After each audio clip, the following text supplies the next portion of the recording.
Wake up もう面接でもうじゃんもうにクレーカットボタンがえもうじゃん Yeah, one hit and one day take me by my feet Take me up and rouse me to the beat Make me complete I miles above the speed Say when as I pass me by myself and sit and I breathe Nothing but a shadow It seems cut up and routine Can they see the bosan beneath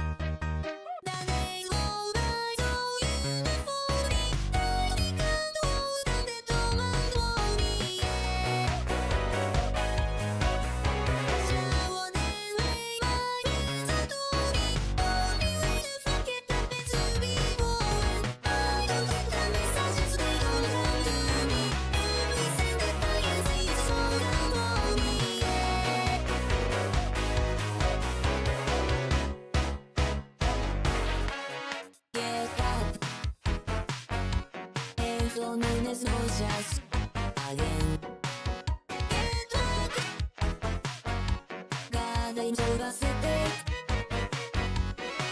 And when I break you out my chest Hope you realize you're just like this Like one and the best Between the blood and the surface Watch me as I hit the hand out there So it's my life is Something's got me down It seems Am I anything?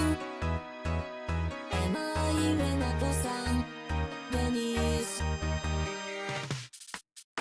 The name of blood springs through the holy Passions of fire as a wall of mine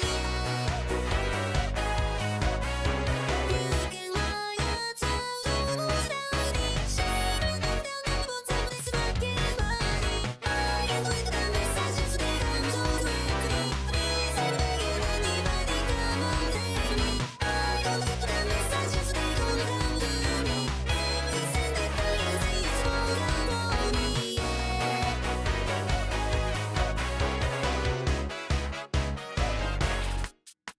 I want to be a friend or I want to be a fool You make the decision and that's all I know I want to be a saint no I want to be a saint Perfectly devoid of any sin I ain't I want to be a model I want to be a cause I can be whatever everybody wants I want to be a king I want to be a dog I don't think I need when something weird or I want to be a woman I want to be a man Look into the mirror tell me what I am I want to be a devil I want to be the same Try to give me meaning it's a losing game I want to go to heaven I want to go to hell There's a demon that I could never tell Maybe I am nothing Maybe I am all Maybe with me something more I am than others I can hear the messages they just don't let me I can do the silent they don't forget me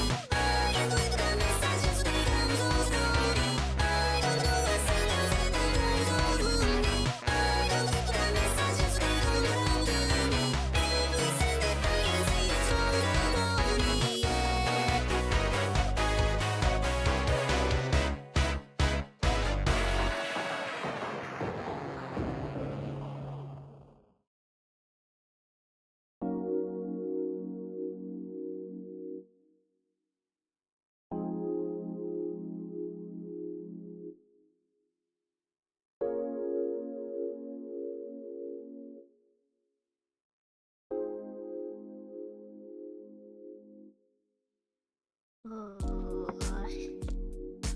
I return. I am not dead. I am alive and well and ready to play more of the game, you know? I've had some time. I think I'm in a better space in my brain. Everything's going well, kind of, I think so.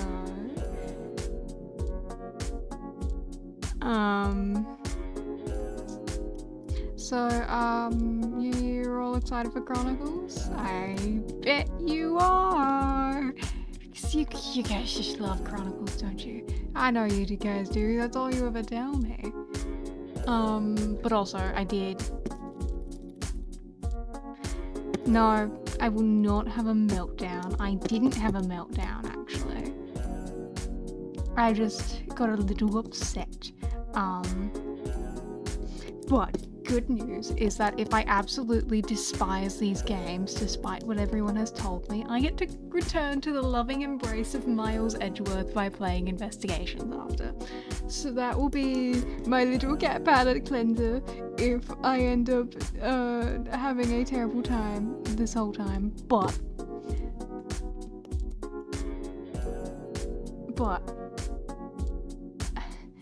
I did say fuck you a lot last time, but that's just my natural vocabulary. I always say fuck. I say fuck all the time. Fuck is a great swear word. But no.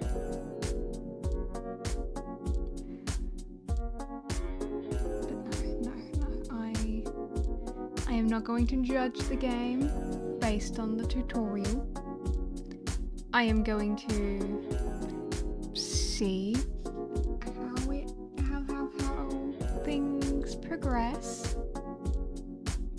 and go from there. Because I would like to think that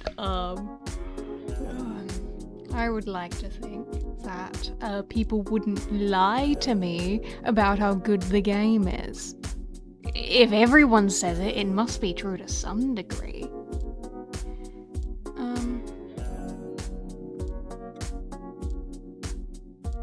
I made a cake.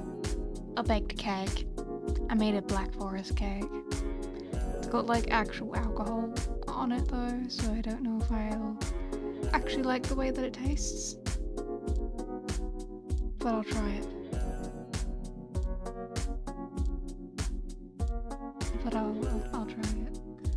See, videos, you say that.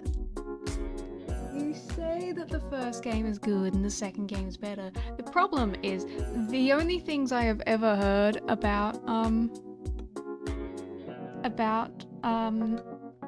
the Chronicles series is, oh my god, it's so good. Can never go back to the other games because of it. I started with Chronicles and I ruined the rest of my experience because of it, because it was just so much better than anything else. And I'm like, fuck you. Fuck you. No, it can't possibly be that good when I had fucking 6 fucking games to get accustomed to these characters. Like, if you're telling me it's that good, then I have certain expectations. This game has to be able to overthrow my bias towards the characters that I've objectively spent way more time with and care about a lot more. I don't know, maybe I'm just not not a good person to go to when it comes to like new things. I don't have weird taste in my game crushes. I have specific taste. I have very specific taste. And it's not my fault that they gave me... Look, it's not my fault that they gave me Miles Edgeworth in the first fucking game and made it so that like every other prosecutor pales in comparison. But I'm starting to wonder if maybe Blackwell is perhaps on the same level as that. I've been thinking about him a lot. I've been thinking about Blackwell. Fuck, I miss Blackwell. I need more Blackwell fan art. Oh, but I also need more fan art of Miles and Edgeworth kissing, because I was... No, not Miles. Edgeworth and Wright kissing, because I was going through my little drive, right, trying to find pictures for Francisca is not that much worse than Edgeworth. No, I love Francisca. I love her. If, like, I would go, she would be this, like, if she's in my top 3, I'm just wondering, is Black Quill second or third, or do I tie them? You don't want to see Miles and Edgeworth just kissing, that's weird. I meant Edgeworth and Wright, because hi Limited, hi Rod.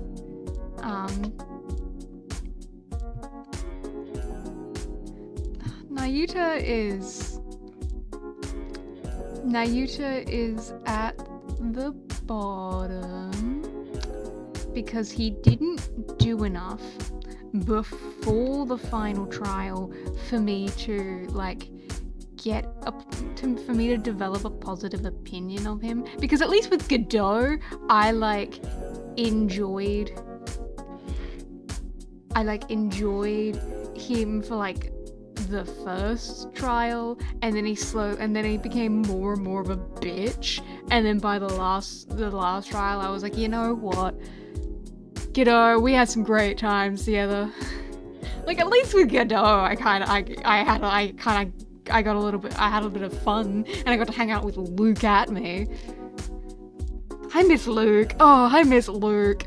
Oh, Luke, I miss you. Oh, I miss all the characters already. I lamented. I'm doing well today. Thank you for asking. How are all of you, my gorgeous chatters? You're all so gorgeous.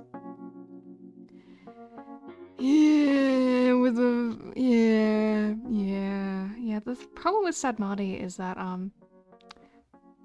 he was a bitch to me with religion as the excuse, and that's pretty bitchy.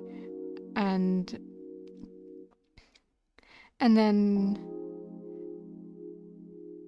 then when it was like revealed that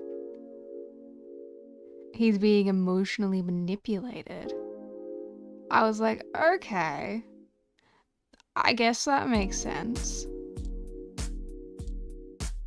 But, you didn't have to be a bit of a bitch about it. Could have been a little less of a bitch about it. I get you going through some shit, but come on, mate. Come on, mate. Can't possibly be that.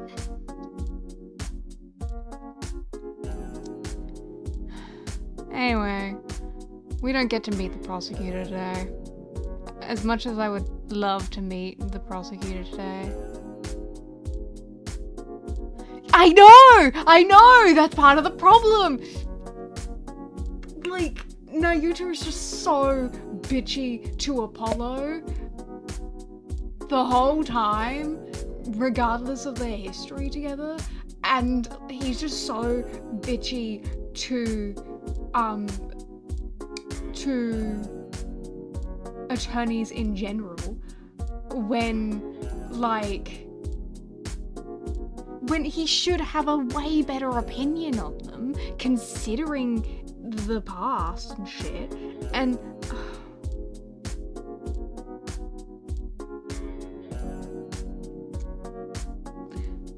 like, you never get the feeling that he's lying about the way that he feels.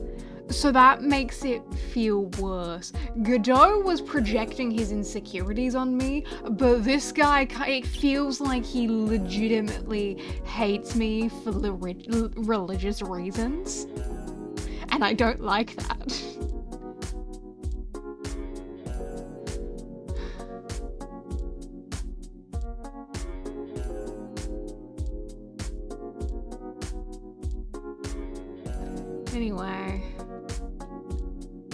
Anyway, we don't get to meet the prosecutor today. We get a 3-part investigation and no trial. So you have to wait you're gonna have to wait about 10 hours before we get to meet the prosecutor. It's sad, really. I know. It's like the most upsetting thing you've ever heard, because everyone loves the prosecutor. We all know that the prosecutor is my kind of guy every time, except for Nayuta. I love prosecutors, man.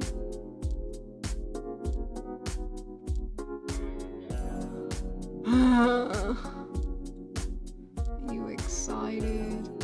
Are you all excited?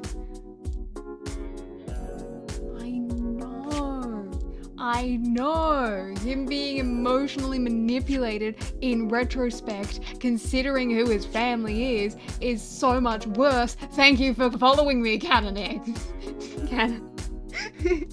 Fuck. Punching down YouTube while I say this. Thank you. I need to fix my fucking sound alerts. Jesus Christ. No, they're just broken. I need to fix them. I need to fix them. But that's a thing for another time because I can't be fucked. That'll be a whole process where I need to like log out and log back in and fuck you, stream elements. But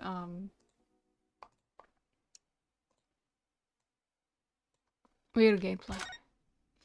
We got a game. Wow. Can I also say I don't mean to be that guy, but where's my tattoo? My tattoo! Oh, I restarted my computer and my tattoo's gone. Oh, I need to put my tattoo back on. Anyway, can I don't want to be that guy, but this logo, such a fucking downgrade. Just an absolute downgrade.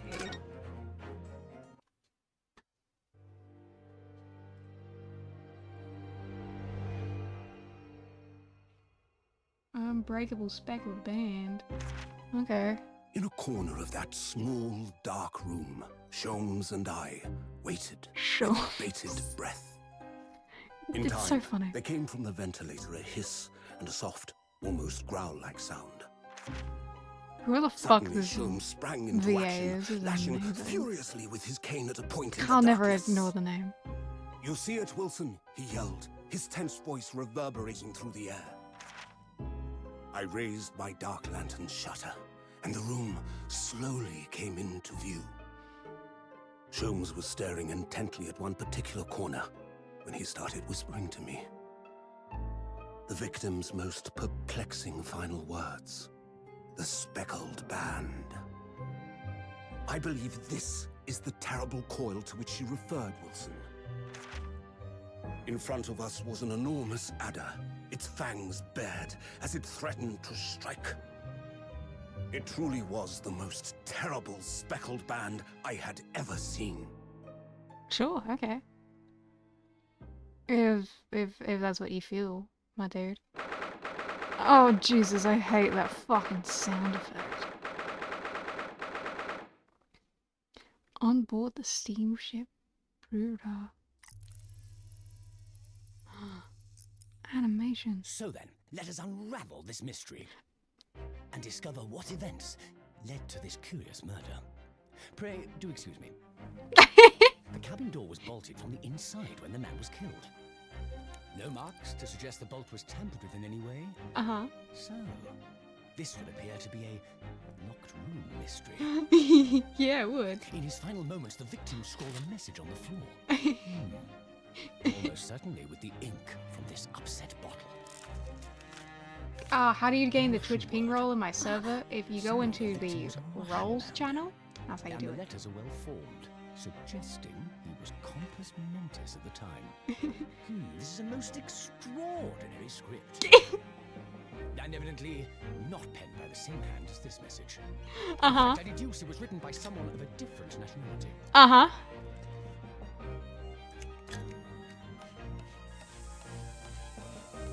This paper seal was placed just prior to the incident by the victim himself. Well, what have we here? Who are you, and what do you think you're doing here? No one must touch before maritime police come. We must wait. Shh. That won't be necessary. You see, in less than 5 seconds from now, I will reveal the killer to you. What? I hate that these are all voice acted because I can't do any of these accents. I mean, cabin locked from inside. Ah yes, the locked room. That mystery is paper thin. You don't mean the culprit is in there? Who are you? And where have you come from? I'm a great British consultant detective, the only one in the world. Sherlock Holmes.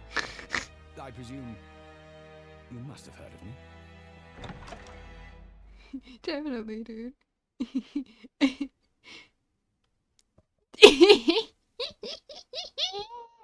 Oh my goodness, he's so fun!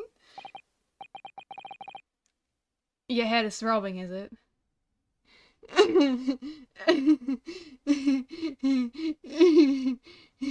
I'm surprised they couldn't just use the name, though.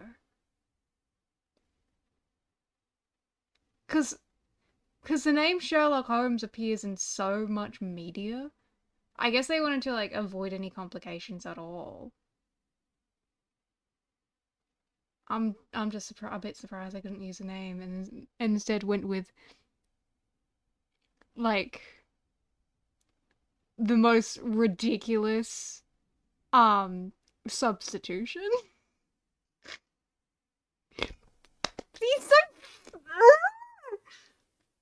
I'm sorry. I like little British detectives. I used to watch Miss Marvel a lot as a child.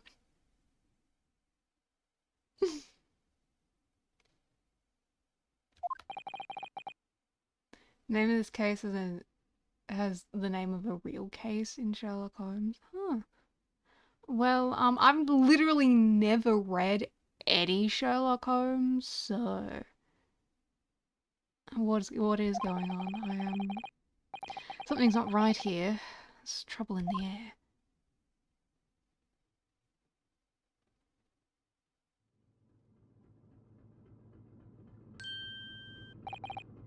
Wait, I can't move. What the? Can you stop being accused of murder, my dude? Why am I in handcuffs? So you wake now? We had to drag you out of the wardrobe. I do not believe how you could wake up. You are a true cold-blooded man. You found me then. Da. We found you. And I could pay. Criminal. How long are you hiding in that tiny wardrobe? Sorry. Now you have been found, it is time to admit your crimes. Unless you want to find out how cold the ocean is. No, I'll tell you everything. There's only one thing I'd like to know from you. Isn't that... Why did you do it? Why did you take his life? Miss Susato? Wait, what did you just say? Take his life? Where is he? Where's Kazuma? Ha! You pretend you do not know, and you are wolf in sheep's pelt. You are the killer. Do not try to make excuses. What? Kazuma-sama's body was discovered not long ago. Here, in this very cabin, that was bolted shut from the outside. His body. Please, do not try to tell us you were doing this terrible thing in your sleep. Kazuma's dead? But he can't be! These handcuffs. Surely you don't think I have to know. Why did you take Kazuma-sama's life?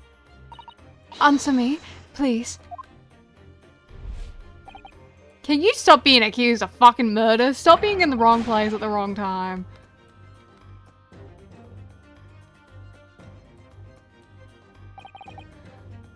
I'm honestly, poor guy survived only a single case. Not fucking surprised. Honestly, I was kind of expecting him to die. Kazuma, it was just 2 short weeks ago. Are you sure about this? Won't we get in trouble? Don't you find it funny being a stowaway? Besides, how else could you come to England with me to study? It was really something else when they brought your luggage in here earlier though. The way that Russian crewman just tossed your traveling case onto the floor, I thought I was going to die. Yes, I still can't quite believe that. I really didn't think you would be able to fit inside my trunk. You must be even less of a man than you look. Jesus! Hey, honestly, I thought I'd broken every bone in my body. Well, it's about 50 days until we dock it in Great Britain. But if you confine yourself to my cabin here, I don't expect anyone will discover you. I hope not. I get the feeling that those Russians wouldn't be very forgiving of a stowaway. They are a sturdy bunch, that's for sure. What I want to know is, why do we need to keep it a secret from the young lady? From our faithful judicial assistant Mikotaba, you mean? From your close friend, more to the point. Surely we could confide in her, couldn't we? I don't believe she'd give me away. No, but if she knew what we'd done, that would make her guilty by association. It's best that only you and I know about this. I suppose so. Anyway, it's about time that the steward is supposed to come and clean the cabin. I know it's cramped, but you'd better get in there. I think it won't be for long. And anyway, compared to the hiding inside my traveling case, it'll be a breeze. Yes, but what if the steward decides to open the wardrobe for some reason? And I'll be in it for sure. Don't worry. I tell you what, why don't you write "keep out" or something on this piece of paper? What? Then I can stick it over the wardrobe doors once you're inside. I don't know.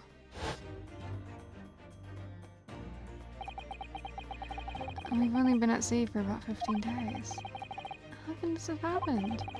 We were supposed to be going on this adventure to England together!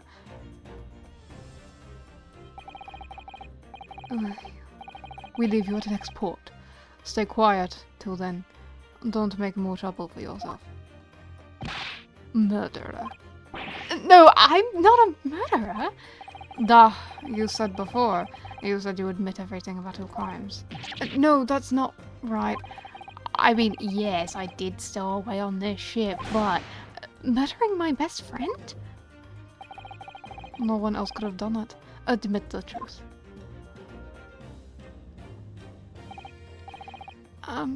Susato-san?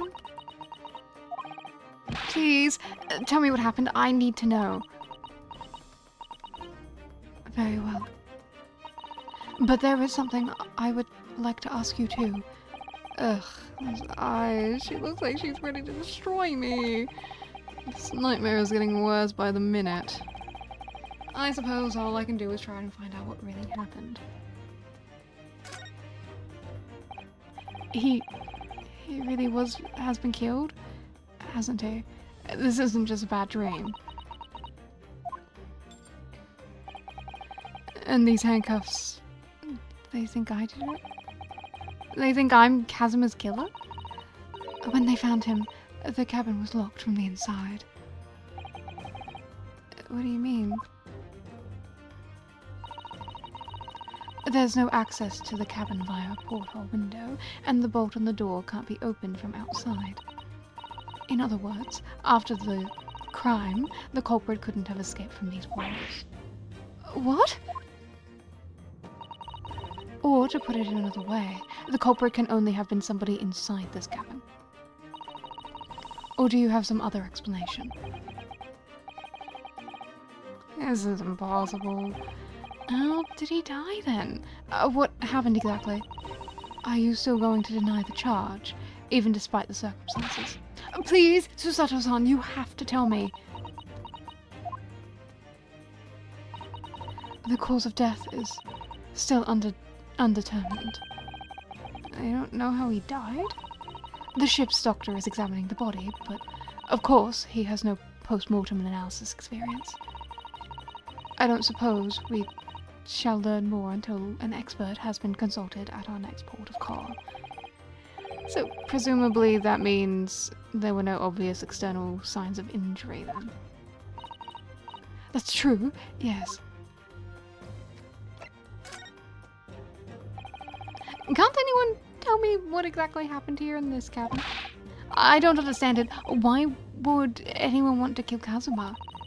Presumably, that's something you would know the answer to better than anyone. Please, whatever you say, you were in the cabin, after all. Well, yes, I was, but he would always wake before dawn and do his training first thing in the morning.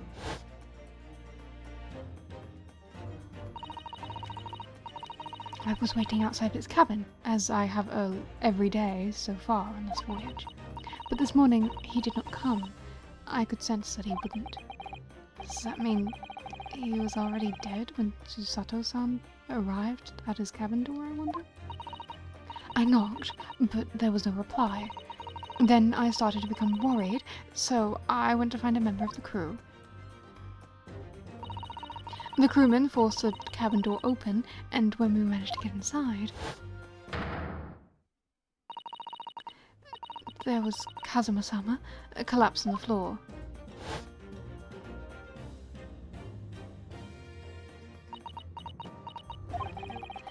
And the white tape there must show exactly how he was found, I suppose. I had no idea anything had happened. I must have been asleep in the wardrobe somehow. I wish it wasn't the case, but that's just very hard to believe. This is all hard to believe for me too, trust me. Now, I've told you everything that I know, so it's my turn to ask you a question. Yes, alright. My head feels so heavy. It's still throbbing like anything.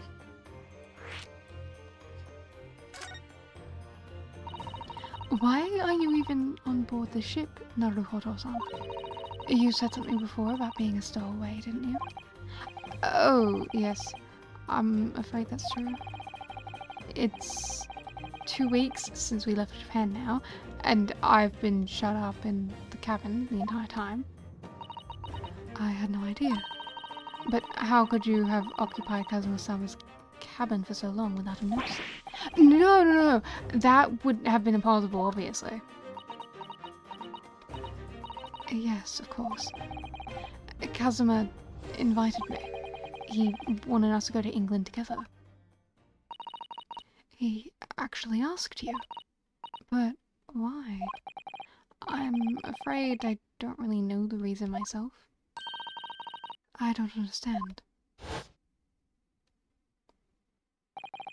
Kazuma, why do you want this? What's the real reason? Why go to such extreme lengths to smuggle me to England with you?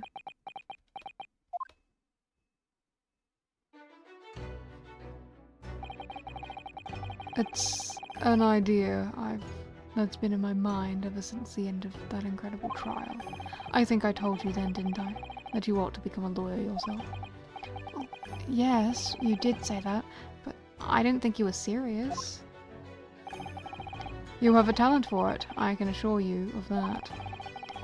But I've never really thought about becoming a lawyer. Well, that's something you can decide for yourself. London is at the spearhead of the cultural development, the centre of the world in many ways.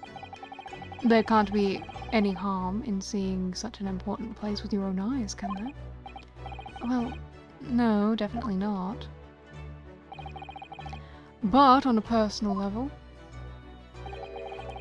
if you were to become a lawyer, then... Then what? Nothing. Forget it. Sure. It's nothing. Sure. Kazuma-sama is... He was always saying the same thing. That he wanted to change the Japanese legal system. Perhaps he thought that he could do that with you. Yeah, maybe. But something's still bothering me a little. The look in his eyes, it was darker than I've ever seen it before. Susato-san. I'm sorry that we kept it a secret from you. My stowing away on this ship, I mean. If I know Kazuma-sama, I expect he was trying to protect me, to avoid me becoming a guilty by association. That's exactly right, yes. Word perfect, in fact.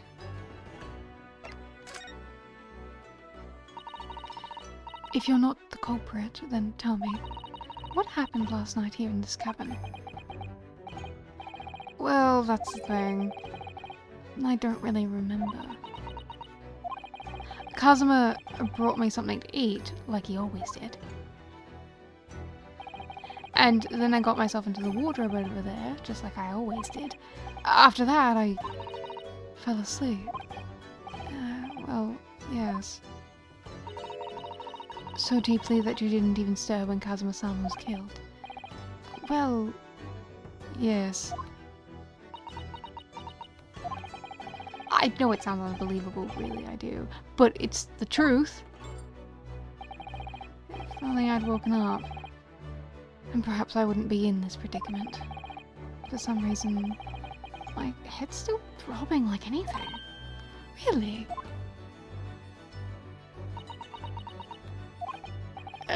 Is something wrong? Oh, no, it's... please forget it. Susato-san, you have to believe me, I didn't do it. I really don't want to doubt you. But the trouble is, there is no one else who could have possibly have done it.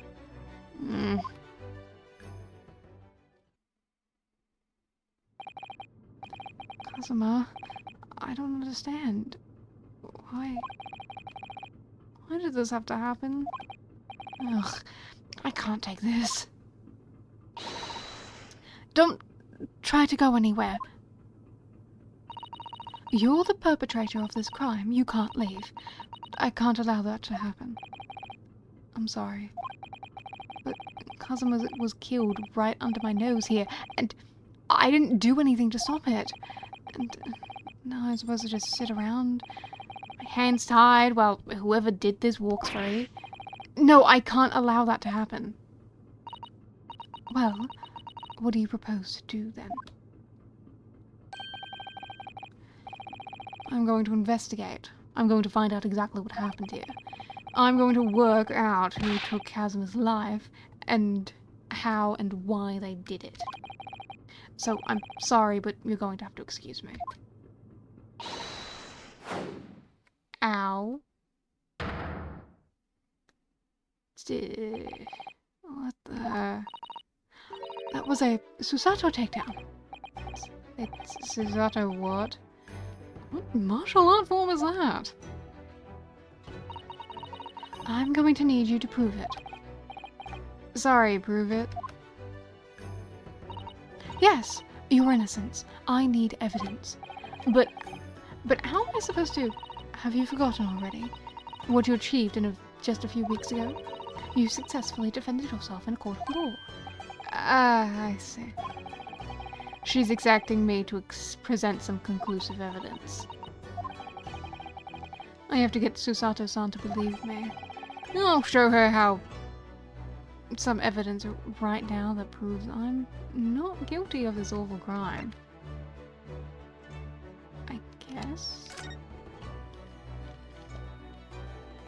Yeah, like... How would that have been put on the cupboard if I was the one who wrote it? Do you expect the Russian crew to be able to read that, as he said? Still, I was sure people would get the idea, even if they couldn't read it, so we used it anyway. And it worked. I didn't know if the crew thought it was creepy or what, but no one opened the doors. Yes! Tell me, when I was discovered in the wardrobe before, was this piece of paper stuck over the doors? Oh, yes it was. I remember clearly. I thought so. So, Kazuma always put it in place whenever I went to sleep in there, just in case the cabin steward or another crew member decided to look inside. So, naturally, he did the same last night as well. Yes, of course. The gentleman who discovered you peeled that sign from the wardrobe doors before he opened them. But if I were truly the culprit, I couldn't have climbed back inside the wardrobe and stuck this on the outside of the door on my own. Yes, that's quite true. In other words, it's impossible that I killed Kazuma.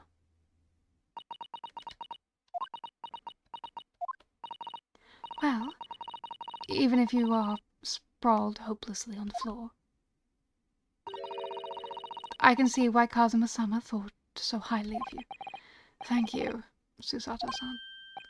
Now, do you think perhaps you could help me up?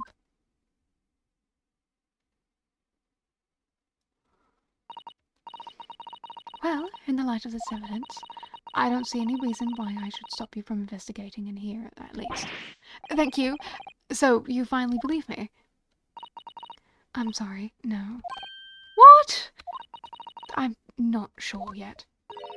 I can't rule out the possibility that you use some sort of conjuring trick to put the sign back in the position. What does she think I am, a magician? For now, I suggest you investigate as thoroughly as possible in here. I'll do the same. Right. Let's get to work, Susato-san. Please don't misunderstand me. I still have my doubts. Oh. I shall be watching you to make sure you do nothing that might disturb the crime scene. I wouldn't want you using your conjuring tricks to destroy evidence, for example. Right. Well, anyway, I should make a start on the investigation in here. Examine everything I can. Kazuma, I swear, I will avenge your death.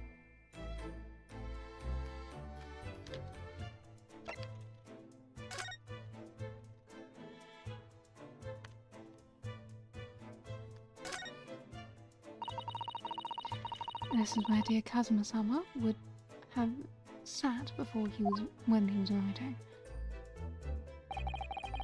A London diary. Kazuma. He didn't even make it to his destination.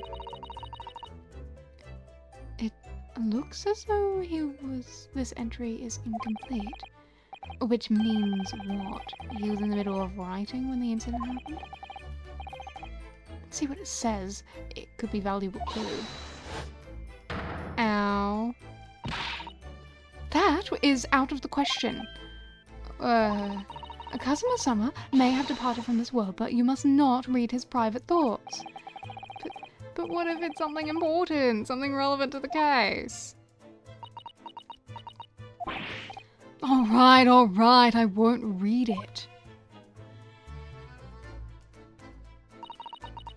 Oh, Kazuma-sama. I don't like prying into people's personal matters either. But in this case, isn't the need for clues more important?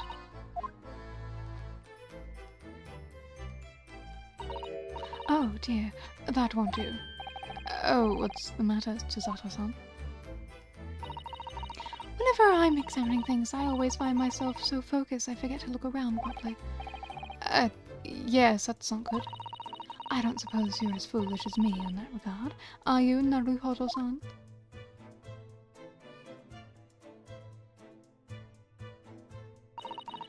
I'm sure you're careful to look around, aren't you? Now, let's investigate all corners of this cabin. Yes, let's do that. I suppose my field of vision has been rather small until now. Do it meta at me? What do you think this is? It looks like a frozen piece of glassware. Whatever the thing is, it appears to have been broken clean in two. The glass is such a beautiful color. It looks like a cute little Netsuke fastener from a kimono outfit. Not sure that sounds like Kazuma. He wouldn't have secretly carried around a cute trinket like that around with him, would he? And the mark beside it, what is it? I wonder. It has a sort of brick-like hue? Yeah, you're right. It is the color of brick, isn't it? Even though I don't see anything in the same color anywhere else in the cabin.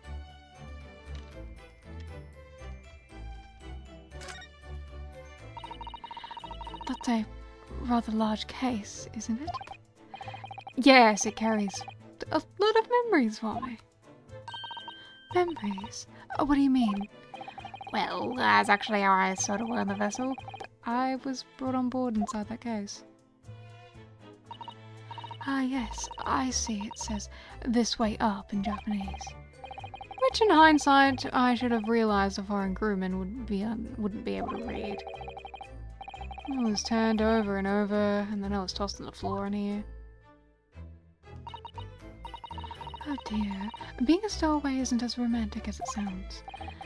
Well, it was less painful than a Susato takedown. I don't quite believe that, but okay.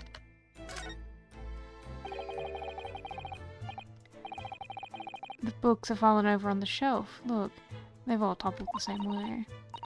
And what's this? A statue of some god of the sea, although he's fallen over as well. Yes, it's almost as if the whole shelf has been ransacked, and everything mown down at once. I wonder if perhaps it was Kazuma-sama doing his morning sword training, do you think? I seriously doubt it. Then perhaps it was you, Naruhodo-san, in a fit of rage. I wouldn't have bothered leaving the wardrobe just to mess up with a few books and a statue. Could the way these things have been thrown about have anything to do with the case, I wonder? Well, I'll just set everything straight again, and I don't like to see a mess.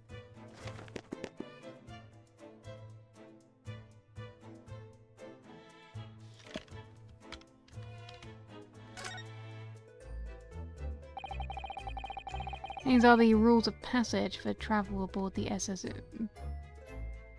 Bura. It's essentially a list of requests from the captain to all passengers on board. Passengers must not keep weapons or other dangerous objects in their cabins. Pets are also strictly forbidden. What? Why are you staring at me? Oh, sorry. I was just thinking, are you more of a dangerous object or a pet? I can't decide. Well, one thing's for sure, either way, I wasn't supposed to be in here.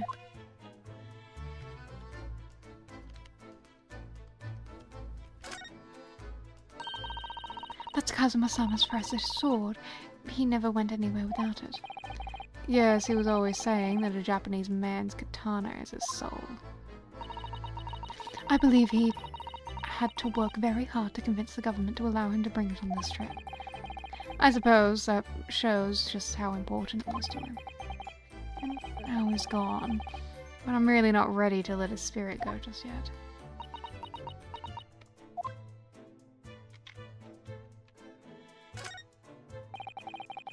That's my dinner from last night. A roast chicken. It was really tasty. Yes, it was very delicious, wasn't it? But did you eat it on the floor here? I'm not a dog, Susato-san. I ate it at the table, of course. Which begs the question of when and how the plate ended up on the floor. But Kazuma-sama didn't like chicken at all, did he? No, that's right. He didn't touch it. Which meant all the more for me. Oh, no. Does that mean poor Kazuma-sama spent his last night on Earth with an empty belly? It's just too horrible. No. Now I suddenly have a guilty conscience and an achy stomach.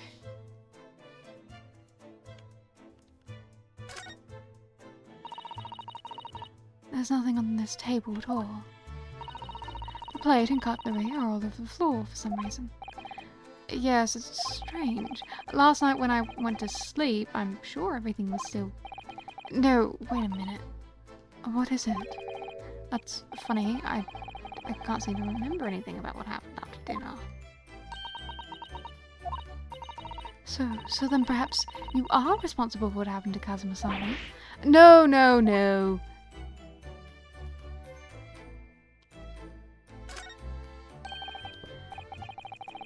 Seigi, the Japanese word for justice. The brushstrokes are straight and true, just like Kazuma-sama. Yes, his calligraphy always has a reflection of his heart. Yet can you really look at those characters without feeling shame, knowing who drew them so thoughtfully? Of course I can. I mean, I'm innocent, so why wouldn't I be able to? Even though you stowed away on the ship. Now you're going to bring that up, are you? Yeah, I can't win.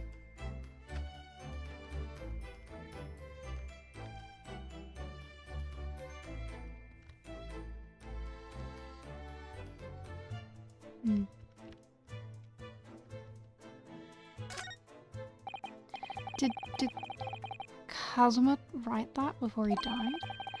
It looks like it's written in ink. He must have knocked the ink pot from the desk when he collapsed on the floor. Then I suppose he wrote this message by dipping his finger in the spillage. Poor Kazuma-sama. No doubt he was in terrible pain. It's almost unbearable to imagine. Suppose he was trying to leave some kind of clue in his final moments. I'm sorry, partner. I can't read your writing. I don't think that's Japanese, Naruhodo-san. What? Then what language is it? It pains me to admit it, but I don't know. It's not a foreign script I'm familiar with. What does it mean, I wonder?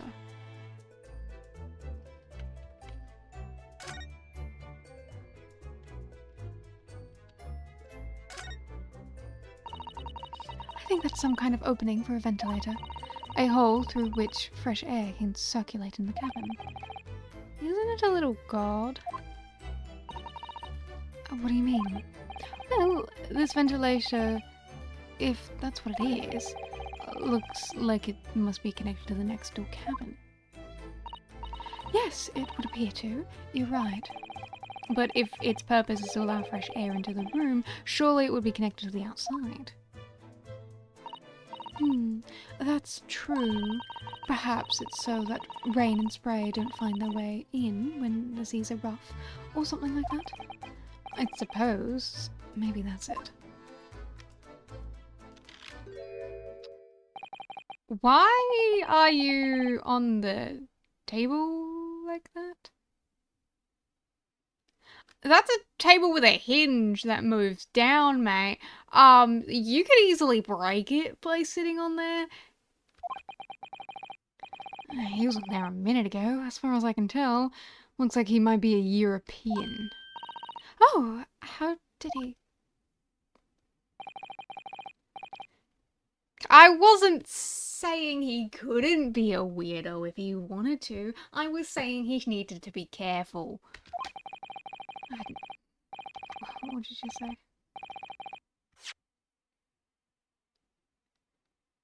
You've noticed that man too, have you? I've no idea who he is or how he got here, but he looks suspicious and tall. Suspiciously tall. Naruhodo-san, don't tell me. Do you really not know who he is? Well, no, I don't have any foreign friends or acquaintances at all.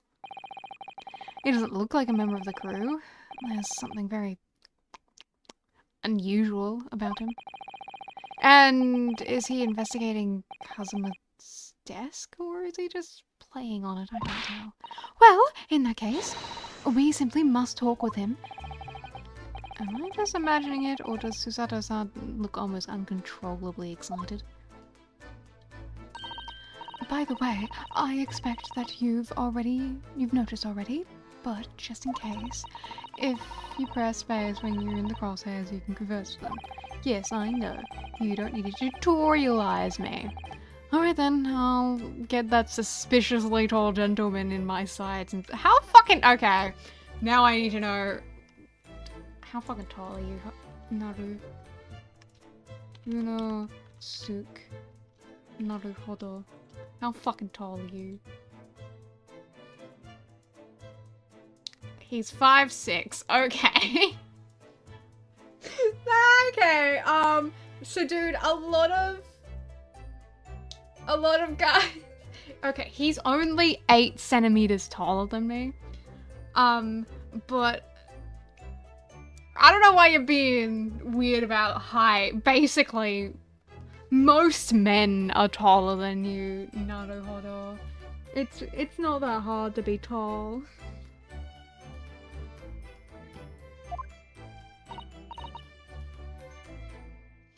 Oh, please do.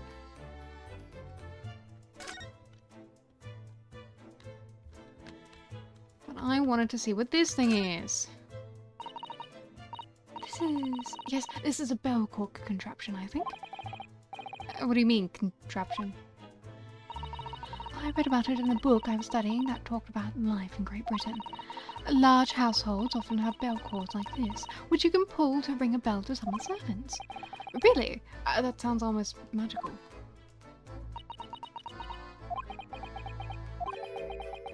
Shall we give it a little try? Yeah! In the interests of cultural research, obviously.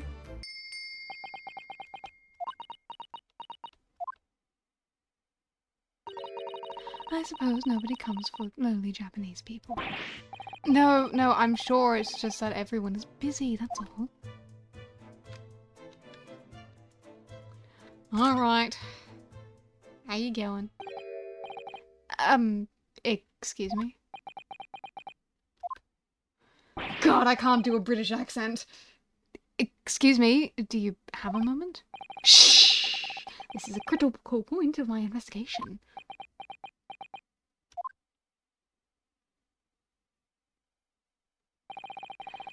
Maybe I should leave him alone? He seems a little unfriendly. Yes, perhaps that would be for the best. Greetings! I hope I haven't kept you waiting.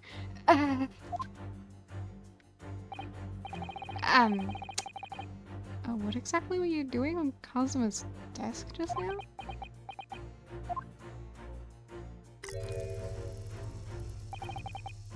Ah, I see. Fascinating. Sorry? What do you see? It feels like he's looking right through me. Oh yes, everything is clear now.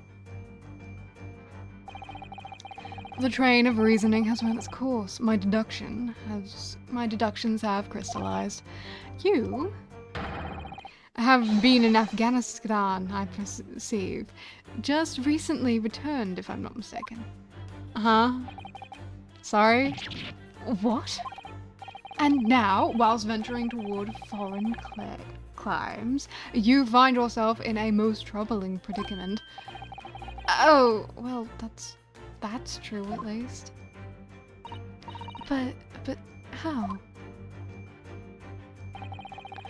How the deuce can I know that? Perhaps. It was really a most elementary deduction, hardly worth explaining. Have you perhaps managed to deduce anything else? But of course, a great many things. There is no mystery, my dear madam, for example. You have fled your native land of Russia, being as you are a merciless revolutionary. I'm quite clearly Japanese. You leave 16 victims of assassination in your wake, and now travel to England to blow up the Crystal Tower. Huh? And when the Bariv-booned occupant of this very cabin discovered your identity, you ended his life too. Yes, I believe that summarizes the facts beautifully. No need to hide the truth now. Nothing deceives these eyes.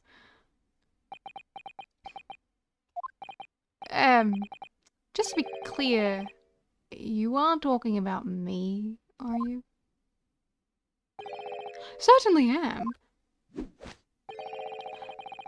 Do you see another in this cabin who fits the bill? A Russian assassin with 16 victims to his name? Again, clearly Japanese. I don't even see one person who fits the bill. So it's true. It was you who did this to Kazuma-sama. What? And you're plotting a revolution too. It's shameful behavior, Naruhodo-san. Absolutely wicked. No, listen, there's no way I... First of all, I'm not fucking Russian. Now explain yourself, tell me everything. This is ridiculous.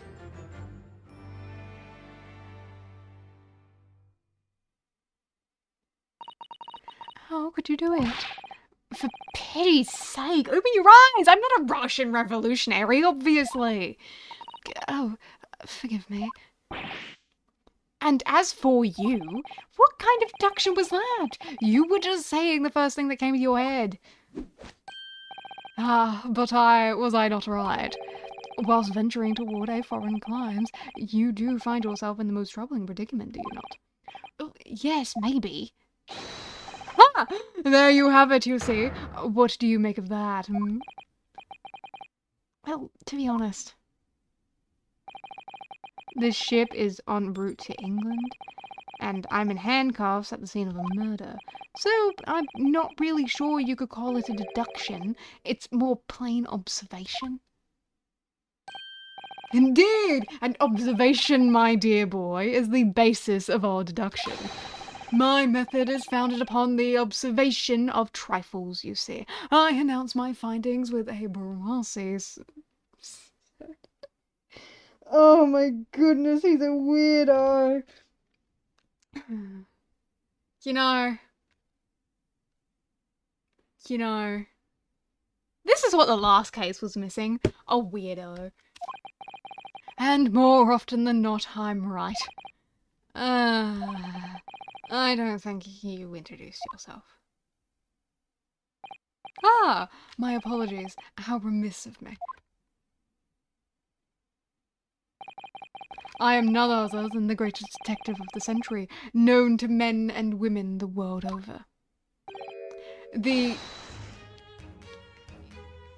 inimitable Sherlock Holmes. Fucking ridiculous fucking name. I want to punch you in the face for owning a name like that.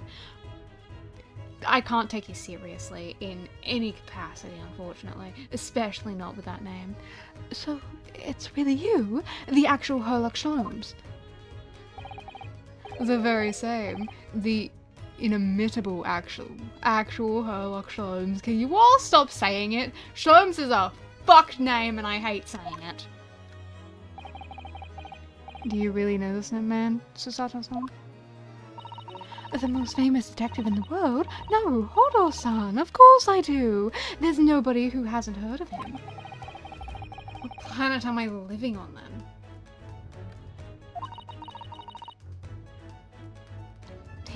We must ask him what he's deduced. He's obviously not meant to be taken seriously. He's a weirdo who can't even tell I'm not Russian. He will have worked out the entire case already, I'm sure. Really? Why do I feel uneasy about this?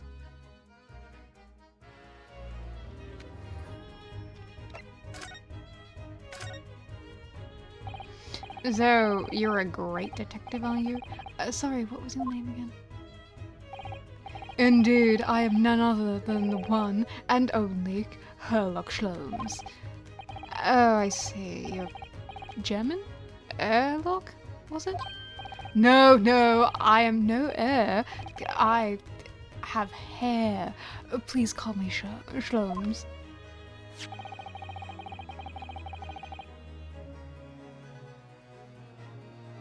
You can read all about my exploits in this exciting London publication. Oh yes. Rants magazine, full of wonderful short stories and interest articles from Great Britain. I never miss an issue. I have it sent from England especially. Ah, yes. Here it is. The Adventures of Herlock Sholmes. So, you're the protagonist in a series of short stories, then? Indeed I am. And you've read so many of your own stories, you've started to think you really are a detective? Make no mistake, I am not the poor, deluded fellow you take me for. Your inference is backwards. Backward. My trusty biographer records my greatest detecting achievements and chronicles from the magazine. You have a biographer, do you? Doesn't everyone? Mine goes by the name of Dr. Wilson, presently keeping shop in London. Dr. Wilson? I must say, thanks to that publication, I've been fantastically busy as of late. Why, this very moment I am returning from Asia, having solved the mystery of a cursed royal crown. Really? I can't work out whether I should take this man seriously or not.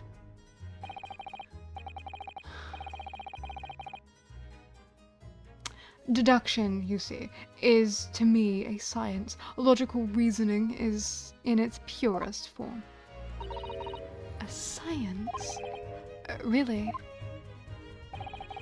The astute observer notices even the most subtle of reactions in his subjects. A furtive glance, a twitch of a muscle, a slight inclination of the posture. Fingernails, arm sleeves, furrows in the skin, all of these things are data. Right. And the trained logician makes deductions from the data in the blink of an eye. The ultimate conclusion is, without fail, the truth. As I demonstrated only a few moments ago. How can he look me in the eye and claim that? So you see, I have a turn both for observation and for deduction. And fame. That is what makes me the one and only heir. No, Herlock Holmes. Sholmes. It's so fucked and I hate it, and I'm gonna punch you in the fucking face. Can you rename yourself legally, please? Have you managed to deduce anything about this particular case yet? Have I managed to deduce anything? My dear fellow. Who do you suppose discovered the culprit in the most cunning hiding place? That's right. It was none other than the great detective before you now, Mr. Herlock Sholmes. I see. In other words, I'm in these now because of him. When I became anxious about Kazuma Summer this morning, I'd summoned all of the crew members to force the cabin door open. And I concealed myself amongst their numbers, gaining entry to the scene of the crime. Yes, luckily for everyone, the great detective Herlock Sholmes was on board. Then the handcuffs seemed to be an excellent fit, Mr. Naruhodo. Ugh. The very moment I laid eyes on the scene, two facts were immediately apparent to me. Oh, really? 2 facts, you say?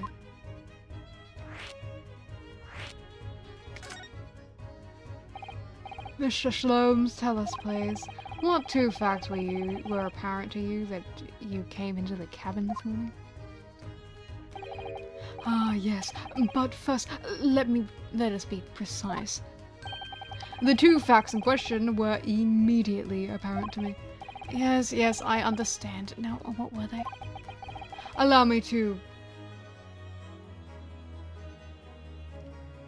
elucidate. What the fuck? Whatever. The 2 facts that I deduced from a mere momentary glance at the scene of the crime were as follows. Number 1, the cabin was locked from within, rendering escape of the culprit out of the question. And number 2, the victim was Russian and killed following a dispute with an acquaintance. Hold on, Mr. Shlomes. What made you think the victim was Russian? Observe the dying message left by the victim on the floor. That is the Russian word for wardrobe. Do you really think Kazuma-sama could have left a dying message in Russian? In their final moments, many find their native tongue filling their head. For this young man, Russian. Kazuma was Russian, was he? Initially, I considered Jadirov may be the name of the killer, a certain Robert Guard, perhaps. But in the interests of thoroughness, I decided it would be wrong not to look inside the wardrobe there at least. Where you found Mr. Naruhodo sleeping soundly.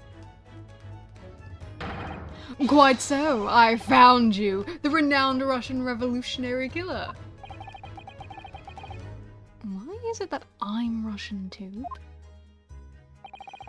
I observed that you were wearing the same attire as the victim. In other words, you were acquainted. And if my memory serves, that outfit is the traditional dress of the Russian people. Our school uniforms are the traditional dress of Russian people. I had no idea. And I had no idea a detective could get something so wrong.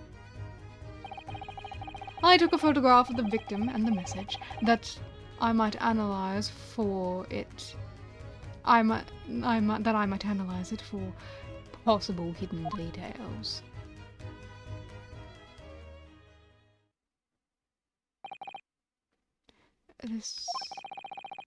This was taken immediately after the young man was discovered, before the body was removed. Yeah. Kazuma had already been taken away when I woke up. This is the first time I've actually seen him like this.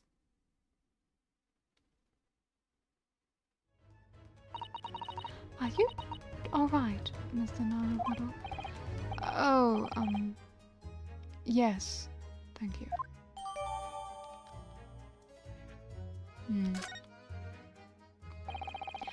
Can I ask you something, Mr. Shlomes? What, pray?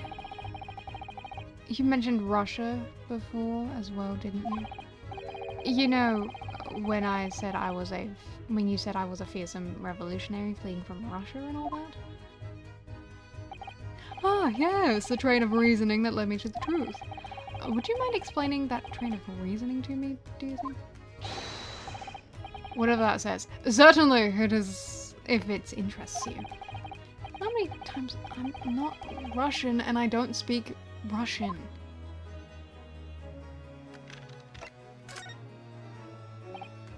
Can we talk about your deduction before? The things you concluded about me, I mean.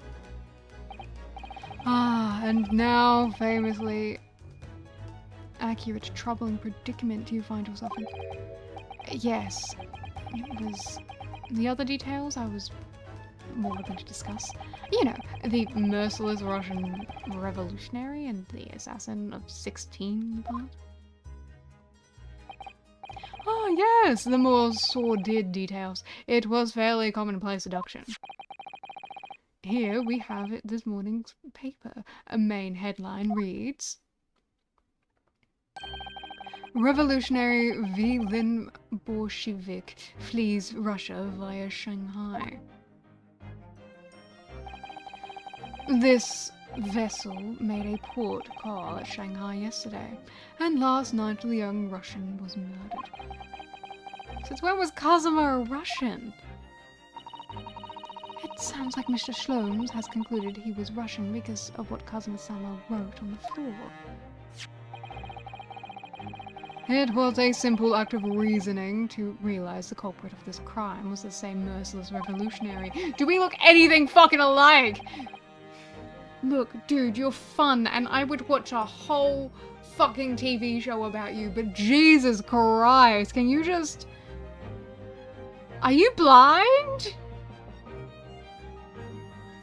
One who would kill the very man who helped him to escape the true identity was discovered. Yes, you, Vilene Bolshevik. No, how could it be me? I don't look anything like this man, just look at his face. Well, you are a fearsome revolutionary after all. Therefore, you have no doubt learnt to revolutionize your appearance as well.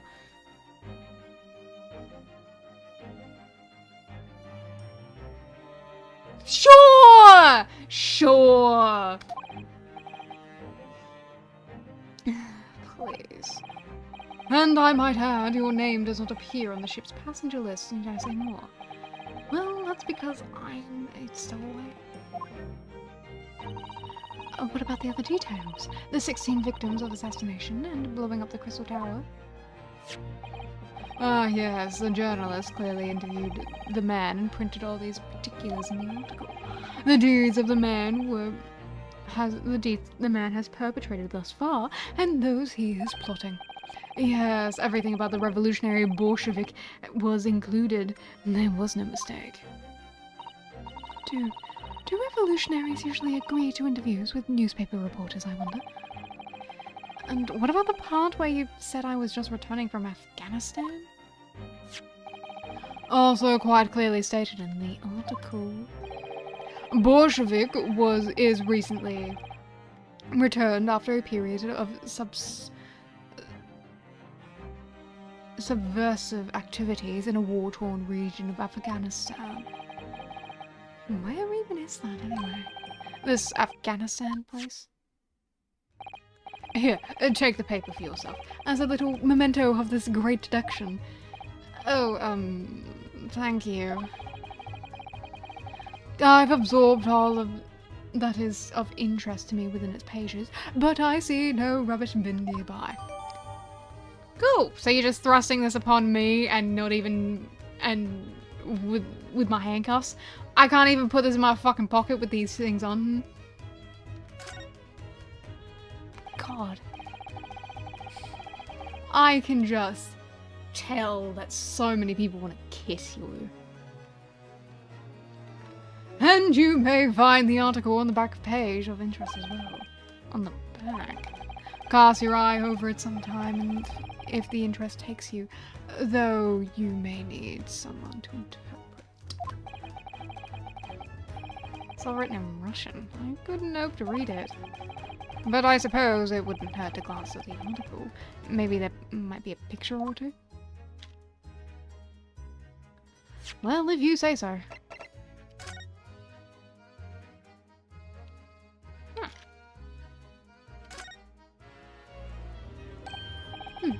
This is interesting. Have you found something relevant, Naruhodo-san? Well, no, I mean, it looks like it might be interesting. I can't read a single word of it, I'm afraid.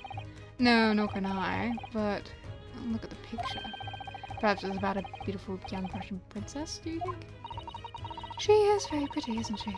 I suppose you enjoy reading articles like this, do you? I don't know. I can't make any sense of it. Ah, I'm glad you've noticed this article. Allow me to give you a short summary of its contents. Oh, thank you. It pops up everywhere, this Mr. Shlomes. It's about the disappearance of a young lady last night.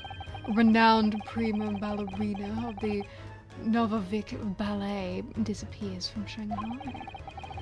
During a performance in Shanghai, the famous dancer was reported missing. She is, of course, the talented young Nikolina Pavlova.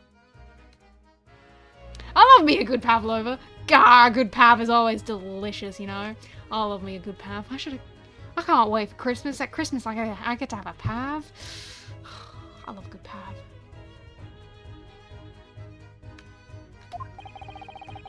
Why are Russian names so hard to remember?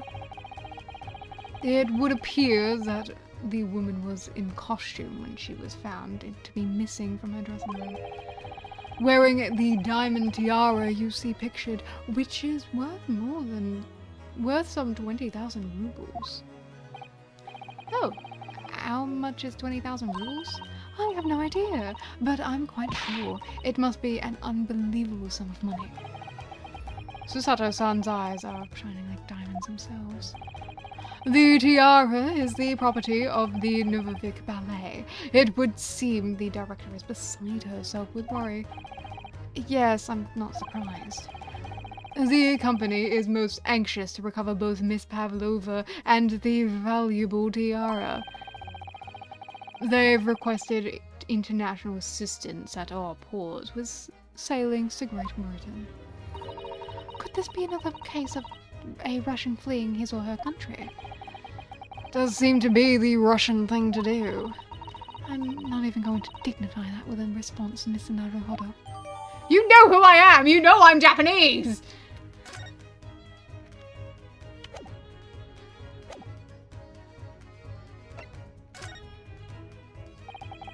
Before we started talking, you were examining Kazuma's desk, weren't you? Kazuma? Oh yes, the victim.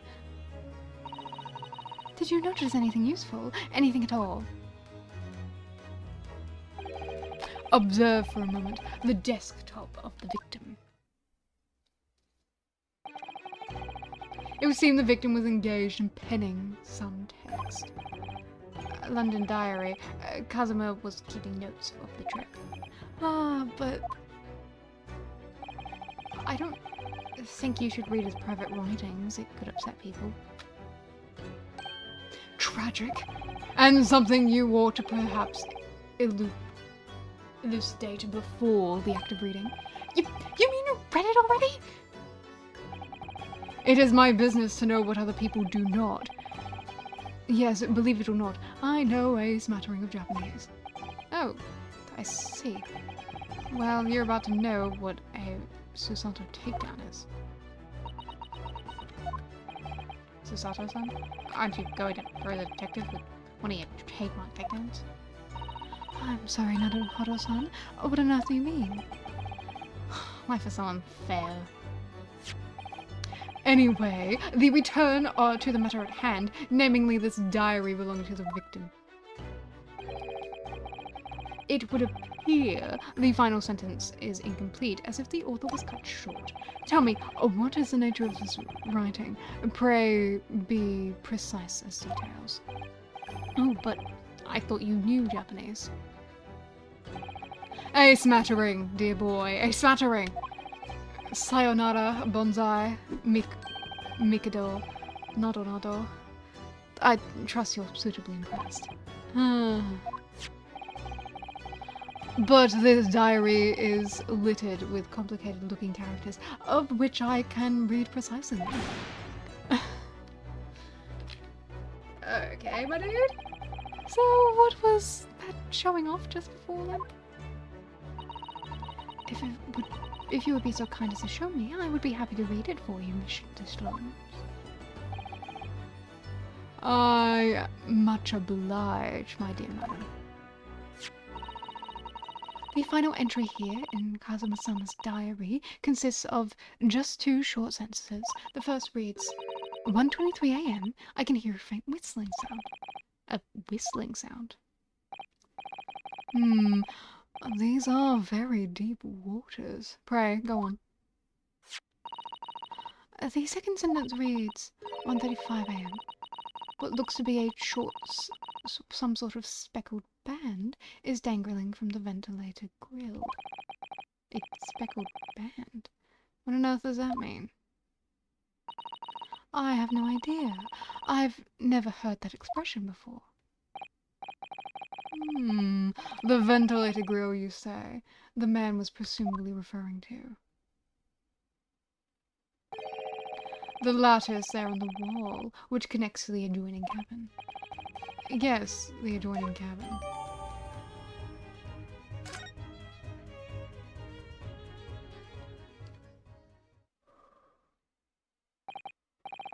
So, I believe I've given you enough to consider for the time being, at least. Do you have somewhere to go? As it happens, the victim's writings in his diaries have piqued my interest. The matter warrants further investigation, I believe.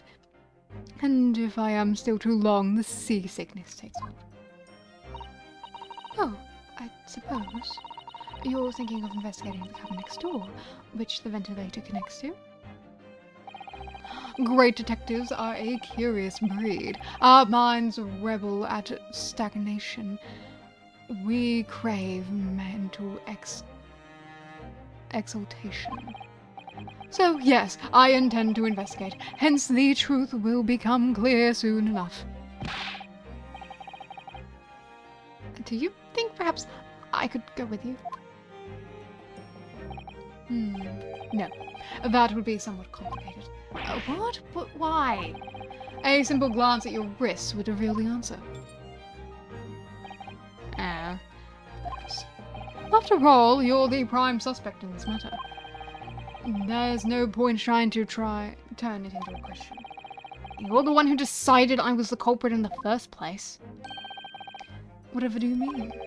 I have no recollection of naming you as the culprit at any point. You must be joking! You said it only a moment ago. Dear me, you are clearly misguided. I would have no cause to say such a thing. Well, actually, Mr. Sholmes, I did hear you say that too.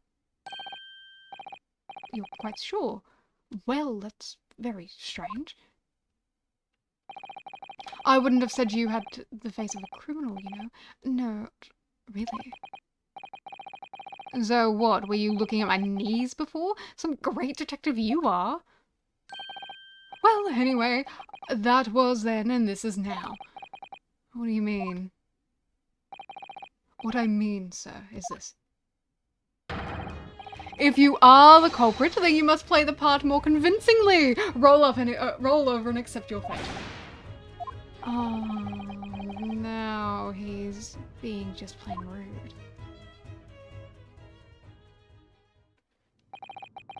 And off he goes, having just laughed in my face. His sense of humor is as twisted as his name. Naruhodo-san, what are you standing there for? Huh? We must go and investigate the cabin next door as well. Aren't you forgetting something about these?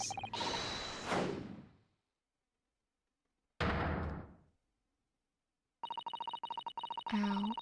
After Kazuma-sama spent his dying moments struggling to leave us a clue, you're willing to give up. You're just going to roll over and accept your fate. As if you gave me any choice in the rolling over part. I think we still have some investigation to finish off in here, don't we? Let's carry on examining what we can in the cabin while we wait for a chance to slip next door. Good idea. The situation doesn't look good for me, but there are still things I can't do to help myself. And I owe it to Kazuma to do everything I can to find a way out of this and bring the real culprit to justice.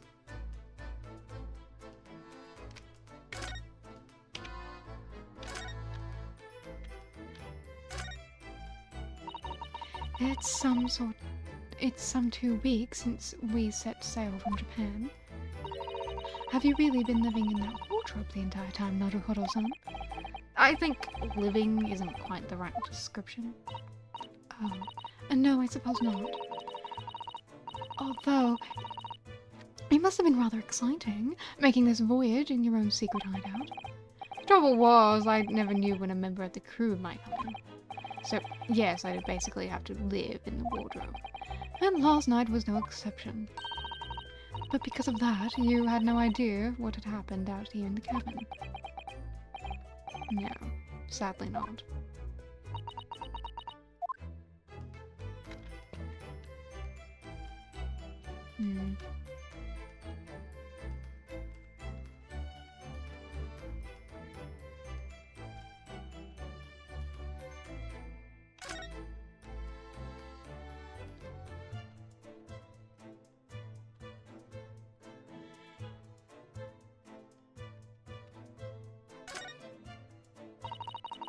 When I went to help the crewman, the crewman force the door open, this bolt had been firmly closed.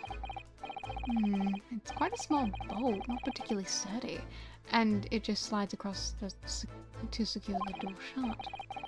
Still, with the door bolted, there would be no way to get in or out of the cabin, just for sure.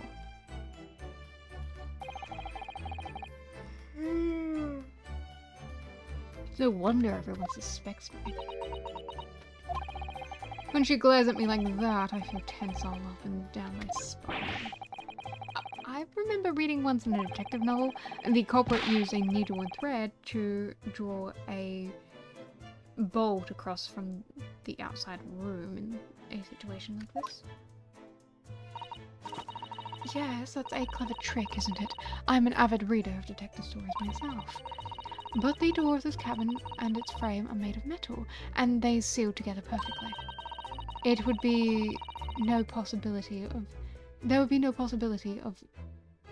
that using a needle and thread trick here, I'm afraid. She glares at me like that, I feel pins and needles all up and down my spine. Oh, look over there. The crewman, do you mean? He wasn't there before, was he? That's what I thought. Then why don't we try talking to him? Probably because I'm likely to get yelled at again. But I suppose I could try.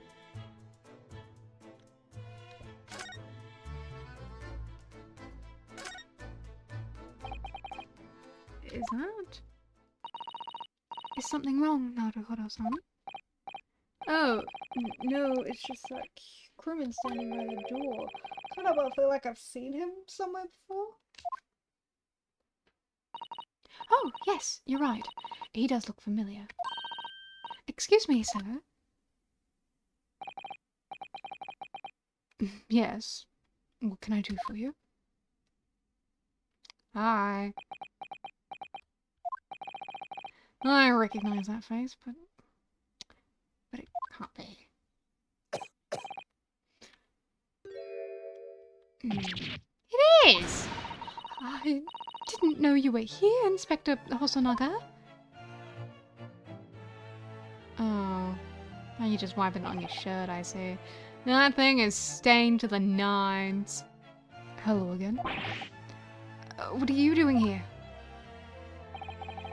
I think that should be my line. I was so stunned when I saw you, my heart stopped. Nearly stopped, I hope. I received some special orders to go undercover as a member of the crew on board the ship. Again. You certainly seem to enjoy undercover work, Inspector. If there's anything I can do to help you, please ask.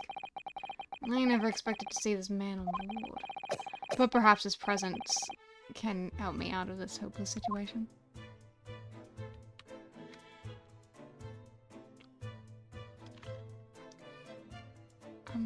Okay.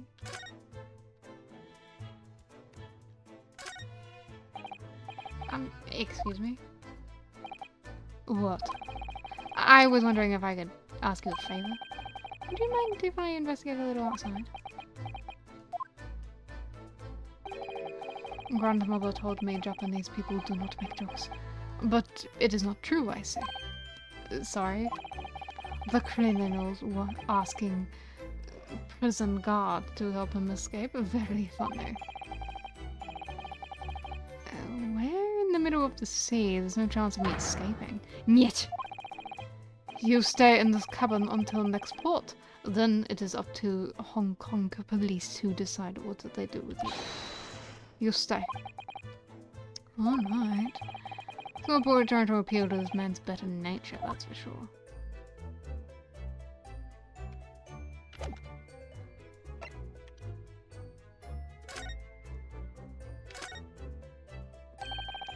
So, what are your special orders this time, Inspector? Yes, and why are you dressed like a member of the crew?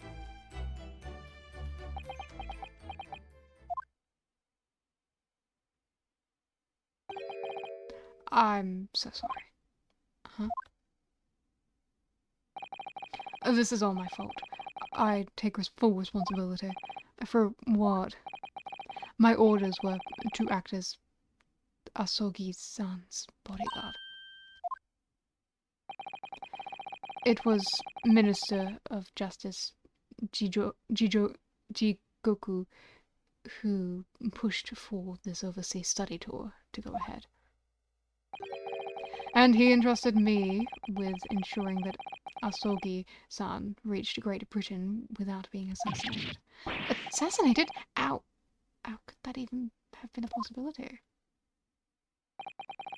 I'm not sure. But these are complicated times. There are tensions between the world's greatest powers. Minister Jigoku said we should be prepared for all eventualities. This is incredible. I don't believe it. Kazuma-sama was assassinated. Obviously, we couldn't give Asogi-san a visible security escort. Which is why I'm undercover now, posing as one of the crew. I see. And I didn't take my eyes off of him the entire time we've been on board, from morning until night, every day. But I never imagined it would happen here, inside his own cabin. Not here on the first-class deck. I've failed miserably at my assignment, and Asogi-san is dead as a result. I'm a disgrace. All I can do is humbly apologize. Inspector. So, if there's anything at all I can do to help now, just say the word. We're doing what we can to investigate Kazuma's death ourselves. I thought you might be. You didn't do it, did you? You're not the killer. Of course I'm not. We'd really like to investigate the cabin next door. Yes. So we need to be allowed out of this cabin. I'm sorry. What? You've been deemed a risk to the ship's safety. If you move to even touch the handle of the cabin door. That stormy-looking seaman there would surely snap your neck in two. I suppose. I'm not just a stowaway now, they think I'm a murderer as well. Would it be possible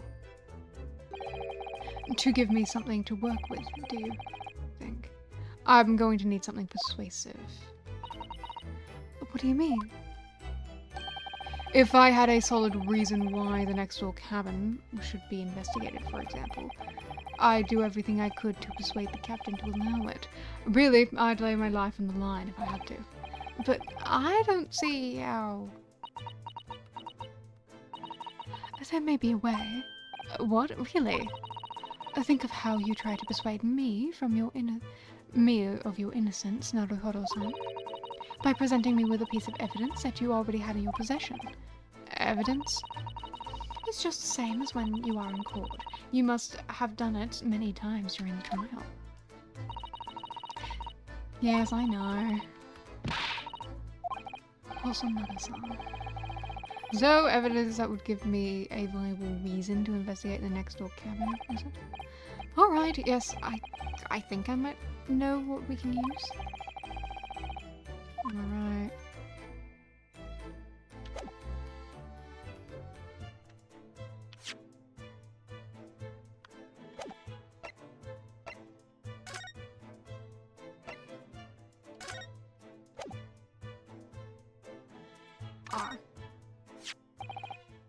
What's this? It's Kazuma's diary.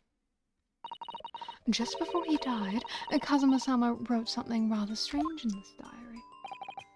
Strange? In what way? He wrote what looks like some kind of speckled band is dangling from the ventilator grill. A speckled band? That is strange. Yes, we're still trying to work out what he meant by that, but what I'd like to know is... Don't tell me. The ventilator, is it? You're very astute, Inspector. That ventilator clearly joins to the next-door cabin. That's right. So if we could investigate in there, we might be able to work out what the speckled band was. Alright then. I can't leave this cabin at the moment. I'm stuck here until we arrive at the next port. The captain has given me strict orders to guard the scene of the crime, you see. I'll have to entrust the investigation to you. Oh, really? You're willing to do that? Yes. As long as you don't leave the first-class cabin area, I'm afraid I can't remove those cuffs, though. But, what about the captain? Aren't you going against his direct orders? I'm a man of my word. And I promise you that I'll lay down my life on the... if that's what it takes to convince the captain. After all, I failed to keep Asogi-san safe. This is the least I can do. Thank you. Let's seize the moment then, Naruhodo-san. Let's just move out of the cabin then. Yes, I know.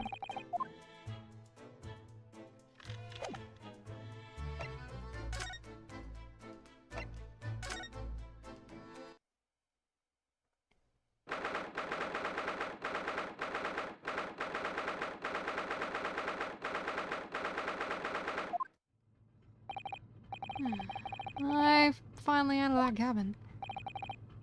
I have to admit, this isn't quite what I was expecting. It's less spacious out here than I thought it would be, and this is the most luxurious accommodation. Yes, indeed. Kazuma-sama was being sent on his study tour by the government. That's why he was being put up in a first-class cabin. Even still, this is about twice as large as many accommodations in the steerage. Really? That must be awful. Oh, look over there. There's another crewman keeping watch, and he looks enormous even if he is sitting down. The door next to him leads to second-class accommodation. I suppose he's making sure no one comes in here who shouldn't. I suppose. Like people in handcuffs. Naruhodo-san, you look like a little boy visiting a toy shop for the first time. I would have thought you'd be used to a ship by now. We've been at sea for 2 weeks already. Well, yes, I know, but the thing is, I was inside Kazuma's trunk when I first came aboard, and ever since then I've been shut inside that little wardrobe. It must have been a very trying time for you. Please don't give me that pitying look.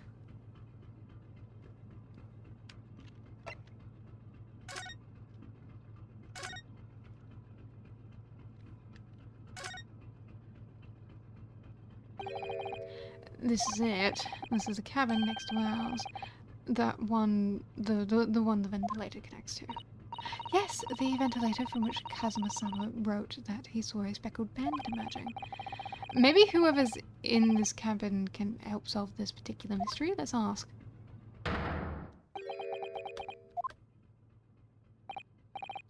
Oh, excuse me? We, need to get inside this cabin here.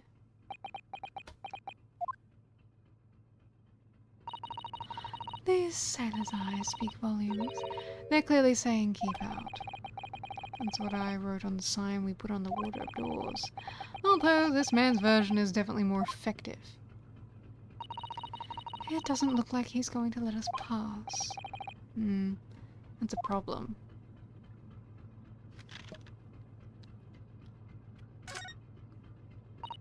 Ah, a trap for catching mice. Yes, we have plenty of those back in Japan. Although they seem to be using a lump of chalk or something as bait. Let me see. Yes, I think that's what is called cheese. It's made from the milk of cows. Cheese? I wonder what it tastes like. You can't eat it, Naruhodo-san. The trap will snap shut on your fingers. Really? But, I suppose you're right. You weren't actually going to try it, were you? All I've had to eat for the past couple of weeks is Kazuma's leftovers. You don't know how hungry I've been in that wardrobe. Poor you. I'll find a little snack for you later.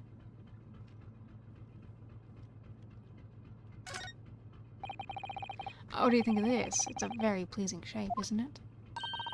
That's the emergency alarm. It's probably best not to touch it. Oh, an alarm. It says, press only in times of emergency. It looks as though it sets alarm bells ringing all over the ship and brings the vessel to a complete stop. Oh.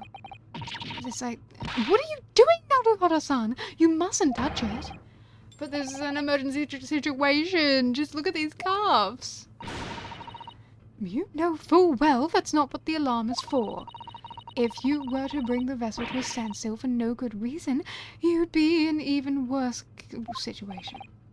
Nah.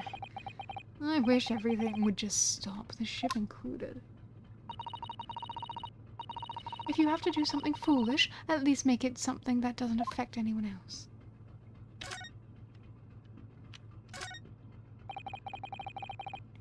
This looks like a plan for the SS Bura. It shows each deck. The Bura is a large-scale steamship with a triple-skinned hull. What a marvel of engineering. Well, it's been playing in my mind for a while now, actually, but how is it that such a large lump of metal doesn't just sink to the bottom of the ocean? Oh, that's really quite simple, Naruhodo-san. Is it? Well, consider the Japanese archipelago. The islands of Japan.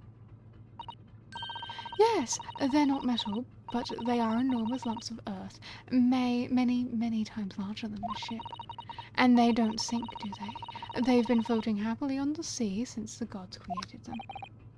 Well, I suppose so.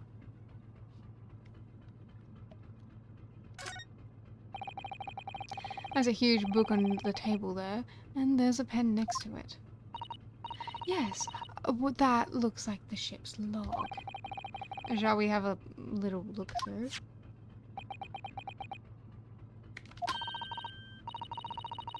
The writing is so neat and precise. Every detail about the voyage has been meticulously recorded. You wouldn't expect a rough and ready sailor to have such a beautiful handwriting. And nothing, no reaction at all. I thought he might appreciate the compliment. I'm not sure about the rough and ready as much of a compliment, Naruhodo-san, even for a sailor. Anyway, last night's log is mostly blank. Presumably that means there was nothing to report.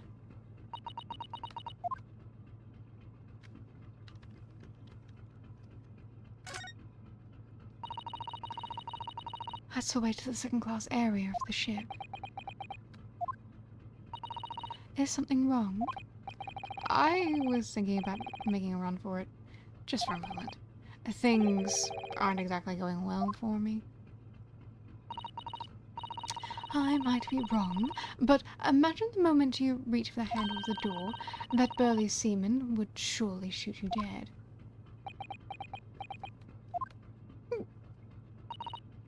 Oh dear, I'm sorry. Perhaps I went a little too far there.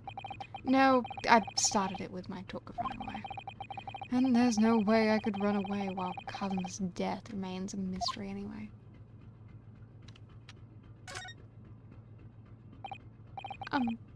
excuse me, but could I ask you something? You little stowaway murderer. That wasn't a good start, was it?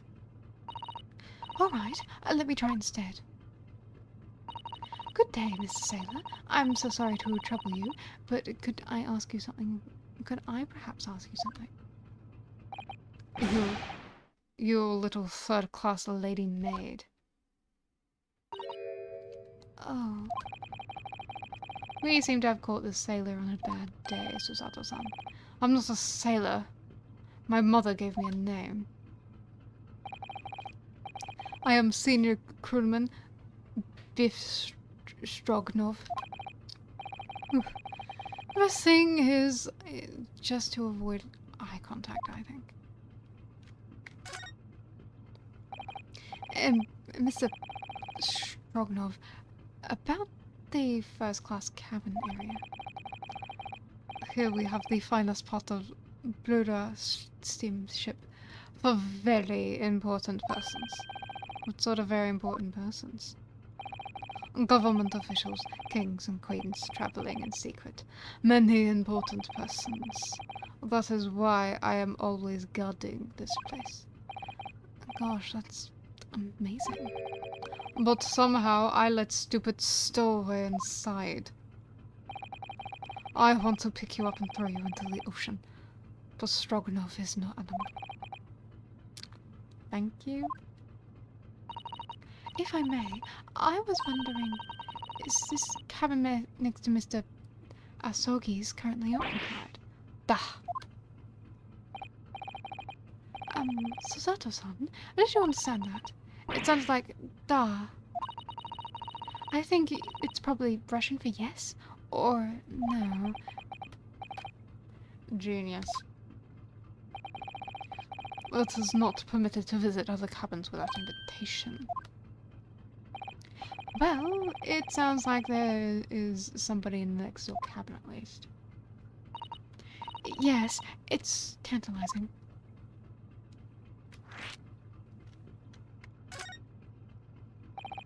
Could you tell us who's traveling in the cabin next to Mr. Asogi's? His name is Mr. Grimsby Roylott.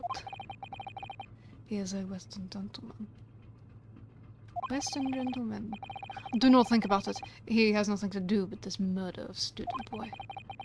But how can you be so sure of that? Mr. Roylott is authentic Western gentleman. Such a man would have no interest in lowly student from insignificant Far East Islands. That was harsh. Could you tell us more about Mr. Roylott? When Mr. Roylott came aboard? That is not your business.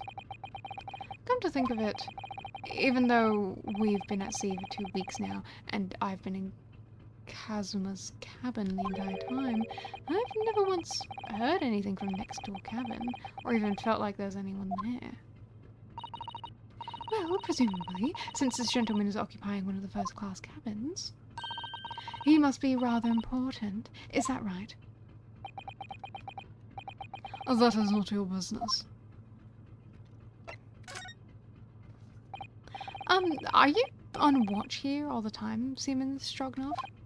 Da, all time. No, so criminals like you cannot come in or get out.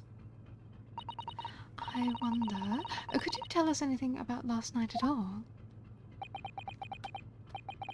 It is sad about student boy. Were you on watch last night as well? Of course. And did you notice anything at the time? Anything unusual? It. Susato-san, did you understand that? It was clearly a no. Well, I saw nothing unusual, nothing at all. And you didn't hear any strange noises or sense anything was wrong in some way? I said no. Sorry. I'm not so sure. I could have sworn he couldn't catch my eye for a moment there. This is enough. I cannot say more now. Oh, it is time for me to report the captain. You must return to cabin. Yes, all right. Bulkhead to second class earlier is staying locked on at all times. You escape when the lobster whistles on top of the mountain, or as English says, when pigs fly. Ah, I understand. Good. Now we can investigate the area properly, shall we? Definitely.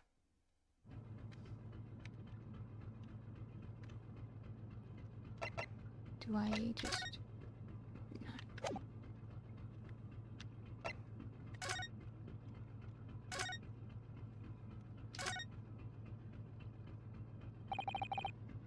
This is it. The cabin next to ours, the one the ventilator connects to. Yes, the ventilator from which Casmus saw the speckled band. Maybe whoever's in the cabin can help solve this particular mystery. Let's ask.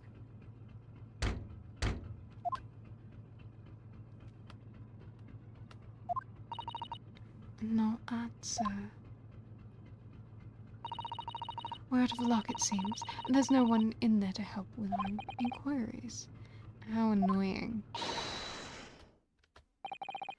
What was that? It came from inside the cabin. Such a high-pitched scream. It must have been a woman. Stand aside. I'm about to break down the door. Mr. Sholmes? I shan't be stopped when the fit is on me. I revel in kicking doors off their hinges. Please, wait, Mr. Sholmes. The door doesn't appear to be bolted. It doesn't. Then how the deuce can I dispatch this muscular urge? What, pray, can I kick? I think we should go in. There's no time to think about stress relief.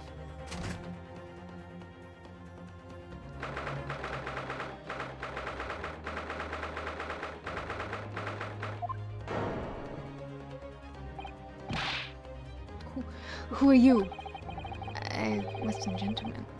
This man looks Russian to me. Oh, well, we heard a woman scream.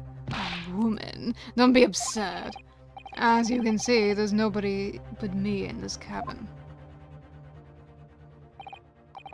True, this old man does appear to have a person. Doesn't have a person here. But in that case, who just screamed? Get out, all of you, now. Please excuse the intrusion, but you're Mr. Grimsby Roy Lord, I believe. Yes, that's me. And you are? I am the one and only, the actual Herlock Sholmes. You've heard of me, no doubt. No. I'm a great detective among great detectives, one who adorns the cover of popular magazines, no less. So I assure you, you may trust me completely. The man uses that magazine like a business card. A detective. I do not trust detectives. We distinctly heard a scream emanating from within these walls. So there wouldn't appear to be a lady concealing herself within the wardrobe this time. So might I be so bold as to ask you to open that small traveling case? Don't be stupid! How could anyone fit in a small trunk like that? Well, it's quite fashionable these days, is it not? Traveling inside one's trunk. Don't look at me. Oh my, did you see that, Mr. Naruhodo? Yes, the case just shook. Leave, now, otherwise I'll cut the steward. So this is Cosmo's neighbor, Mr. Grimsby Roy Lord.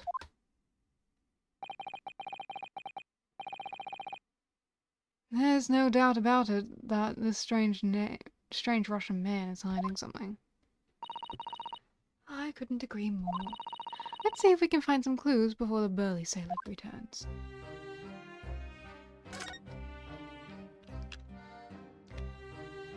Look at him! He's sitting like a fucking weirdo! What a fucking weirdo! I know you guys are interested in this bag. I was more interested in this bag. What do you think you're doing? This is my cabin. Get out. Could we just have a look inside your traveling case, perhaps? No. Oh, what a pity. I think we're out of luck. I think you're right. There doesn't appear to be anything more we can do. I agree, but there's someone else who can help. Perhaps the great detective could get somewhere with Mr. Roylott.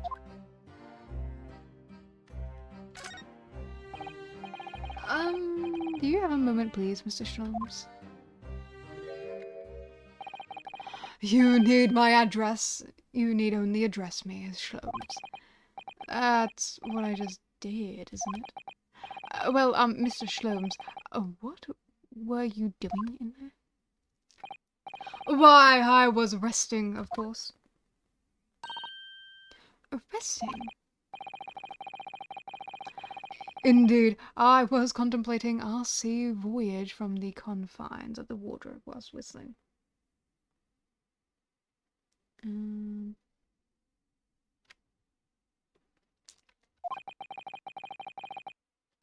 Waiting for the inevitable time that you would need to call my great powers of deduction into service. Oh.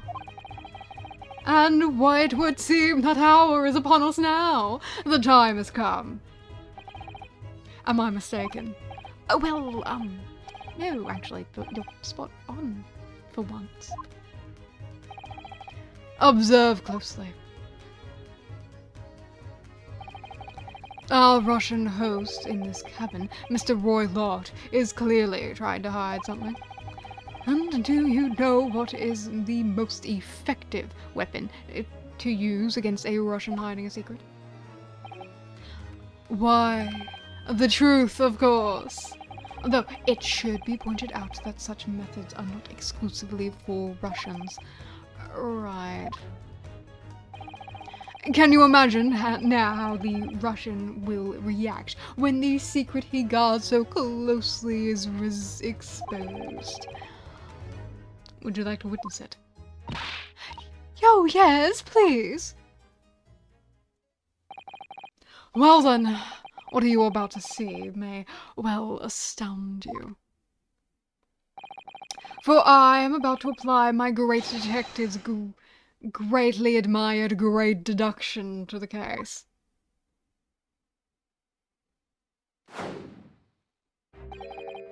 Could this man be a more hackneyed portrayal of a dubious Russian, I ask you? What? From time to time it occurs to me. Is the fellow dubious on account of his Russianness, or Russian on account of his dubiousness? I really don't think either of those things should be occurring to you, or anything. That's right, Mr. Sholmes. I know that man's beard and dark glasses are hard to ignore, especially on first meeting, but I once read it is a capital mistake to theorize before you have all the evidence. It biases the judgment. Shh! I must have complete silence. Oh, what are you doing? Why are you peering at my face like that? Ah, just as I thought. Yes, I have quite made up my mind now. Huh? There can be no other explanation that accommodates all the facts. Mr. Roylott, I have reached two incontrovertible conclusions. What do you mean? Number one, your true identity is that of a villain. Using those shears, You are about to end the existence of something most dear. Are you not? Uh-huh. And number 2, the other conclusion I have drawn. You are, at this very moment no less, in the midst of committing the most grievous crime. Beneath that beard, your mouth quivers with nervousness, tension, as you realize you have just been discovered. Does it not? Oh, Naruhodo-san, I never imagined I would witness one of Mr. Shlom's great deductions with my own eyes. That was a great deduction. Nothing can deceive Mr. Shlom's. In a single glance, he can deduce all there is to know about a person. What? What ineffable twaddle! Oh yes, I've read about it countless times in the adventures of Herlock Sholmes. And now, I've experienced the astonishing impact of his great deduction firsthand. This is like a dream come true. I can hardly believe it, but all the colour has drained from Mr. Roy Lott's face. Looks like somehow most of Mr. Shlom's conclusions were right. How could you... How could I possibly know such things, you might wish to say?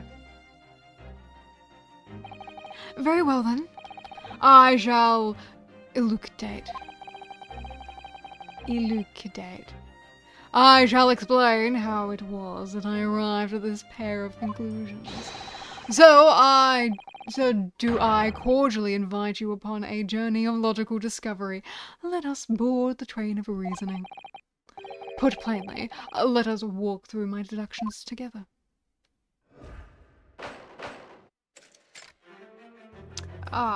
Sure. The old man's identity. So, the dubious-looking Russian Mr. Roy Lott, obviously what catches the eye in the first place is the enormous pair of shears in your hand. Now, we ask ourselves, what could you possibly want with such an implement? The answer, of course, is staring us in the face. You were on the verge of using the shears to cut away the copious beard you sport. Now, moving on. The question then begged is this. Why would you desire to rid yourself of this magnificent beard, Mr. Roy Lott? Once again, the answer is plain. We have clear evidence to shed light on the matter. Regard, if you will, this morning's newspaper. In particular, the fascinating front page article, which it would appear you have also read, Mr. Roy Lott. I'm sure it needs no further clarification. The evidence that reveals your true identity is the article about the revolutionary. In translation, the heading reads Revolutionary Vilin Bolshevik flees Russia via Shanghai. As you cannot fail to observe, the subject of the article possesses an extremely copious beard. Having noted the article yourself, you decided to remove your incriminating facial hair before it gave you away. In short, your true identity is beyond doubt. You are the efficient Russian revolutionary himself, Vilin Bolshevik. Not that I've heard of you myself, you understand.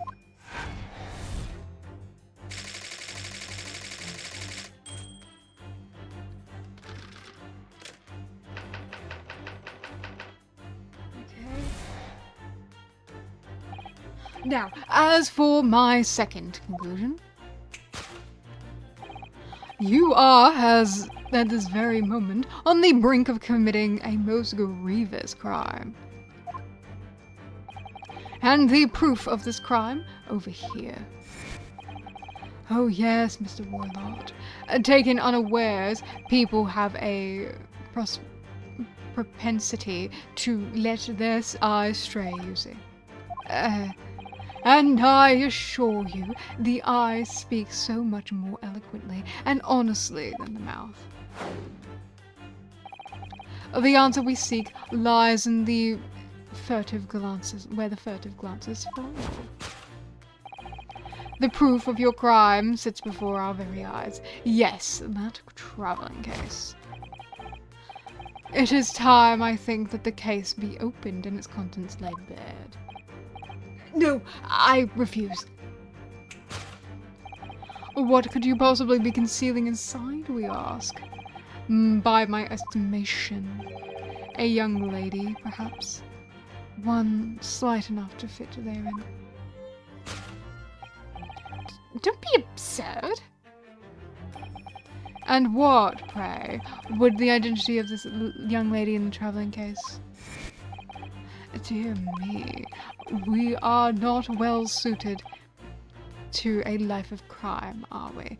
Your careless whatever betrays you.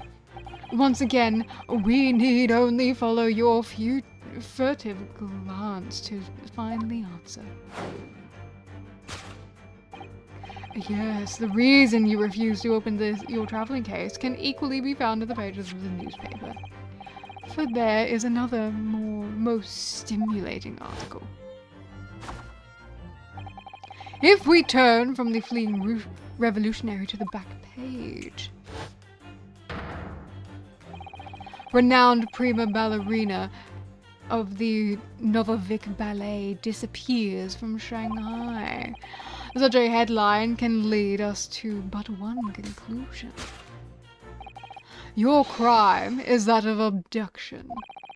And according to the article, the young lady's name is Nikolina Pavlova.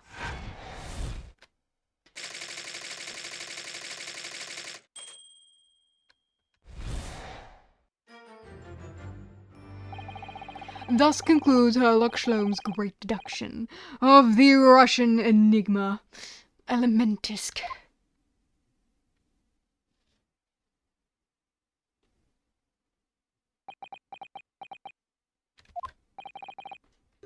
So Sato-san, that wasn't one of the great deductions I've been hearing about, was it? Well, the stories are full of Mr. Sholmes' brilliant deductions, you know. But that did seem a little different somehow. Excuse me, Mr. Sholmes, could you come over here for a moment? Pray, what can I do for you? It's about your deductions. Would you mind? Not at all. Go on. Well, to start with, there's the newspaper article. I think we had the same discussion before, but these two men look nothing like each other. Ah, yes, I recall a discussion earlier, and at the time I believe I told you. The man is a revolutionary, well able to revolutionize his own appearance. In fairness to Mr. Sholmes, Mr. Roy Lott does look more like this man than you do. That's not the point. And another thing, the part about him abducting the ballerina. Indeed, a truly startling revelation. At first glance, the case would appear too small to accommodate a young man. No, not just at first glance, it is too small, clearly. You'd be lucky to fit a 5-year-old child into that case, even if you pushed really hard. I don't suppose the missing ballerina is a 5-year-old child, is she? You mean you don't know? No, the young lady is 15. No, I didn't know. How could I? Well, if she's 15, then 10 years worth of her poking... worth of her would be poking out of the case. Some years ago, I read something pertinent, I believe. A troop of men consuming vinegar daily in order to promote a certain litheness in their bodies. Vinegar? For such a sour bunch, it would surely be a simplicity itself to contort oneself into the confines of that small case. Oh dear, you might be thinking of contortionists in this circus, Mr. Shlums. Ugh, this whole thing is turning into a circus. Mr. Naruhodo, something occurred to me about Mr. Shlom's deductions just now. I think his power of observation are, well, magical. His eyes cut to the heart of a matter almost instantly. It's just where his directions, where he directs his attention and his logic, that seems a little off. Your idea of a little may be a little off itself, Miss Susato. It's just one of the two key words in his deductions that seem to let him down. So I was wondering if we might perhaps tactfully switch from an switch them for alternatives. Oh, what do you think? Switch the key words in his deductions. Yeah, but very tactfully. I feel sure if we could do that, we'd unlock the true genius of Mr. Shlom's great deduction. Precisely the thought that was going through my own mind. This man has a lot of work. At times, I wonder how anyone puts up with me. Yeah.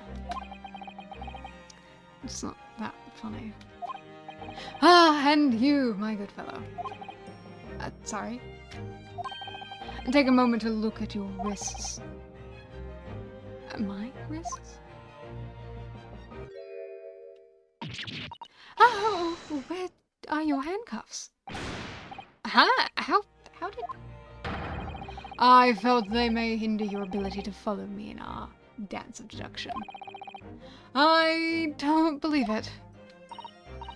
Mr. Sloanes, you are a marvel. And don't worry, I shall restore the shackles to your wrists when we are finished. I'm not worried. In fact, I'd rather say like this. So, let us begin. Herlock Sholmes is proud to present his logic and reasoning spectacular. Sure.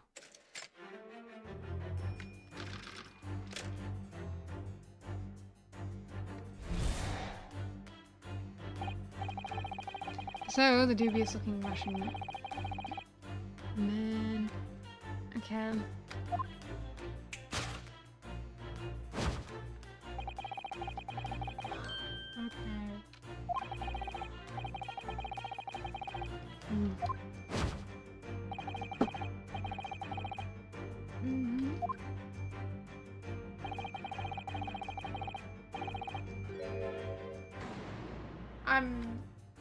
Yeah. I'm not sure.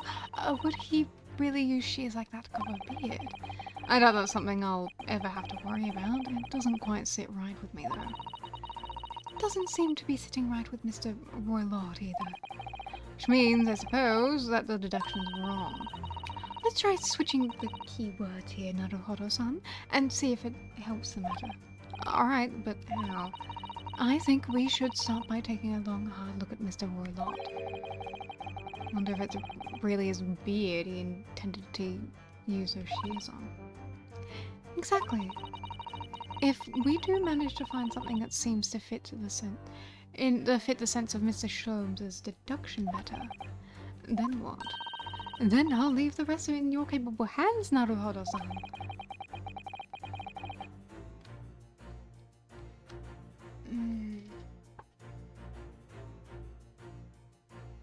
Okay.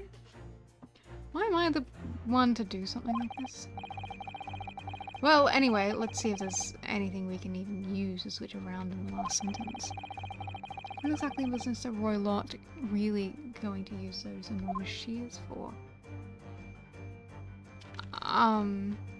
What else could he cut up?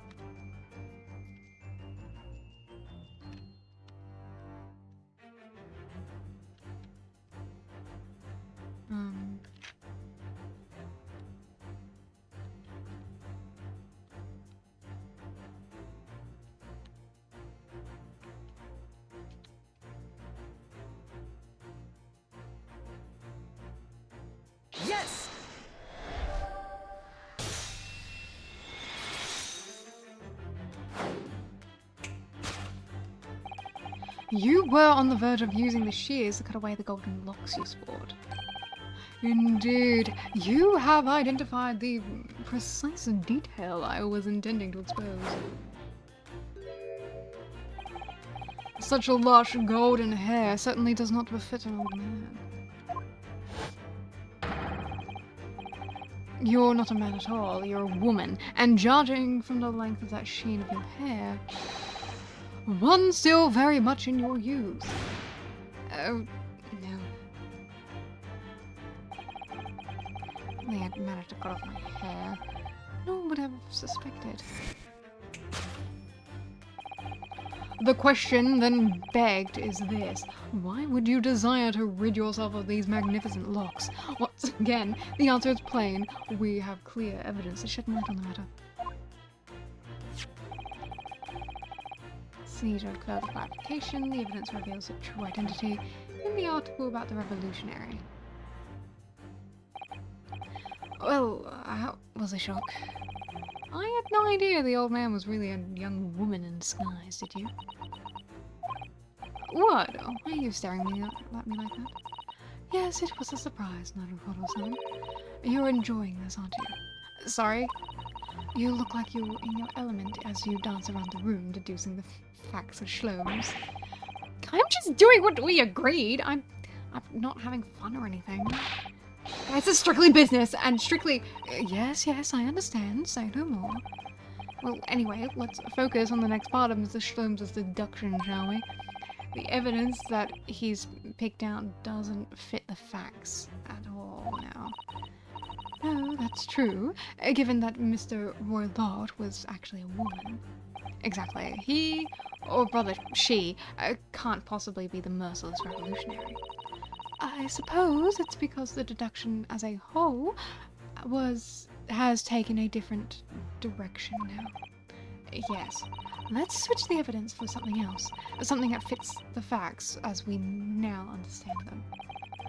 For some reason, this woman needed to try and hide her true identity. I feel as though I've either read or heard about a young woman in a situation like that recently. Alright, I'll do my best.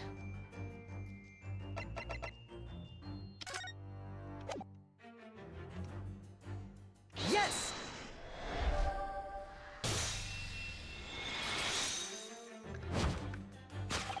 The evidence that reveals your true identity is, of course, the article about the ballerina.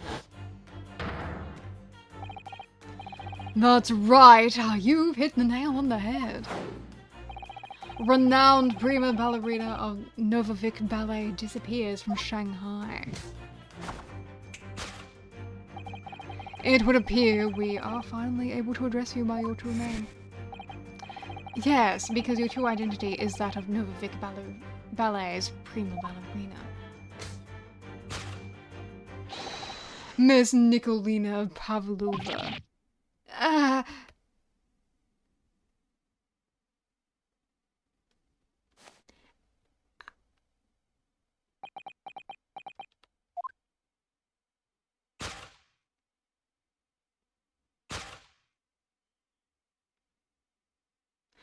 Gorgeous earring.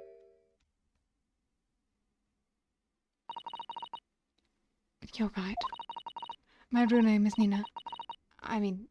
Nikolina Pavlova. But please, I beg you, don't tell anyone.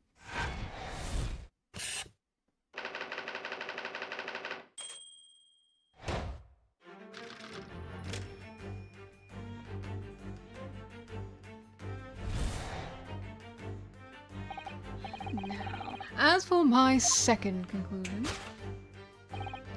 you are, at this very moment, on the brink of committing the most grievous crime. The proof of this crime, over there. Oh yes, Miss Pavlova. Taken unawares, people have a propensity to let their eyes stray, you see. And I assure you, the eyes speak so much more eloquently and honestly than the mouth. The answer we seek lies where the furtive glance falls. The proof of your crime sits at both before our eyes in the traveling case.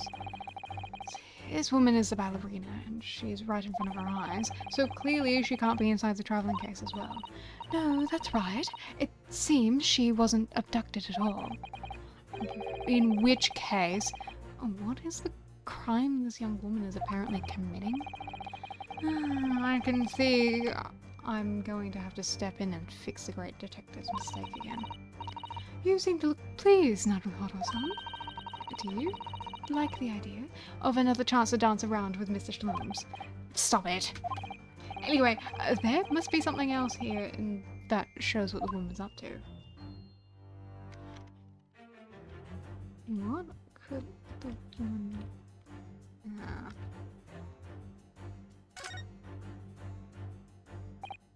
Oh wow, look at this dazzling tiara.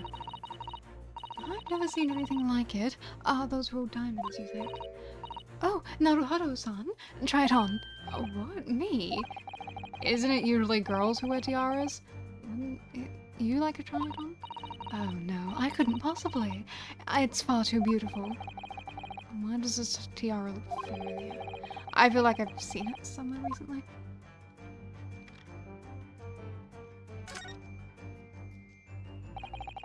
It's a very small case, isn't it? You can see instantly no person would fit inside. So, does that tell us that Miss Pavlova's telling glance in the direction was because of focus on something else? Yeah, it's true, though it doesn't make sense. Why? What do you mean? Well, if there's nothing incriminating inside the case, why did she refuse to let us look inside? Yes, I wonder why. Perhaps she has a perfectly harmless reason, though.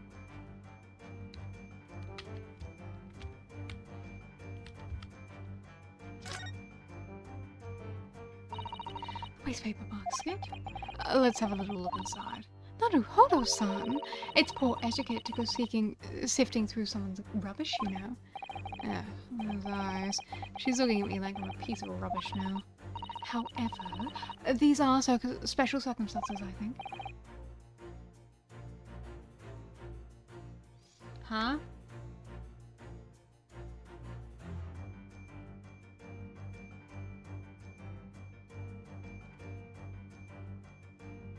What about Susato and Runosuke? I'm confused. I'm sorry, I'm getting very absorbed in reading this, so I'm not... So you guys could say whatever fucking chat and I wouldn't even see it for the next... Until 10 minutes later, jeez. Exactly, we have no choice. It's hardly anyone here at all. Oh, well, that's a little disappointing.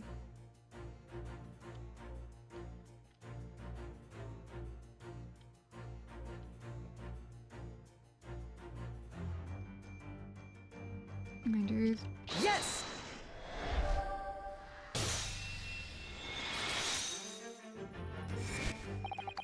The proof of your crime, surely, is this tiara. I believe this tiara is worn on stage by dancers in the Novovic Ballet, is it not? Indeed, it would appear to be identical to the tiara pictured here in the newspaper article. And if the reporting is to be believed, it is an item worth 20,000 rubles. In summary, the crime you have committed is theft. Oh no. Yes, you left your ballet troupe unlawfully, taking your precious tiara with you.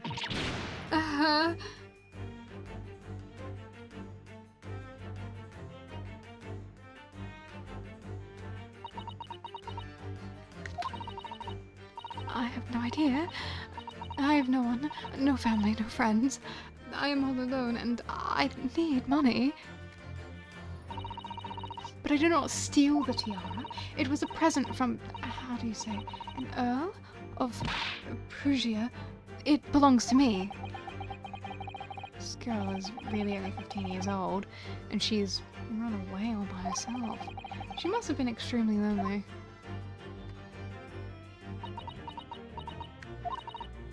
Alright, I will tell you everything. There is no point in hiding it now. Come, let us not be hasty. What? There remains one unsolved mystery about you. Mystery? What do you mean? You have staunchly refused to open the traveling case of yours in our presence. It is reasonable to conclude that there exists some reason why. Is that not so, Miss Pavlova? My dear girl, there is no sense in playing games with me. Nothing escapes my attention. Indeed, I have a very good idea of the contents of your case, even before I have laid eyes on them. Dear me. We are not well suited for a life of crime, are we? Your careless coop betrays you. Once again, we need only follow the furtive glance to find the answer. Yes, the reason why you refuse to open the case is the books on the shelf. He's completely changed tack with his deduction now.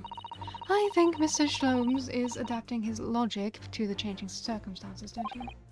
Maybe, but why has he suddenly brought the bookshelf into all this? It's just a wild guess, surely. Oh, do you think so? Well, it doesn't seem like the reason why it would be the young woman's... why the young woman wouldn't open a case would have been written in a book doesn't even belong to her. Yes, that's true, but still, Miss Pavlova certainly doesn't cast her eyes in the direction I noticed myself. And then there is another reason why she wouldn't open her case. And it must be somewhere in the area, if that's where her gaze was involuntarily drawn. I agree, that's the only answer. Whatever she has to hide, she has hidden some inside that case, should be revealed by following her gaze in the direction of the bookcase.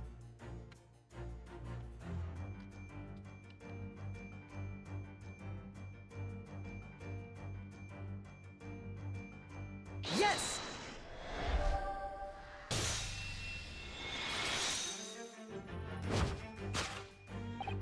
Yes, the reason why you refuse to open the case is written in the rules of passage. Passengers must not keep weapons or other dangerous objects in their cabin. Pets are also strictly forbidden. Inside that case of yours is something forbidden from the carriage of this vessel. That is the real reason why you refuse to open it, thus revealing its contents. And as we've seen, the trunk wobbles from time to time, but no weapon or other dangerous item would move on its own accord. Which leaves but one possibility, Miss Pavlova, inside your traveling case.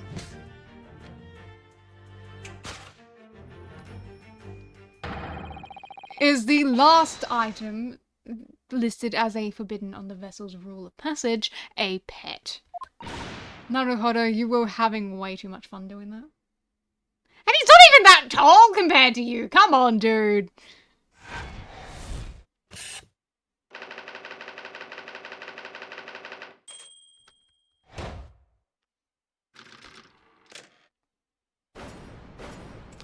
Wow. Sure. I'm sure. Wow, I can't wait to do that every chapter. So, clearly, you aren't who you said you were. No, I'm not Grimsby Roy Lord. How was my first ever deduction? It was fine. It was fine, I guess.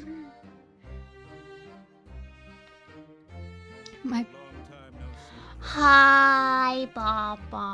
Hi, Raiders. Welcome on in. As you can see, we're being cool and we're playing Ace Attorney Chronicles. I'm sure you all think it's super cool and stuff. We're on the second case. I'm having... I wouldn't call it fun, but I am having a time. It's fine, it's fine. We'll enjoy ourselves eventually.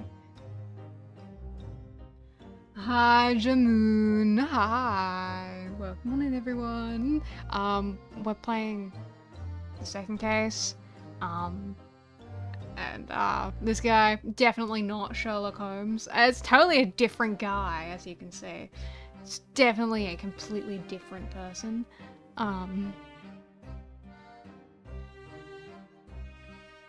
Oh my goodness. Oh my goodness. I am having a time. Yeah, he's Herlock, not Sherlock. Completely different person. I am Nikolina Pavlova. Everything you said is correct. You absconded during one of your ballet company's performances in order to escape to your homeland. Later that same night, you stole aboard this vessel, which couldn't have been easy. The Buda is a huge steamship with a vast crew. Could she really have just snuck on board without being noticed? In order to obscure your true identity, you somewhat recklessly took the guise of an old gentleman. And you intended to sever all links with your past by severing your long hair. Yet, to a woman, hair is no trifling matter. My personal recommendation is to leave well alone. So, if it was just you about to cut your own hair, who was it that let out a scream we heard from the outside the cabin? That vertebral tinkling of a bell? Why, none other than this young lady, naturally.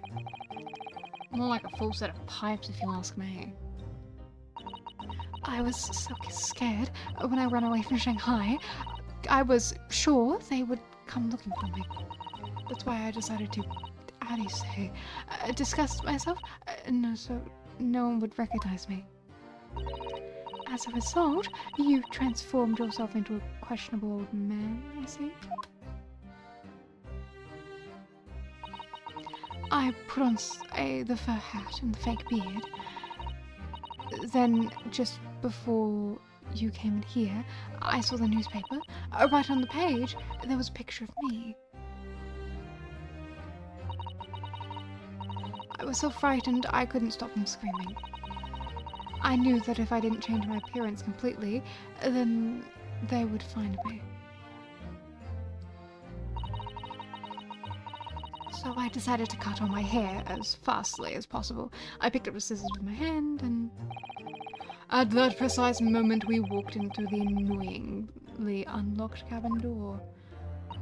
You still could have kicked it open, you know, dude. There was no reason you couldn't kick it if you really desperately wanted to do that. These things happen like that sometimes, don't they? Things do indeed happen like that from time to time. Are those two even talking about the same thing? There's just one more thing I'd like to know. What exactly do you have inside your traveling case?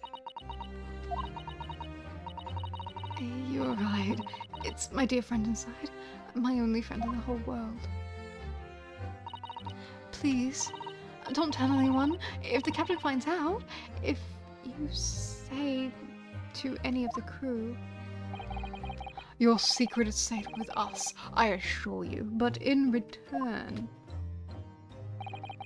you must tell us in as much detail as you can muster about the events of last night. Yes, alright. I will tell you.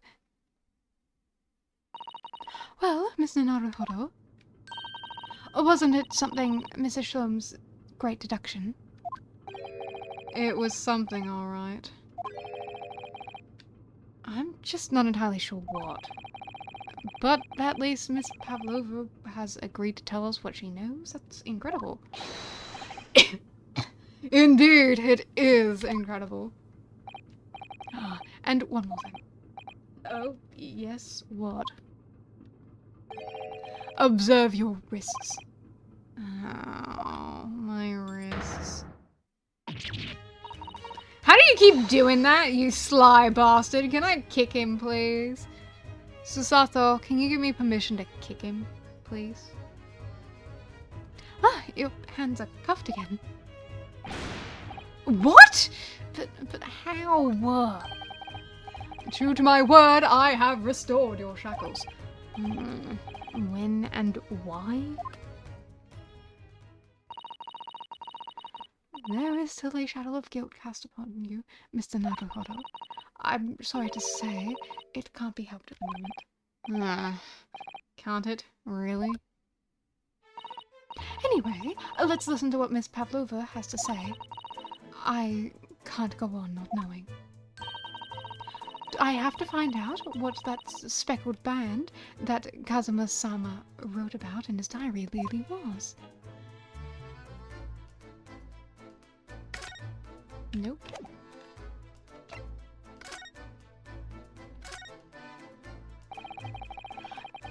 Did you know that someone was killed in the cabin next door to this one last night? One of the crewmen told me this morning when I was eating breakfast. The man who died, he was a friend of mine. Oh. That's why we're trying to find out what happened. Did you notice anything unusual last night? Perhaps you heard a strange noise. For example, perhaps people talking. Perhaps the ship was absorbed in a wild tempest. Perhaps its steam engine exploded. Perhaps everyone on board would have noticed if that had happened. Miss Pavlova, is there anything you can tell us?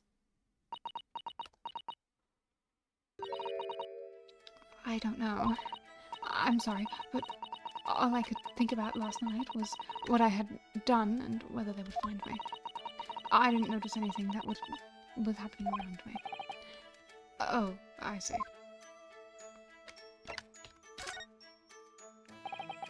You've run away from your ballet company, haven't you? The Novik Ballet? Yes. I'm traveling to Great Britain, and from there I want to go to America. I will never dance again. I want to forget everything about the ballet. I will start a new life. You wish to forget? A challenging proposition when you have that striking tiara as a reminder. But that tiara is mine! I need it to live. I have no money of my own. The Novovik Ballet gives us only a little food and water, and we must dance all over the world. I had to run away. I had no choice. If I stayed, it would have killed me. So you ran away to protect yourself? Yes, and the crew of the ship, they have all been so kind to me. They let me come on board, and they said I could hide in this cabin. If that is indeed the truth, Miss Pavlova, it creates a most intriguing conundrum. Yes, it does. What do you think about it, Miss Naruhodo? Me? Oh, well, yes, of course. I think we should hear Miss Pavlova's explanation. To what conundrum, I'm not sure, but... This ballerina group is basically that times K-pop group. No, I think the ballerina group is just this times ballerina group, because shit like that was fucked in the past. Way more fucked than it is now. In a way. You know, they were basically slaves.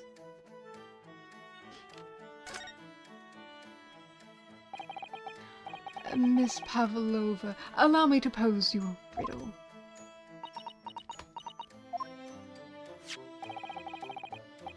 According to this newspaper, it was only yesterday that you absconded from the ballet. Now, that being the case, it must have been last night that you boarded this vessel. However, the SS Buda stopped at by no port last night. That's it, of course. So how is it, pray, that you came to be on board? Now that I think about it, the crewmen outside the cabin acted very strangely when we mentioned that. It was just after we asked him about the occupant of the cabin when the occupant of this cabin came aboard. Oh, that is not your business.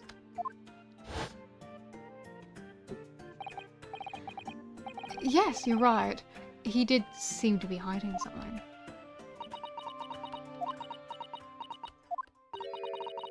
An angel descended from the heavens, bringing grace and beauty to the stage. Sorry? Oh, what was that? It is how the Russian newspapers describe one of my performances.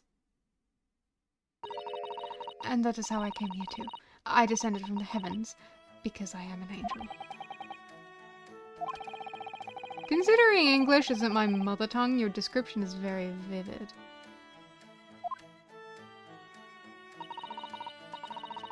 Mr. Shlomes once said, I never can resist a touch of the dramatic. Seems Miss Pavlova is the same. A genius descended from the heavens, bringing grace and beauty to detection. Words once said about myself. A quote from a wonderfully extravagant advertisement for the adventures of Herlock Sholmes, in fact. Yes, Mr. Shelley. Anyway, it doesn't look like Miss Pavlova is going to tell us what really happened. So the friend you mentioned is inside your traveling case, is that right? I don't think animals are allowed on board, according to the rules of passage.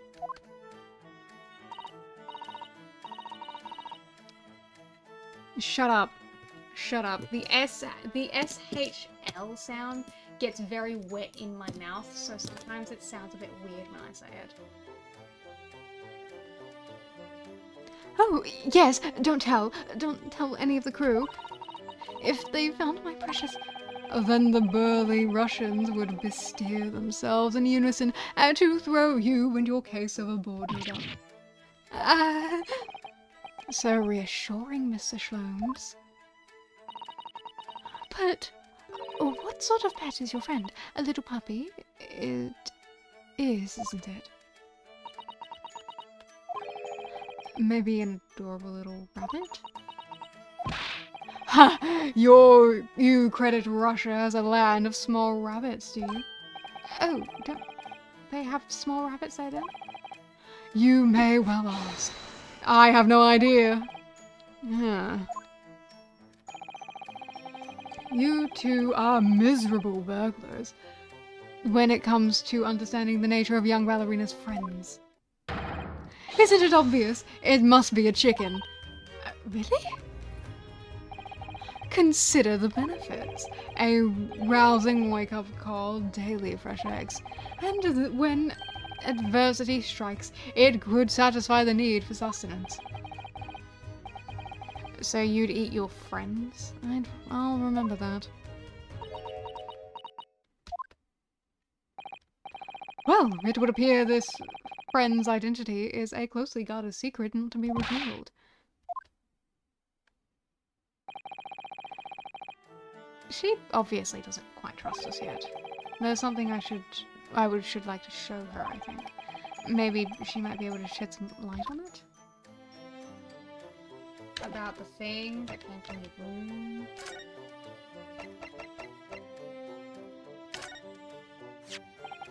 This is the diary of my friend who passed away. His diary? Yes, he wrote in it last night before he died. Something a little unusual. It reads, 2:23 a.m. I can hear a faint whistling sound. And then a few minutes later, 1:35 a.m. what looks like some sort of speckled band is dangling from the ventilator grill. A speckled band? I don't understand. It's strange, isn't it? But the ventilator he mentions joins to this cabin, you see.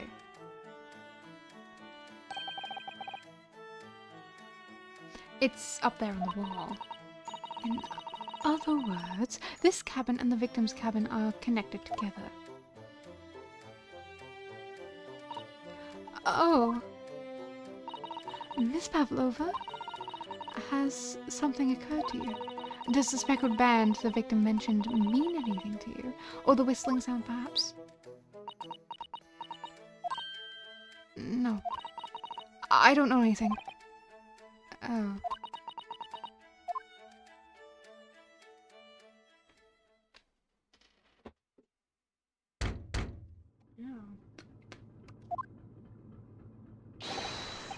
Excuse me, Mr. Warlord.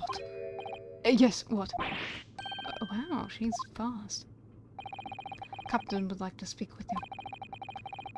You must come to Captain's quarters at once, please. Alright. I will come now.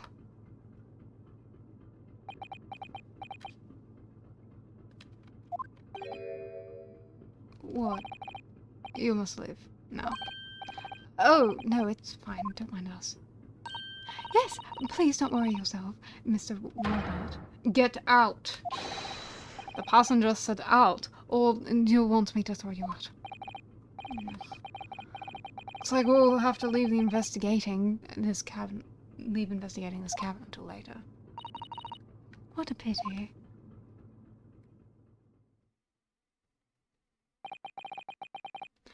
Since we lost our chance. Having still not managed to investigate Miss Pavlova's cabin, we were unceremoniously chased out. That is to say, we were quite literally picked up and thrown into the passageway outside. Oh, my goodness. Oh my goodness. Oh, stretch. Oh my goodness. Oh my goodness. Is this seriously? I mean, I'm not surprised. This is gonna be fucking 6 hours. 6 hours of this with fucking Urlock. Oh my god. I can't decide if I like him or if I hate him so much.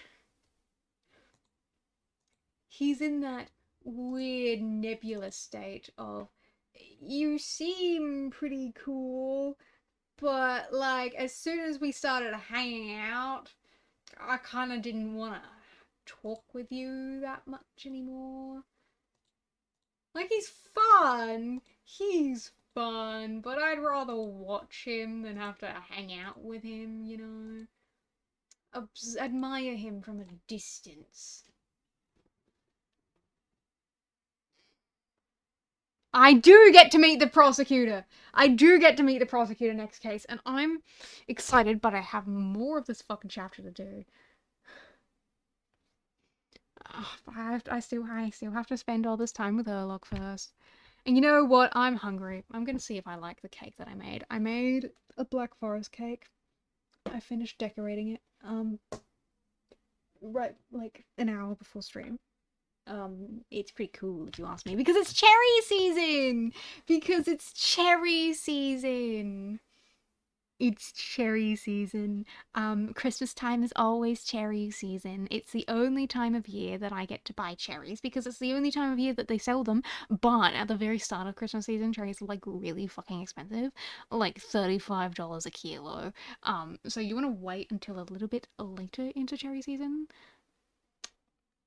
Howdy guys, howdy. Good morning. Well, it just turned 12 o'clock, so it's good noon to you all.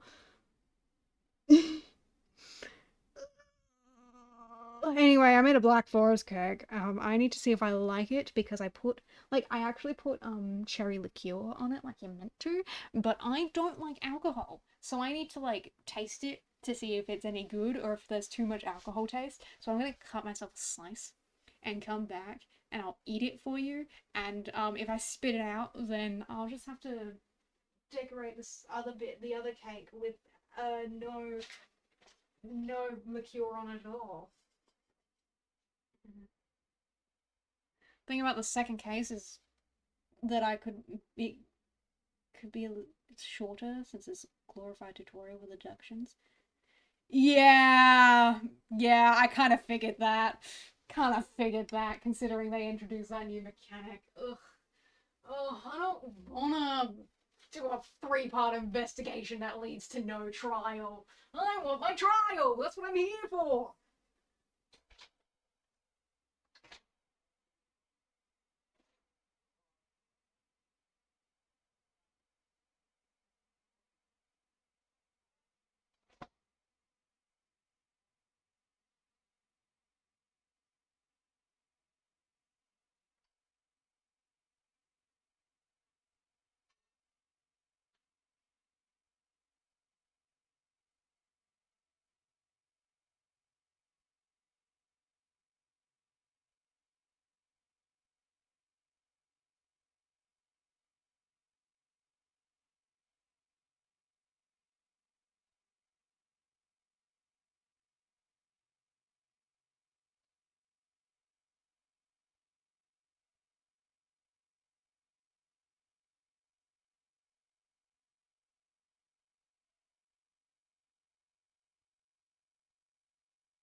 Alright, in-season cherries on my Black Forest cake with actual alcohol.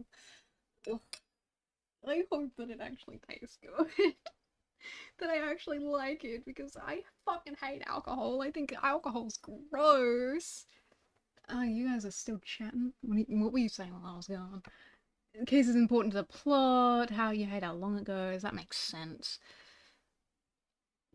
Doesn't suffer from case 3 syndrome? Case 3 syndrome? What's case 3 syndrome? Case 3 would be the powers case, would be the circuits case, would be...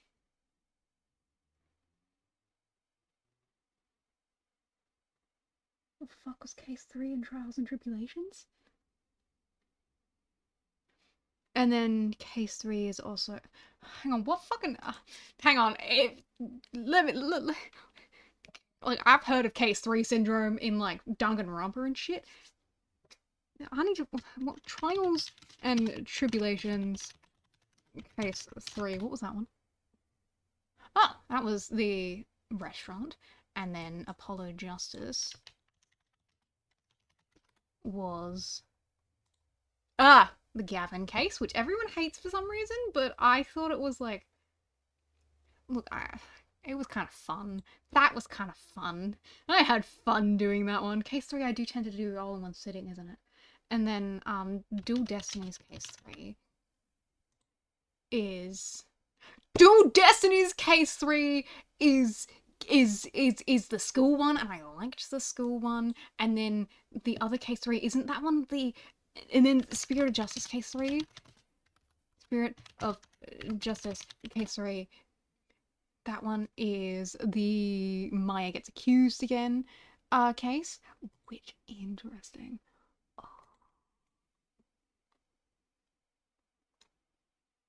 I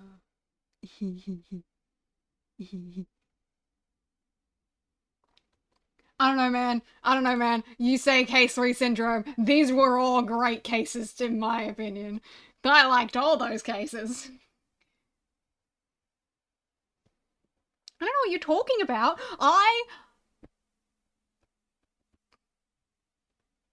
I don't know what you're talking about. I don't know what you're talking about. I have no idea what you're talking about. I don't know what you're talking about. Yeah. Yeah. Yeah. Yeah. Yeah. Yeah. I don't know what you guys are talking about. These are all good. Look, I'm also lame because I kind of like the Danganronpa case 3s too. I mean, they're like far from my favorite, but what do you mean Steel Samurai 1 isn't memorable? I remember it. I remember it. I love willpowers. Yes. Okay, the Big Top one is a bit more weird. Okay, but I thought is more weird with the ages and stuff. And like I guess, but I still had fun. I like case 3 because case 3 is, except in, is usually a more fun case. And like I understand some of, like I understand the gripes, but like it's fun. At least I had fun with trials and tribulations. Oh. Anyway, I'm gonna try this cake now because I used fresh cherries for it and stuff.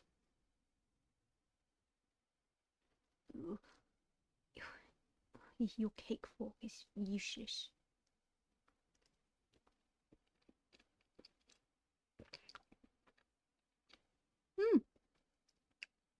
You know, can't even notice the alcohol. Pretty cool.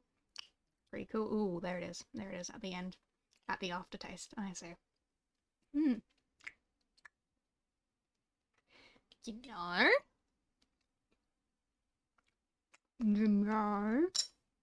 You know? I think I did a pretty good fucking job with this cake. I'm not really like a cake person. I mainly made this for my parents.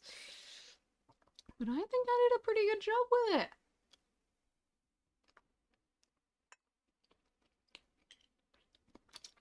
Black Forest cake is the cake of the season, baby.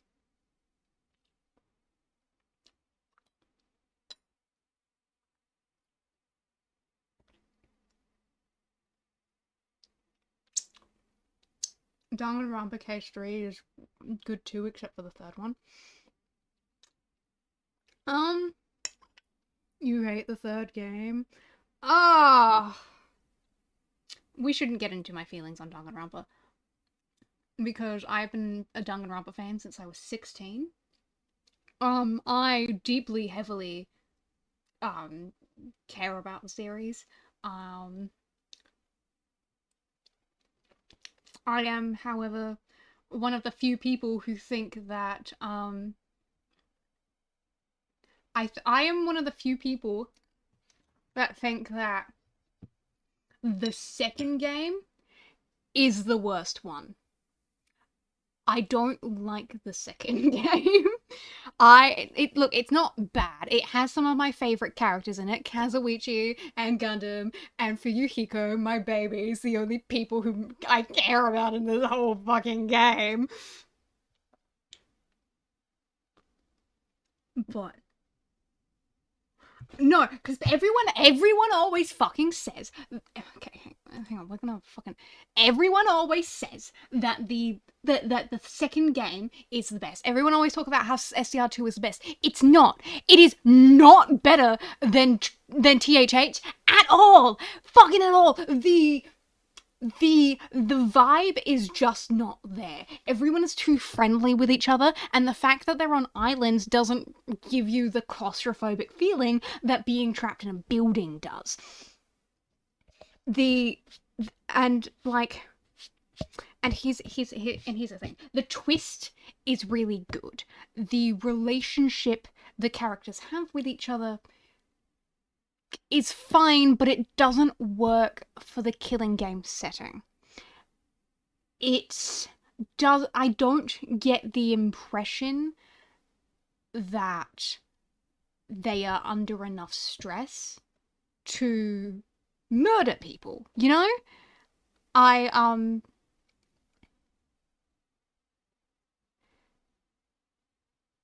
Maybe I'm the weird one. Okay, but here's the thing. Consider this. Everyone is too friendly with each other. There isn't enough like interpersonal like clashing with it, and it works in the classroom environment, and it works in things like in Ultimate Talent Development Plan.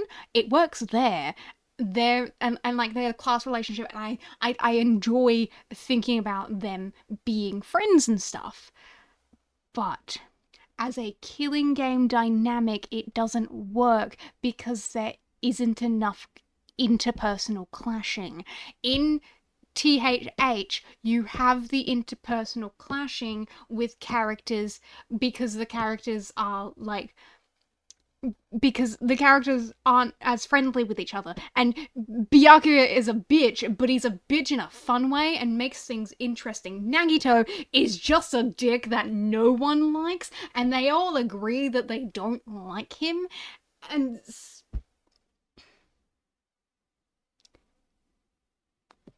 did I cry when I saw one character's punishment?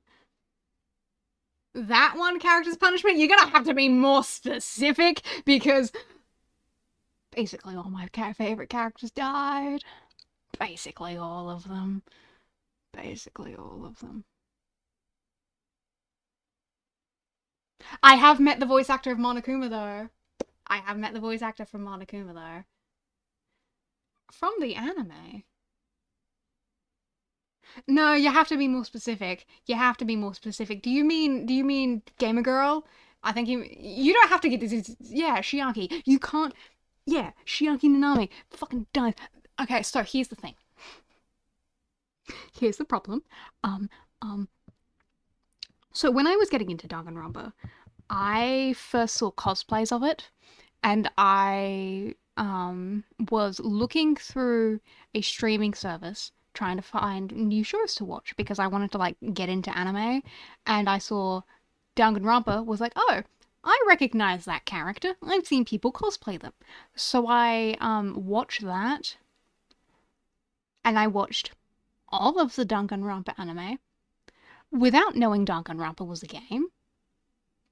So I went into SDR2 already knowing like the despair arc shit.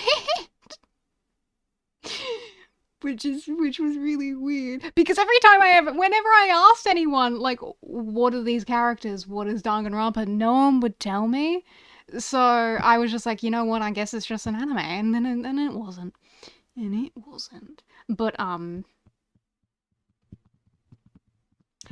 I think Future arc is like mwah, mwah, amazing, impeccable. I would play that as a game.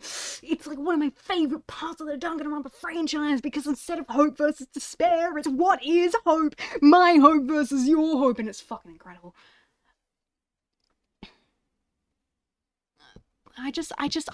My problem with 2 is that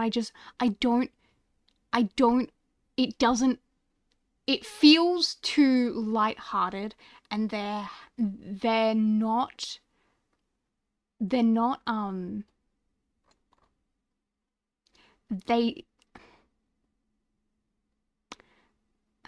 how do I describe it? Hello, Inactive Mass. Thank you for the follow. Yes. My goals are being reached, and they will. But I will never be. I would never be satisfied. Never. Anyway. Yeah. In terms of like the Danganronpa shit, like, I also just don't give a shit enough about enough of the SDR true characters to like them. Okay. I don't give a shit about Hajime. I don't give a shit about Mahiro or Hiyoko or Ibuki or Nekomaru.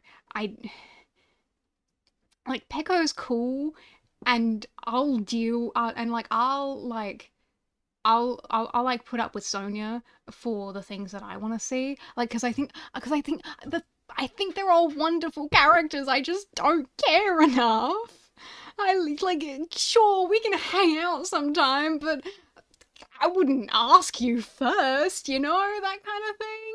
Like, but with the Trigger Happy Havoc cast, I love them all so much. I'm like, oh, you guys, you're all so cool, and I love all your little dynamics with each other, and I love learning about the friendships between them, like how, like Taga and Celeste playing chess together, and I love that little thing so much.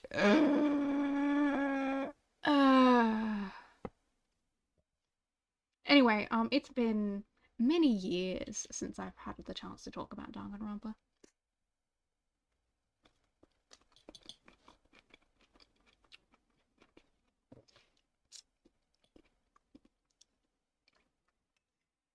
The nurse do be crazy though. The nurse do be crazy. Mikan be crazy.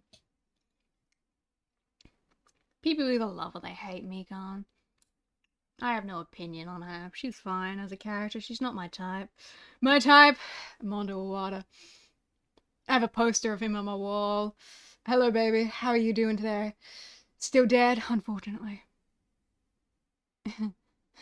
He's my favorite character. He was, in fact, my first fictional crush. If you would have ever believed that.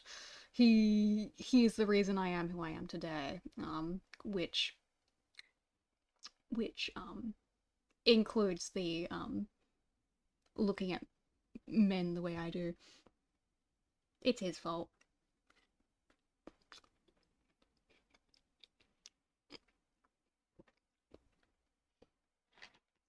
Cause like if I hadn't found out about that character, I would have never read the shit I did on AO3. And look at me now. How dare you say that to me? Fucking Brian Peacock makes that joke all the fucking time, and it hurts my soul every time, and every time I tell him about it, he just laughs in my face. But I do have a signed print from Brian, who was the voice of Monokuma. He was the first actor I've ever met at a convention, because local conventions are shit.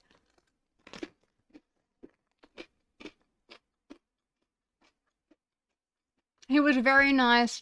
He said my outfit was cool because I was wearing like every time I was wearing like overalls, and I made a belt out of keychains. Every time I wear my keychain belt, I always get compliments on it.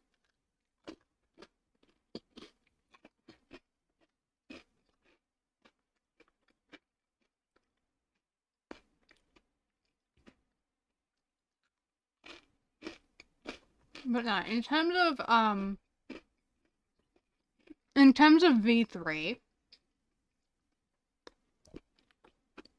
I don't think V3 is as bad as everyone says it is. Now, to be fair,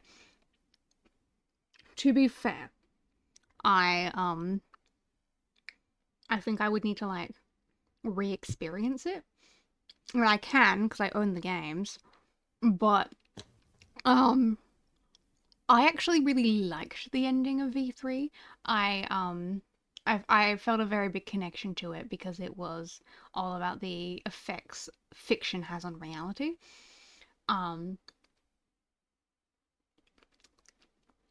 And some people felt like it was a big old fuck you to the fan base, and it was probably partially that, but to me, I related more with the way Shuichi was taking it onto. Not like the Like the reason that the ending is the way that it is because he didn't want to make Danganronpa games anymore, which I totally understand. Um, he's like, yeah, Kodaka has a very specific style that you find in all his games that's very Danganronpa-esque, but I think he wanted to like, because if you notice with his later games, he got a lot more serious with some of the things. So I think he wanted to try and do some things that he couldn't do in Danganronpa.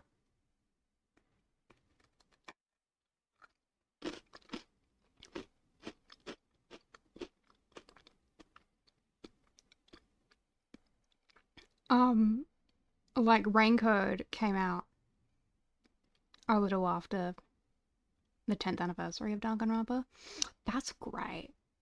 That's really good. It takes itself seriously, and it was like the last thing that he published with Spike Chunsoft. He did a really good job with that.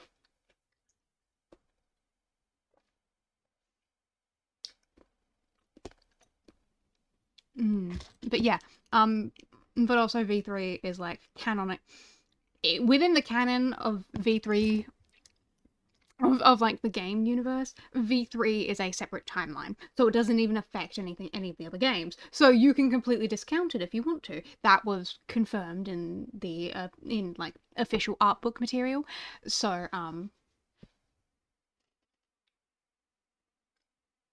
so you don't even need to like worry about it at all. But generally speaking, I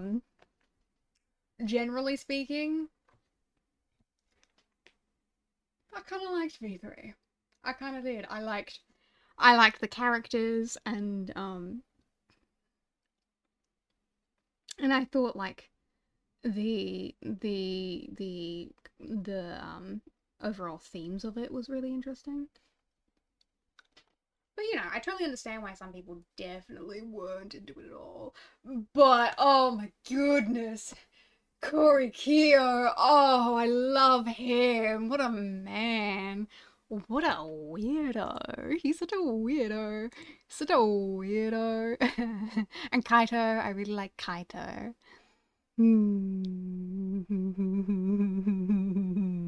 And they have such, and I like the designs of in V3 as well.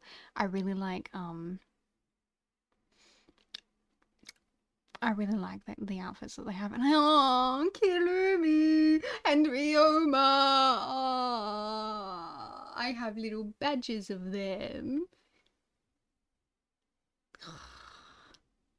It's technically not, the incest bit is technically not his fault because he was emotionally manipulated, perhaps for his entire life. So he's a weirdo, but he's a mentally ill weirdo who needs to get some help. So, like, don't come near me, please. But also, have you considered seeking therapy?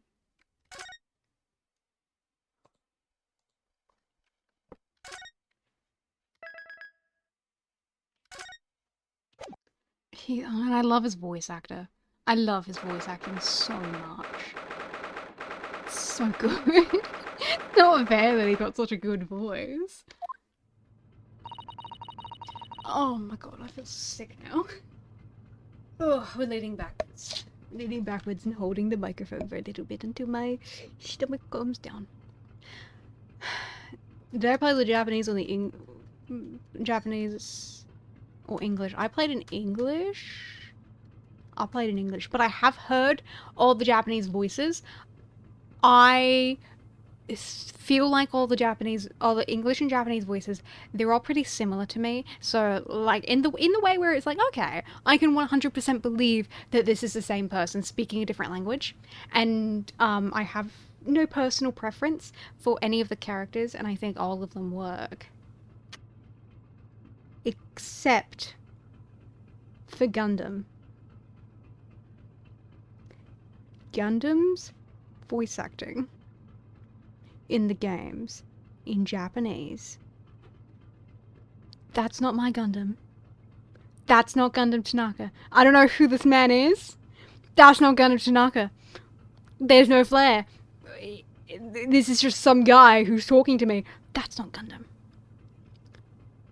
That's not Gundam. Not my Gundam. Not my Gundam. That's not Gundam. That's not my boy. That's not him. That's not him. That's not him. That's not him. Look, I'm not saying he was bad at voice acting. I'm saying that what I heard from that what I've heard of him, I was like, how is that Gundam? It just sounds like some guy. It doesn't sound like an eccentrist, you know? Like, I've heard Jintoki in other roles. He's the main character in a show that I've watched. And he's a really good voice actor. I like his voice acting a lot. Though, take what I say with a grain of salt, because I'm not really good at being able to tell if voice acting in another language is good or not. But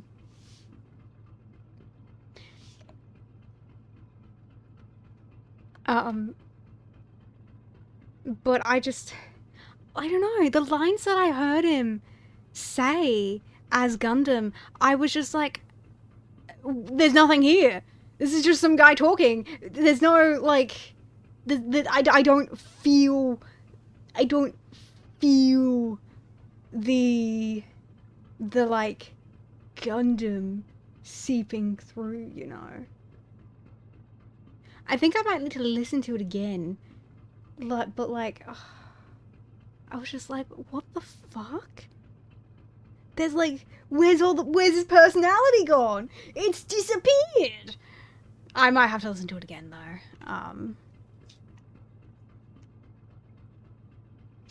Because the new version of SCR2 is coming out, and I was thinking of buying it and playing it on stream. Mostly so that you guys can watch me punch Nagito in the fucking dick, because I hate that son of a bitch.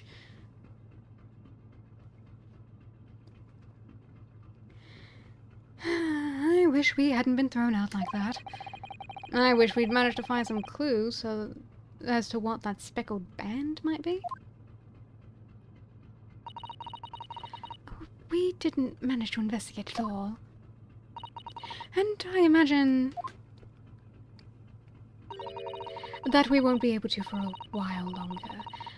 We'll never get past the sailor guarding the door. He's clearly glaring at us, as if to say, don't even think about it. Oh, wait a minute. What is it? Well, what happened to our great detective friend? Where did he go? Oh, yes! He's completely disappeared. When did he do that? He slipped away as quietly as the wind, and not before ensuring these were securely back on my wrists. Well then...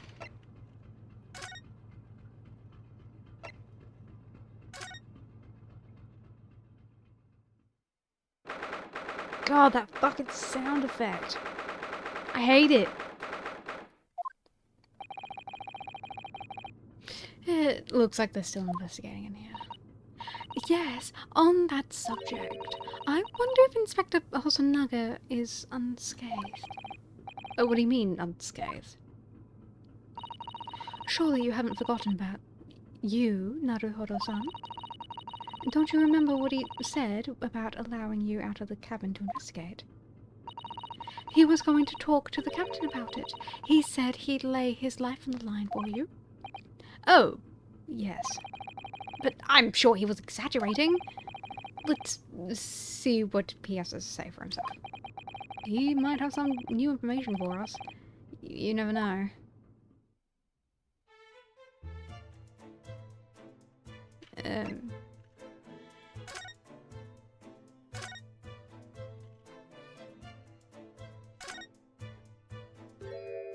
Ah!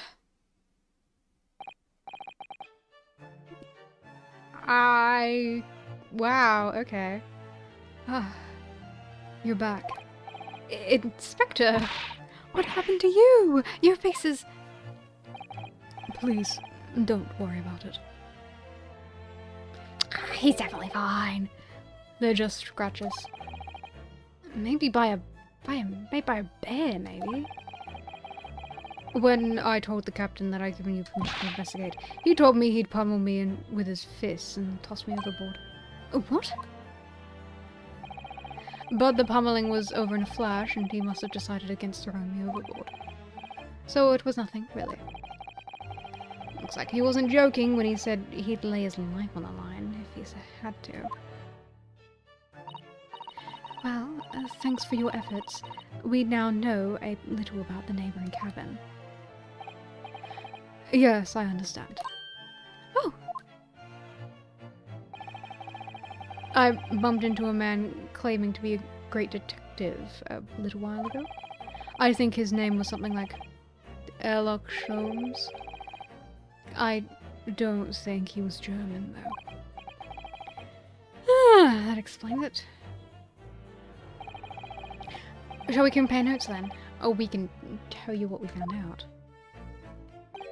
Yes! Let's do it. Well, first of all, I'd like to know how much... I think I've got, like, fucking 6 hours of this. 3, 4 more hours of this shit. Oh my goodness. What? Nikolina Pavlova. She's in the cabin next door. Oh, do you know who she is? Please, what self-respecting ballet fan wouldn't know that graceful angel? Oops. I think I upset him there. Well, that tells us the neighbouring cabin is unrelated to the case, at least. Oh? How? Because angels don't go around committing crimes, do they? I'm definitely upset him. Inspector, your investigation is in here proved fruitful. If I'm honest, there's very little more I can do. Our duty is to make sure the scene isn't disturbed, ready to hand over to the Hong Kong police. So I'm keeping watch here, trying not to take my eyes off the job. Oh, I see. Ah, there is one thing. I do have a small piece of new information for you. Oh, what? Yes, do tell us, Inspector, please.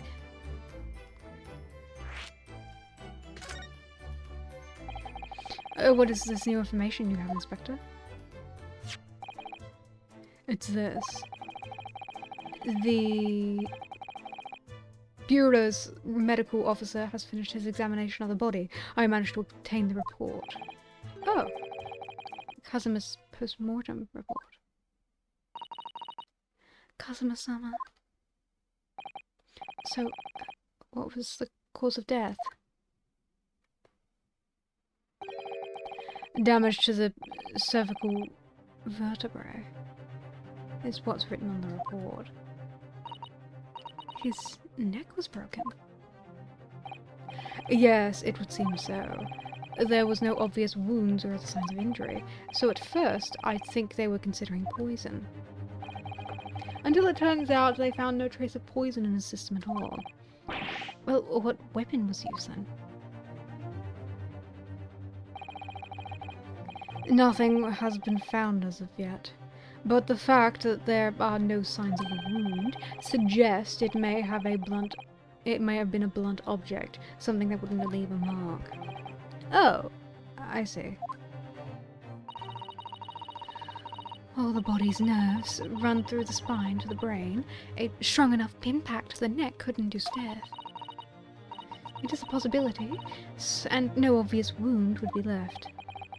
Poor Kazuma. I have a copy of the report. If it might be useful, you're welcome to have it. Really? Are you sure? Yes, it's fine. I trust you. After all, if I didn't trust you, I'd never have agreed to leave the cabin in the first place, would I? Ah.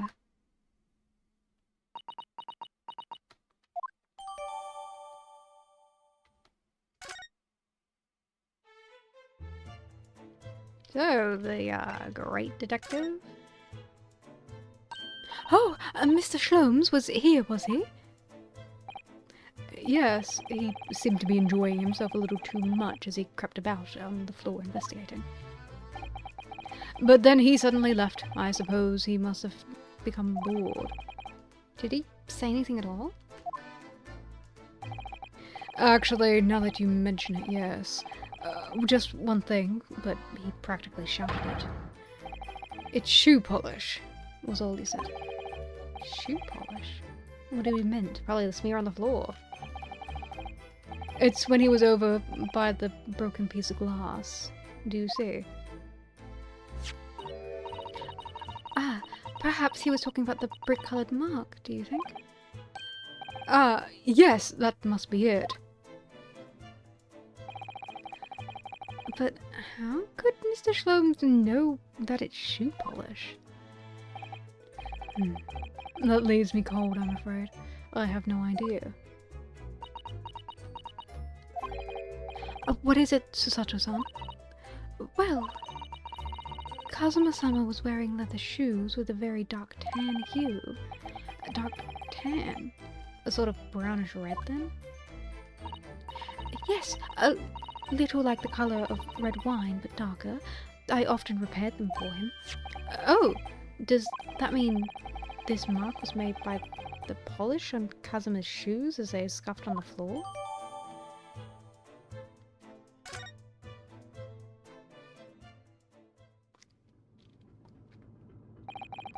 That's really all I can tell you at this stage. I should return to my post. My fellow crewmen's eyes are boring into the back of my head. Yes, that might be the best, thank you. Poor Inspector, you look exhausted. Oh, no. Well, I feel terrible that I failed to protect Asogi-san. He was my responsibility. Of course, my pain is nothing compared to yours. You were his friend. The truth is, I seem to have a heavy head ever since I woke up this morning. A heavy head? That's interesting. My head's still throbbing too.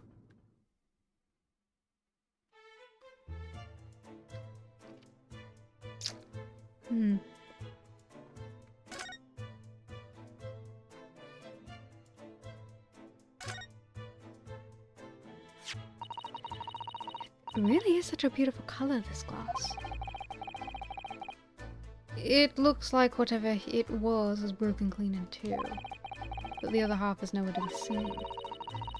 And then there's the brick-coloured mark, which is shoe polish according to that great detective you seem to know all about. I suppose it must be from Kazuma-sama's shoes. Maybe, but what I'd like to know is, how can the detective be so sure that it's shoe polish and not something else? Because he's a great detective, of course. That's hardly a reason, is it?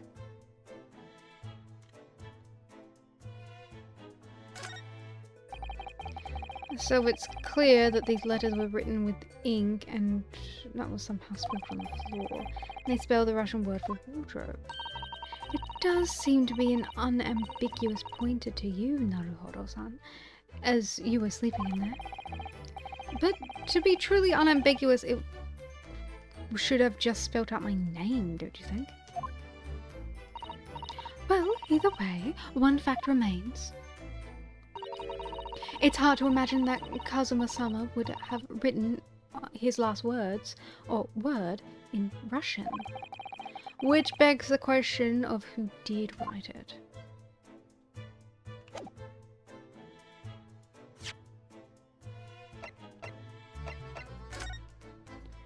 Male, Far Eastern, time of death, sometime between 1 AM and a little past 2. Damage to the cervical vertebrae, resulting in instant death. The victim's neck was almost certainly broken as a result of a strong blow to the area. No obvious external injuries or traces of poison. Hmm.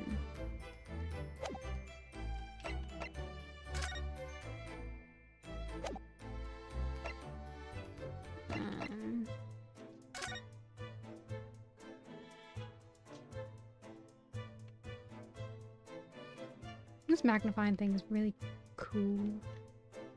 Like, look, wow.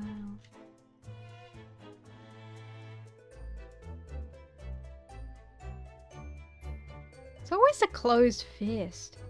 Why is it always a closed fist?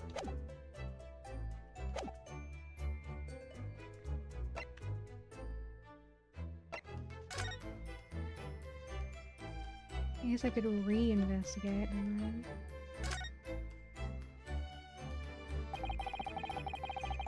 This is the ventilator that joins Miss Pavlova's cabin. Yes, that's right. And just a few minutes before he died, Casimir saw something emerging from it. The speckled band, as he described it.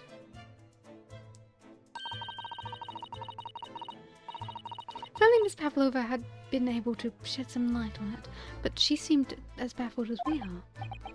Yes, I wonder if she's telling us everything though.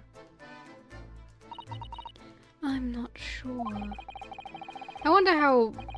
I know most people aboard would say the same about me, but there's something about that woman that didn't sit right with me.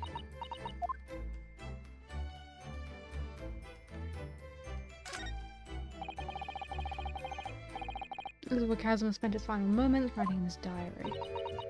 1:23, I can hear faint whistling. 1:35, speckled band from the ventilator grill. Looking at his writing here on the page, it's almost impossible to believe that he's gone. Casimir somehow left us a valuable clue to his last words, I'm sure of it. We have to solve this mystery, Naruhodo-san. Or we will.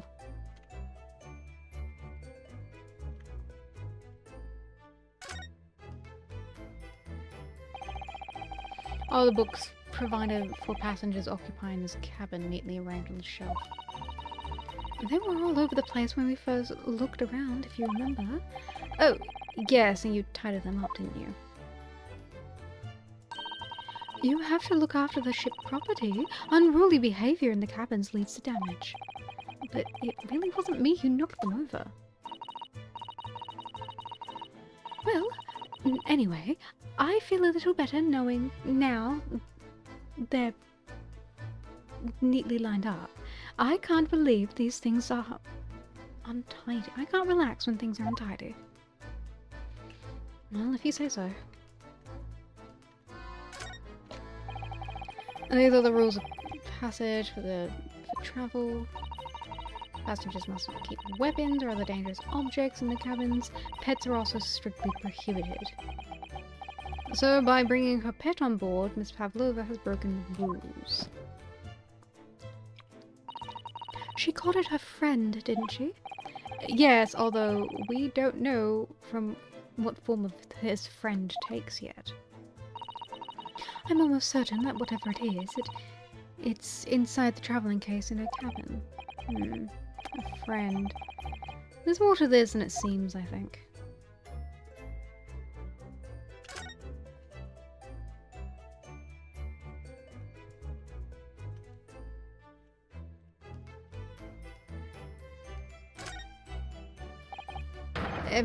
You... Where did you go? Oh, sorry, I was just an ex. Why? Who gave you permission for that? Well, I mean, Simon Hosonaga did?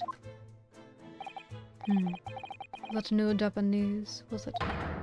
Later, I will roll him into a ball and throw him into a cold room. He's gone back to guarding the door. I hope Inspector Hosonaga doesn't find himself in too much trouble on our account. He's really gone out of his way to help us, hasn't he? When we get back to Japan, we'll have to take him for a steak at the Carnival. That could be a very long time from now, Naruhodo-san.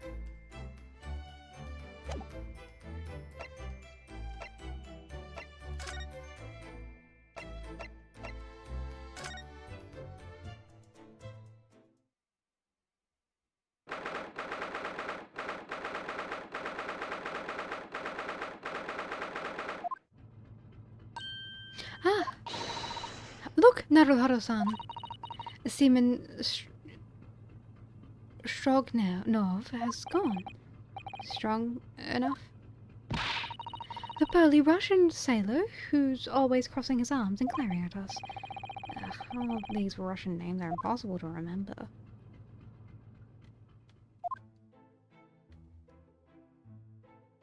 Tra-la-la.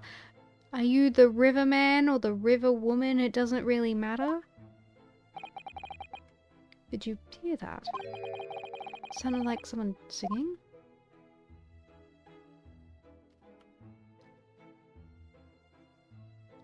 Ah. You did it the great detective way, did you? Well, only one weirdo could be saying that. There's caroling. I know that lark-like voice. Well, never mind that now. This is a golden opportunity for us. Yes, you're right. We must seize it. Let's go inside Miss Pavlova's cabin while we can and investigate. Definitely. Before that stringy knot crewman comes back. It's strong enough, not stringy knot.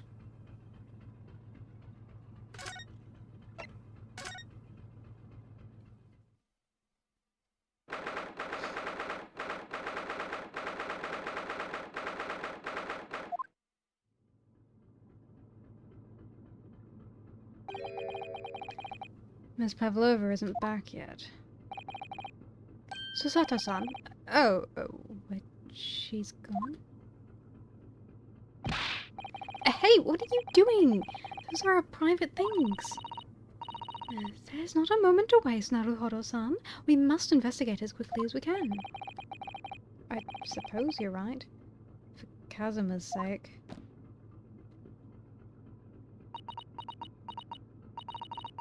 Not just for Kazuma-sama. Oh, what do you mean? It can't be long now until we arrive at port in Hong Kong. I don't want you to be in those handcuffs when we get there. Really? We must solve the case, Naruhodo-san, by ourselves if we have to. Yes, we will.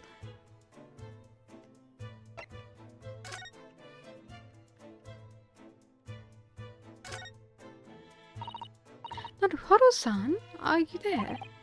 Sorry, I'm right here, yes. Why? Oh, good. I thought you might have climbed into the wardrobe when I wasn't looking. There's no place like home.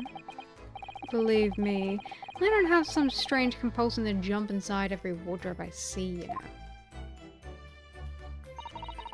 Well, anyway, I'm not sure anyone could fit inside this one. It's full of beautiful outfits. I'd suppose they're all stage costumes. I was rather hoping we'd find Miss Pavlova's friend hiding in there, but no such luck.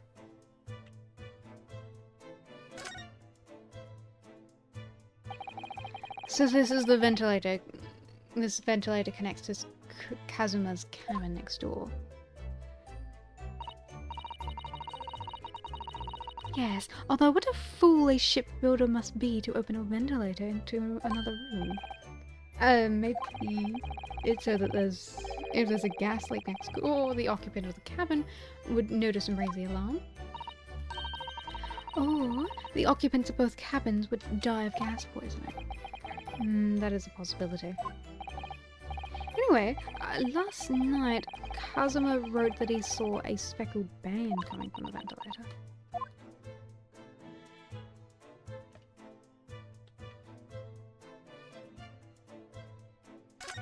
Right, you don't want to climb up there? Oh, my! Miss Pavlova's case is open. It's completely empty inside, but according to the great detective's great deduction, she was hiding a special friend in there. Yes, a friend she had to keep secret. Because you're not allowed to bring animals aboard the SS Buda. I wonder what kind of animal she had in there. And more to the point, where is it now?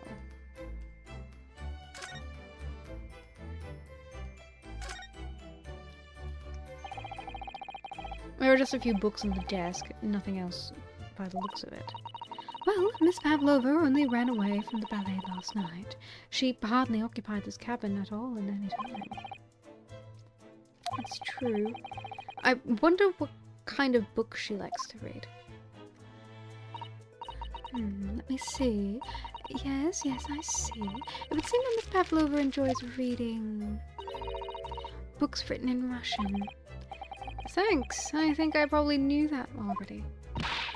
It's rude to ask too much of people, Naruhiro-san. Kindly remember that.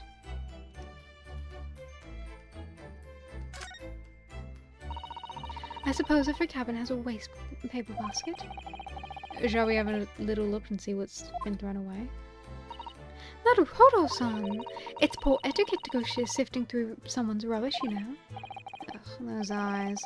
She's looking at me like I'm a piece of rubbish now. However, these are special circumstances, I think.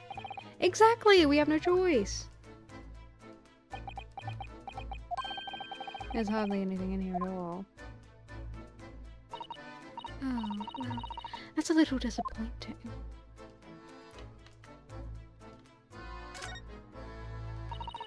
I wonder what this little saucer is doing on the floor.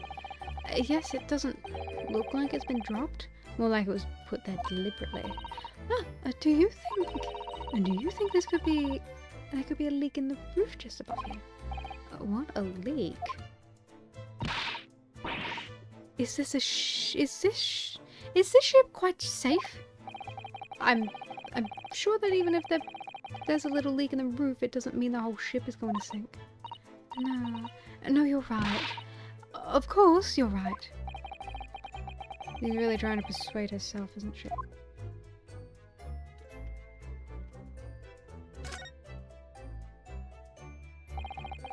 All the books have toppled over together. Look, every single one.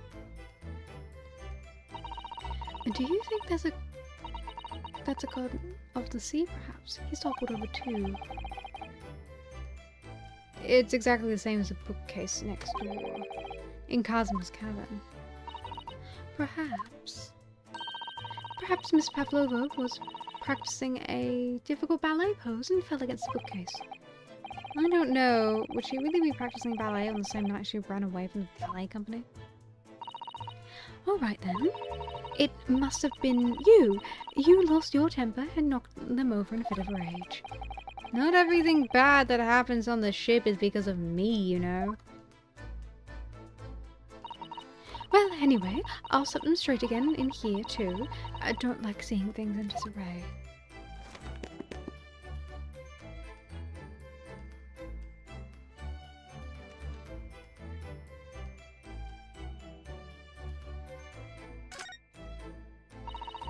It would seem this teapot is empty. So the natural conclusion is that the Russians are very thirsty people. Or because Miss Pavlova only came into this cabin last night, so she hasn't had the chance to make any tea yet. I mean, it could be either. It's definitely that they're excessively thirsty. Might lay 1,000 on it. You're rather obstinate, aren't you, Naruhiro-san?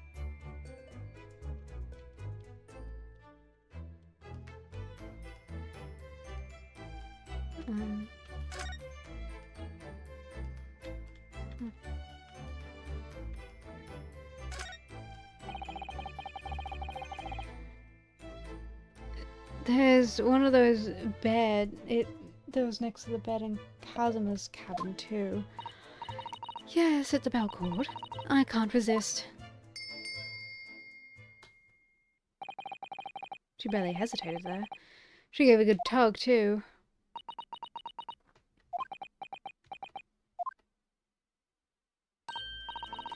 No, I didn't actually expect anyone to come. We don't want them to. We're trying to investigate in secret.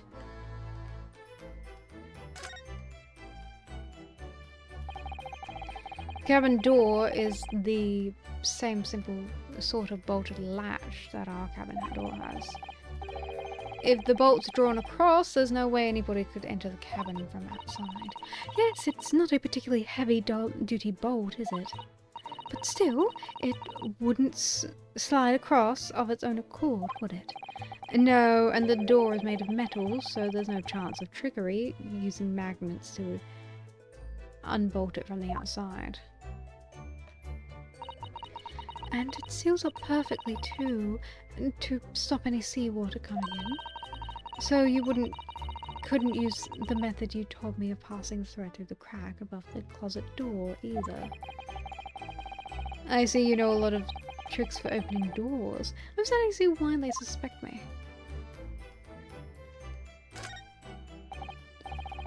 Ah yes, so there's a rail in this cabin too. Look, the SS Bureau's rules for passage. Passengers must not keep weapons or other dangerous objects in their cabins. Pets are also strictly prohibited. I suppose Miss Pavlova realized that she needed to keep the contents of her case a secret after she read this. Her special friend, I mean.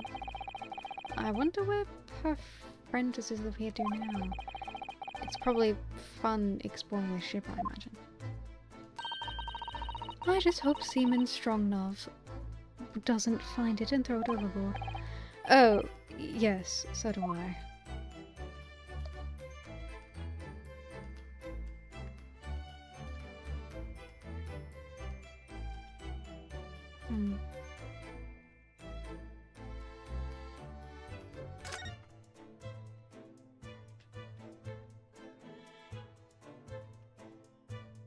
Well, that's everything I can look at in here.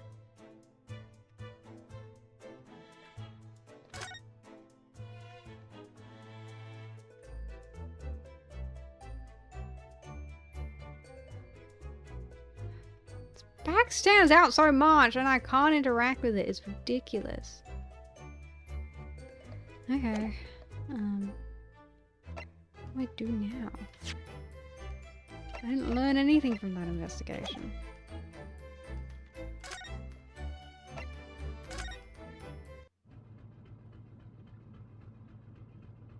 Huh?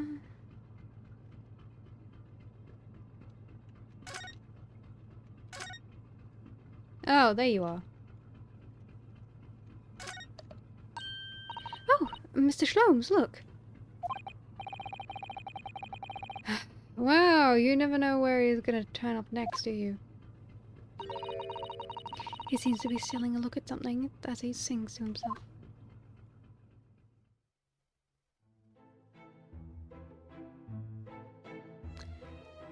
Yeah, you're a weirdo.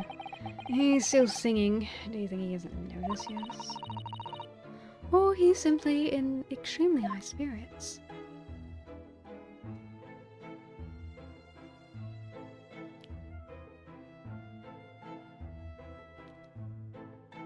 What the fuck are you singing about? Through it all, when there was doubt, Slucky Earl was vowed. Singing about himself. He's a weirdo. Weirdo! He's a weirdo!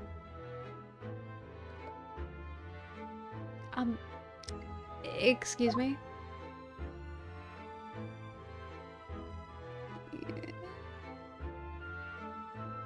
Wow.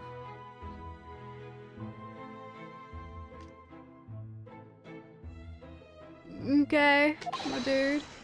Mr. Shlomes. Ah! What is it? You wanna fight, hmm? Honestly, interrupting a fellow when he's singing, and I was just about to reach the climactic finish. Oh. Sorry, I thought you were never going to stop, so I figured now was a good time as any. I very nearly dropped you to the floor with one of my famous high hooks. Alright, I get the picture. Now could you please put those fists away?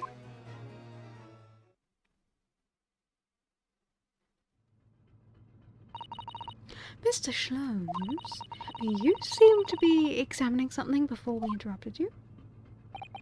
Ah, yes, that. I was immersed in study of the ship's log, as penned by the stockily built crewman who usually is on guard here. Yes, the ship's log. And did you find anything useful from it? Well, after 2 a.m. this morning, the majority of the entries are blank. Which means there was nothing to report, nothing to note happened, so... You truly are a student from a land of a rising sun. You've been utterly blinded by it. Don't... Sorry? Your logic, my boy, it's inverted. Whatever do you mean, Mr. Sholmes? Observe the other pages, and all shall become clear. It would seem the same crewman oft stands sentry in the first-class passageway, and he was an almost religious practice of recording nothing to report every half hour. Oh, he writes in it every 30 minutes? And nothing to report? Precisely. Put simply, the seaman writes nothing to report when there's just that. And yet, the ship's log from last night is largely blank. He didn't even write nothing to report. Do you mean... Yes, there were circumstances afoot last night which led to the seaman's being absent from his post. What kind of circumstances? What happened? That remains a mystery for now, but we can be sure something significant took place. So significant that it caused the seaman to forget his regular habit of scribing nothing to report in the log. These are important details. I would stake my life on it. You must log the ship's log in your mental file. Now that deduction was worthy of a great detective. Ah, you're starting to understand what my way is, I see. What makes Sholmes brilliance.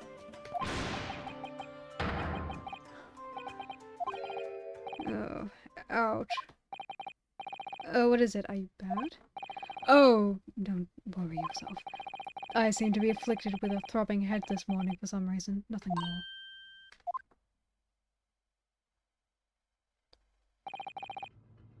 So, you think we all got food poisoning or something? Well, my friends, until my next encounter. Goodbye. No, his name is Erlock Sholmes. He was saying what makes Sholmes, Sholmes, as in what makes me, me. He's still singing to himself. I can hear it as he wanders down the passageway. Is something wrong, Susato-san? You seem lost in thought. It's just... well, I feel the same. Sorry? Ever since I woke up this morning, I've had something of a headache. It's sort of continuous throbbing. Oh, you too! Yep, sounds like we're all afflicted with some, food poisoning, if you ask me. What now? Ah! Oh, what's that? Well, that's a, terrible sound. Someone's pulled that switch. Shut down the engines immediately. Vessel sighted a quarter-mile for. Full stop, hard to starboard.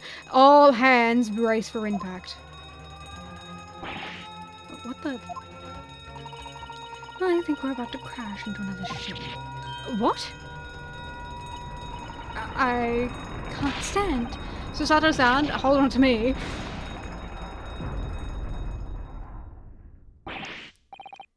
Susato-san, are you alright? Are you injured at all? I think I'm fine. Thank you, Naruhodo-san.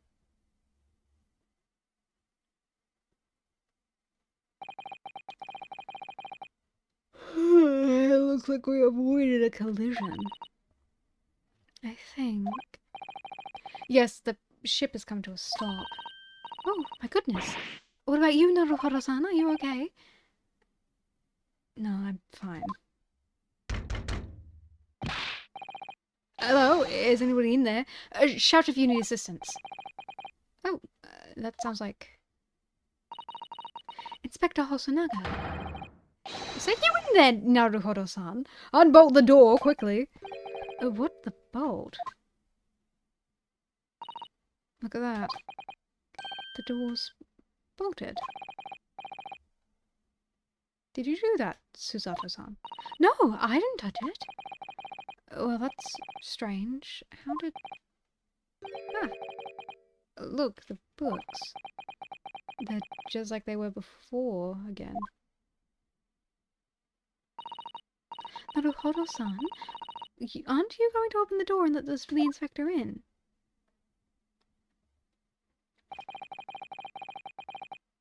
I better tidy up this place first. A violent emergency stop has shoved one mystery at least in one mystery at least in a very vivid way. But I knew that what awaited us on the other side of the cabin door would not be pleasant. I hurried around tidying up the cabin with a new sense of foreboding in my heart. Why did you bother cleaning? Oh, wow. That part was way shorter than I thought it was. What was the point of making that in 3 parts? I spent more time talking about Danganronpa, Jesus. Ew, look at him. He's on the save.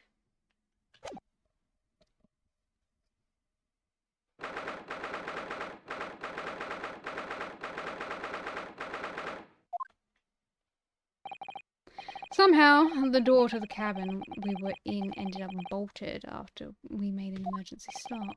Susato-san took a deep breath, then gently slid back the bolt.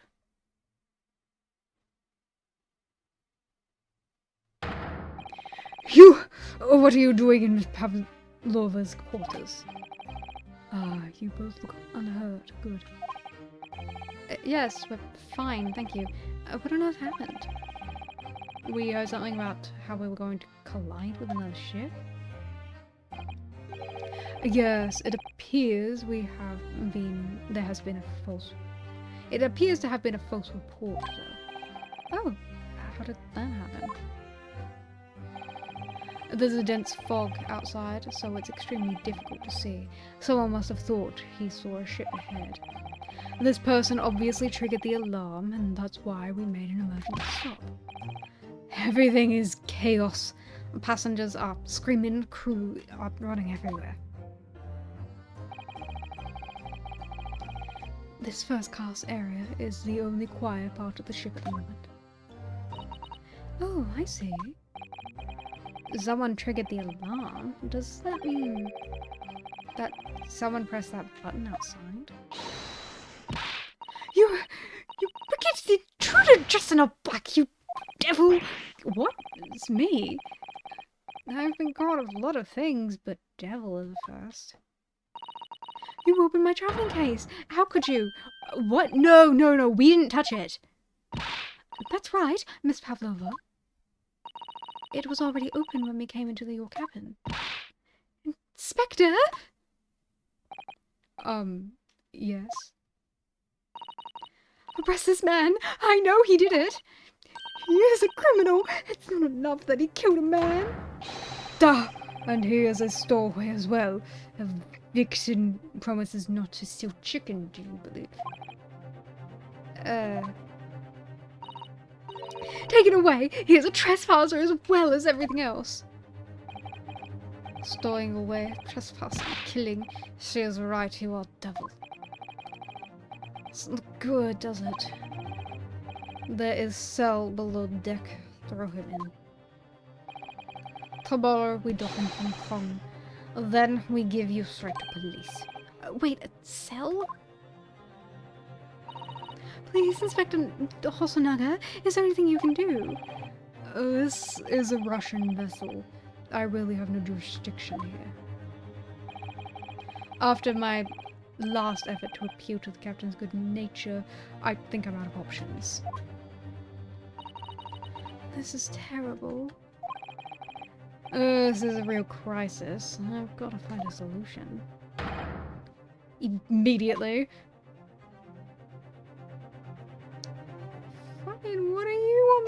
do?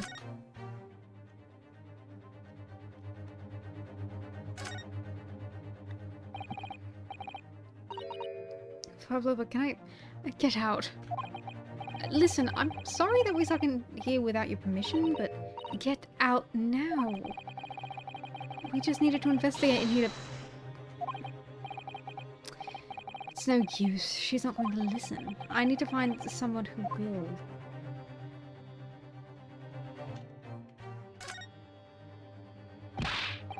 Please, just give me a little more time. I'll do nothing for you, except show you the way to ship's presence. Thanks, but no thanks. But I'm innocent. I didn't kill anyone. I'm trespassing. He's stowing away. Oh, well, you know, sometimes life can lead you down some unusual ventures, and, well, enough. You are guilty. Ship's cell is only place for you. Oh, and there has to be someone. Save you to rescue me from this crisis. Wow. Is that really what you want? God, he's such a weirdo.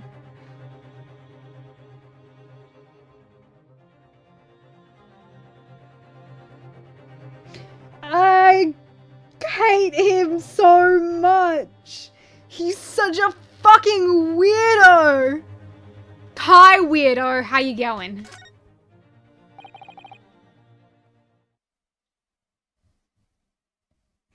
What do you mean I killed someone? I didn't kill nobody. I don't know what you're talking about.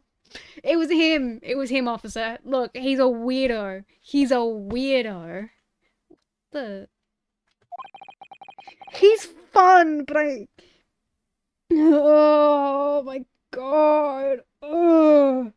I really can't tell if he's like complete D tier or A tier character. I can't tell if I like him or if I hate him so much. What are you doing up there?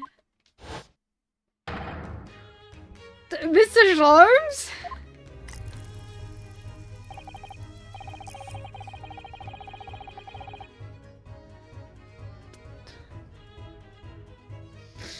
He is quirky. He's fucking weirdo. Ugh. What a fucking weirdo. Naturally, I was analyzing what a weight of 20,000 rubles feels like on my head.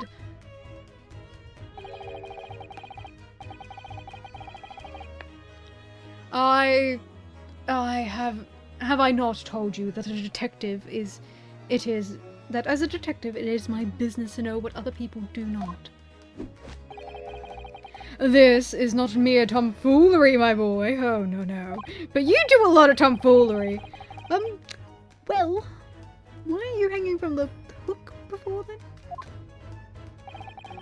Isn't it obvious? To properly assess the weight of the 20,000 rubles, naturally. I wish to determine if it would bend the conceited looking hook on the wall so full of brag and bounce. I never know whether to take this man seriously or not. You again, the great detective. Ah, Inspector! I confess I've been looking for you. I have something to report to you most urgently. Well, you might try looking for me somewhere other than a hook on the wall next time. What is to report? Speak. An urgent report from a great detective can mean but one thing. Yes. The case of the curious murder that took place last night here on the vessel, the steamship Burai, has been solved. By me, naturally. What? Really? Yes, I have eliminated all of the possibilities. No explanations exist. So, allow me to illuminate all your minds. For I am about to reveal my great detective's greatly admired great deduction to the case.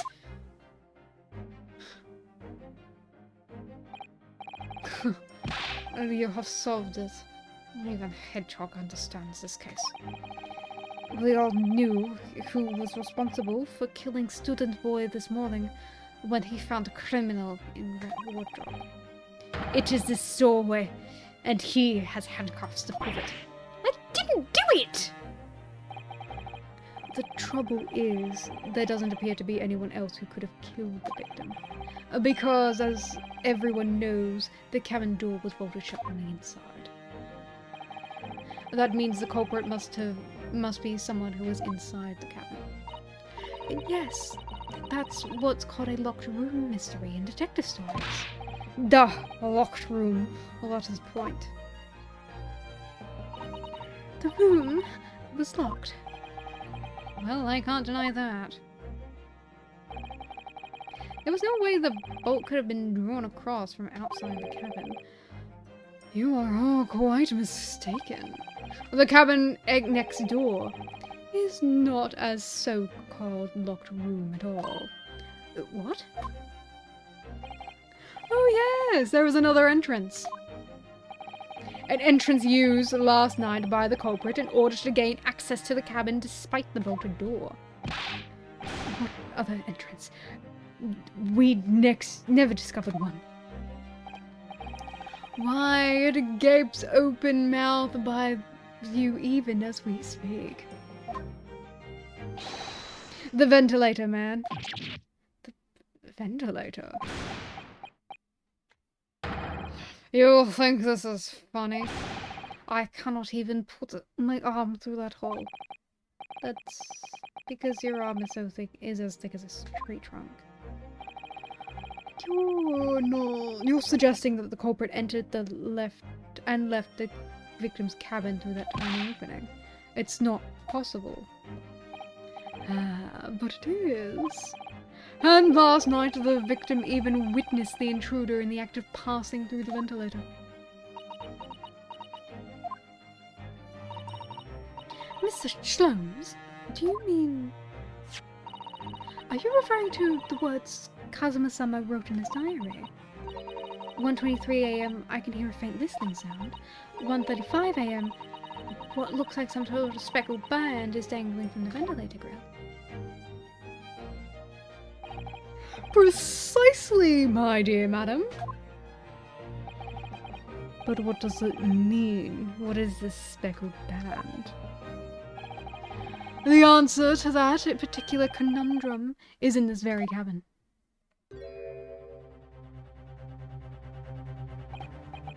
Mr. Shlomes, what are you doing?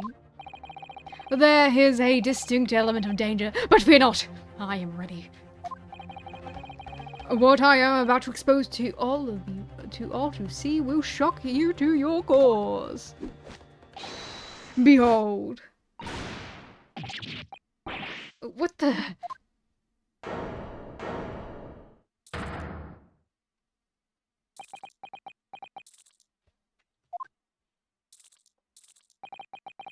Allow me to introduce you all to the band, the speckled band.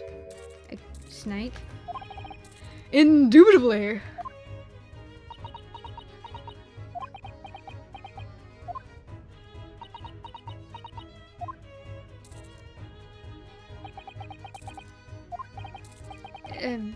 Mr. Shlomes, just one thing.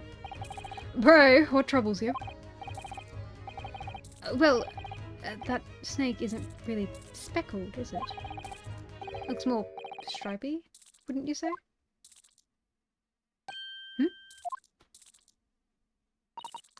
Yes, you're right. I think in this case you have to call it the striped band? Wouldn't you?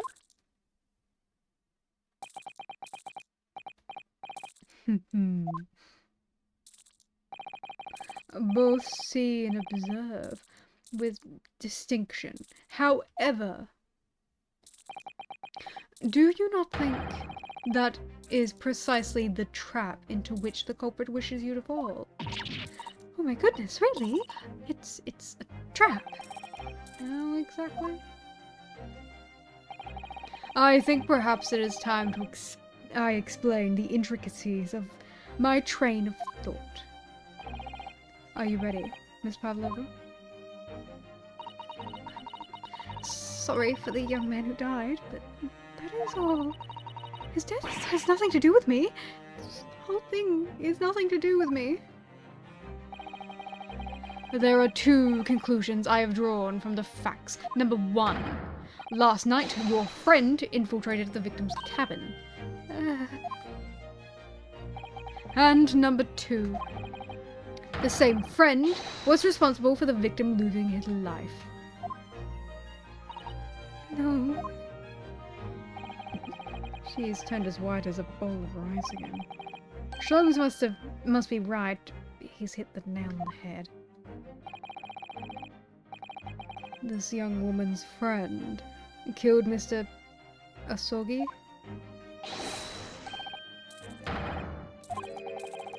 Looks like he can't speak with that snake cord around his head.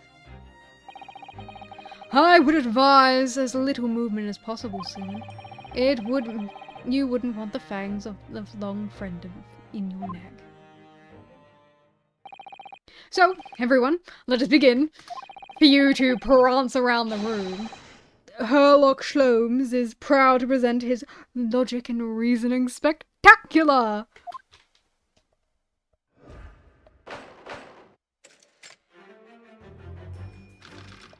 All right.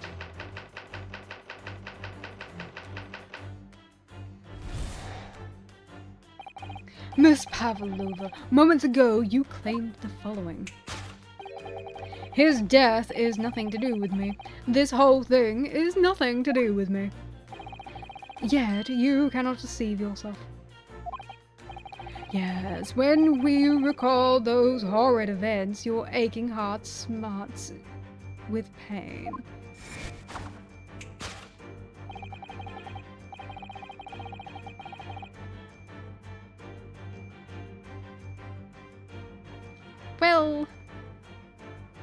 Well, you say Holmes, so I say Sholmes. Same thing. Sholmes. I just, it's... Leave me alone. Don't stop correcting my pronunciation of things, okay? It makes me feel wrong, and I don't like feeling wrong. And it is that pain that evidences your inextricable link to the victim's death. I love you, Moopai. Mwah. Mwah. No, Moopai, you have to stay seated right there. Don't move an inch. So, we ask, what was the nature of this intruder that stole into the victim's cabin on the portentous night? Why, naturally, it was the friend with which you boarded this vessel, was it not? Ah, as I suspected, another telltale glance. Without doubt, your friend is the writhing serpent we see before us. And yet, the fact leaves us in a quandary. The victim's written observations on the night of the in question tell of a speckled band. Whereas, regrettably, the specimen's markings do not fit that description in any way. What explanation could there be? Could we then give, pray? What was this light that fell upon the victim's eyes last night? No, don't look at me! This has nothing to do with any of this. Oh, but it does. You have the answer to this quandary even now, hidden behind your back. Yes, that is what you're trying but failing to conceal. We can... Conceal can only be the snake's slug skin. No, Moopai, it's not a mess up, Moopai. I still love you so much, Moopai. Evidently, even the subtle and horrible crime, this most deadly friend of yours, shed its original skin. No. I don't know what you're talking about. Last night, through the ventilator visible in this cabin, where your speckled friend slithered next door. Using the bell cord and on the other side of as a bridge, the serpent silently descended into the victim's quarters. No, boy, you're allowed to interrupt me. That's what chat's for. If I didn't want chat to interrupt me, it would be like, I don't know, emote only. In the dim light, it appears to the young gentleman who was about to lose his life as a speckle.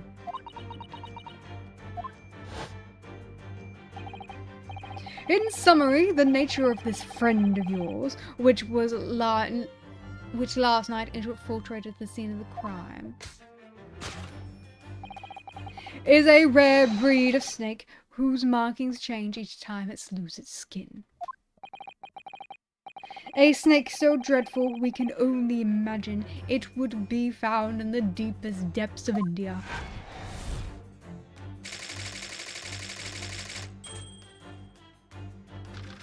Alright.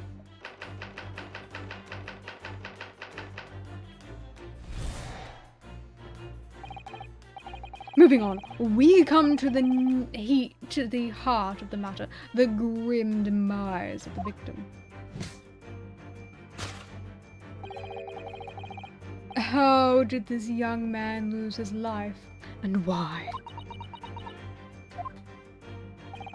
According to the data of which I have been appraised, it would appear that there was no visible signs of injury.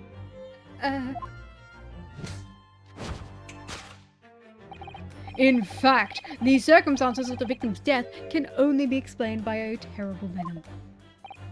Now, we take that as fact.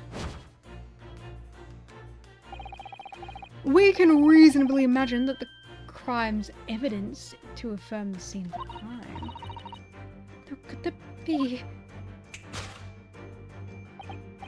Yes, an examination of the deceased's body will prove the cause of death conclusively. The almost, but not quite, imperceptible puncture wounds left by the venomous fangs will seal the truth. Yes, the vestiges of the snake bite delivered by your terrifying friend. This makes no sense. There is no point in feigning ignorance, Miss Pavlova. After the incident, you endeavored to hide everything, didn't you? And now your involuntary glances betray the hiding place you chose. That's right, you hid the evidence that links to the victim's death in the traveling case.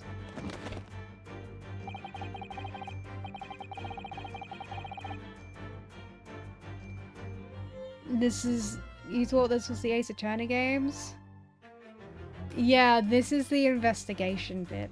This is, Urlock being all weirdo, being like, I figured it out, and then we step in and be like, okay, so it's not exactly how it went down, mate. We'll work this one out. Don't you worry. Don't you worry, you weird egotist. When we first met in the cabin, it came to my attention that your case moved periodically. Your serpent assassin was restless inside, no doubt. You don't. It is telling that the victim made note of a low whistling sound that he heard minutes before the end. That was your signal, was it not? The sound you had used to train your serpent friend. To train? Indeed, you'd put the serpent through the ventilator and wait. After a period, you'd summon it back with a whistle. You couldn't couldn't know if the animal had done its duty, so you would listen for signs of life next door. If the victim appeared not to have been dispatched, you'd release the snake once more. Do you deny the snake has undergone such training? It's not true! Having slid through the ventilator and down the bell cord, the creature needed only this to sink its fangs in once. And its venom would course through the victim's veins, ending his existence forever. That is the true nature of the speckled band that took the poor young man's life. There can be no doubt, the logic is infallible.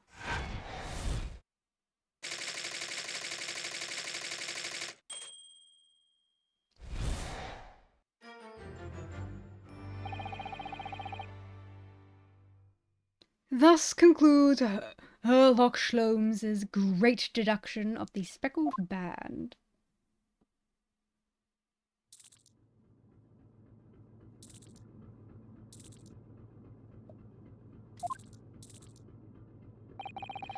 Miss Pavlova has trained her pet snake as a killing machine.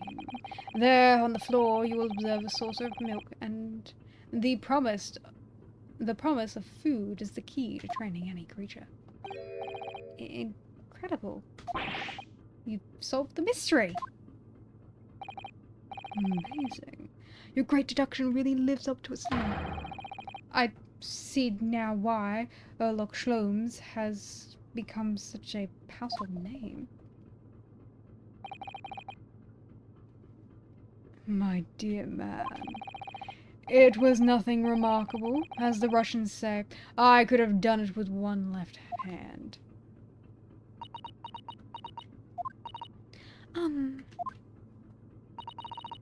Could I venture an opinion, Mr. Sholmes?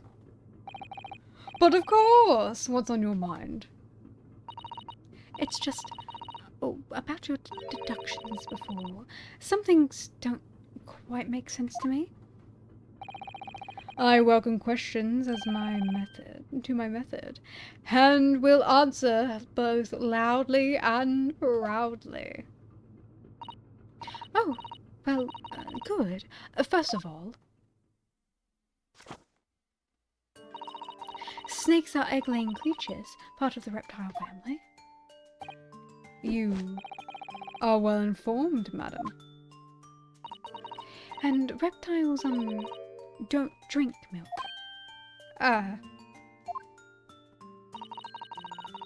It's really only mammals that like to drink milk, you see. So, I'm not sure it would be possible to train a snake using milk as a reward. No matter. No doubt Miss Pavlova used some other treat to encourage her pet to do her bidding. Milk was merely an example, the logic holds. Well, there is something else. Snakes don't have ears. Yes, I'm not sure it would really be possible to signal a snake by whistling. But, madam, what of the tales of Arabia? Have you not heard of the snakes that dance to the sounds of a flute? I think perhaps the performers play their music in time with the snake's natural movements. Oh, I see. No hands, no feet, no ears. These creatures are so inept as to be practically useless. Take it out of the snakes, Mr. Sholmes.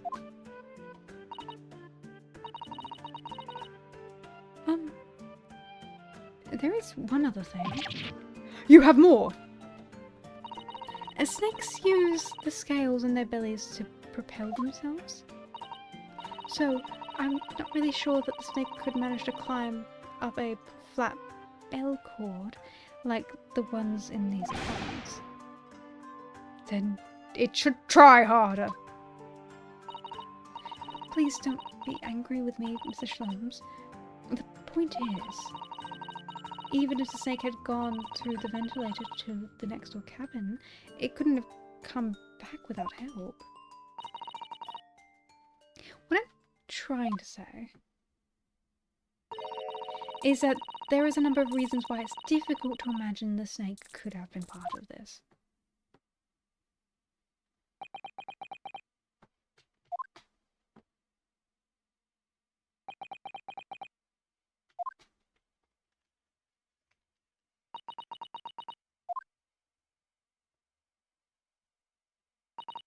I think we need to step in and help again, Mr. Naruhodo. Oh, no, you don't mean...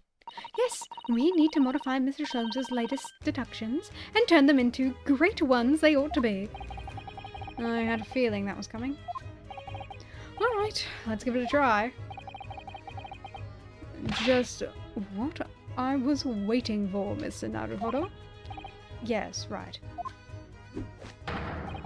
So, cast your eyes down on your wrists again. What? You've done it again. Your handcuffs are gone. Where did they go?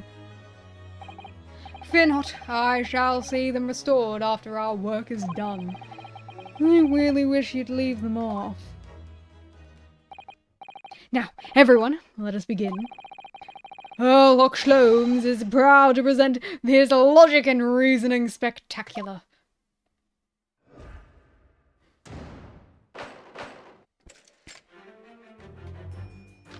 Alright.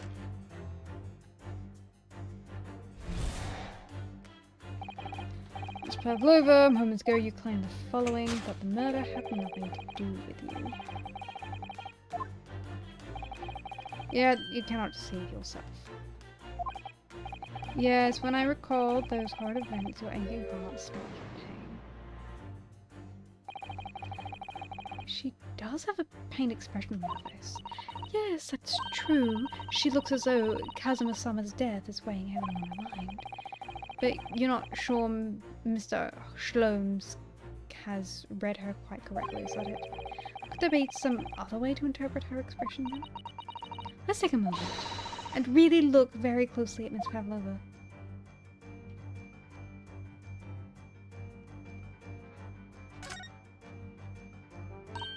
Oh, Naruhodo-san, look. That looks like it's a very painful wound. Looks like a scratch made from some kind of small animal. And fairly recently too. Well, whatever has scratched her doesn't appear to be around here. Yes!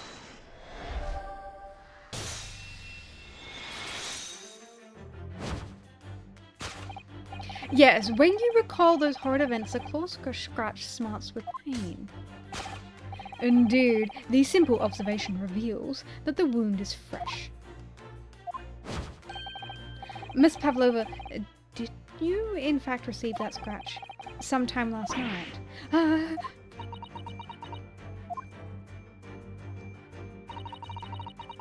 When I think about the young man who died next door, I feel so sad, and when I'm sad, the pain from this wound is worse.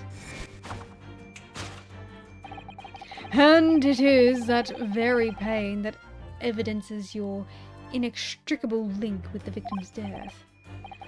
So, we ask, what was the nature of the intruder that stole into the victim's cabin on that portentous night? Why, naturally, it was the friend with which you boarded the vessel, was it not? Ah, as I suspected, and the telltale glance. Without a doubt, your friend is the writhing serpent we see before us. Seems likely that the scratch mark on the back of Miss Pavlova's hand was made by this friend of hers, doesn't it? Except snakes don't have claws, do they? No, they don't. They don't have any hands or feet on which claws can grow. Well then, if the snake isn't her pet, what is? That's the true identity of his. What's the true identity of this friend of hers? We should follow her gaze, Naruhodo-san. That's where we'll find the answer.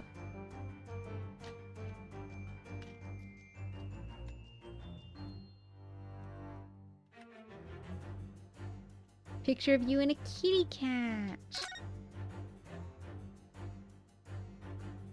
Huh. It looked like a photograph in... Look at the photograph in this frame. Must have something to do... It must be something Miss Pavlova brought with her when she ran away. She is exceptionally beautiful, isn't she? Yes, that's true, but personally, it's the little black cat that she's holding that's caught my eye. Maybe you would take a closer look at this.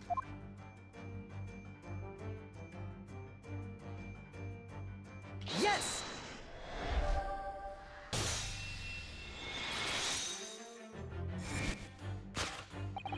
Without a doubt, your friend is the little kitten we see before us.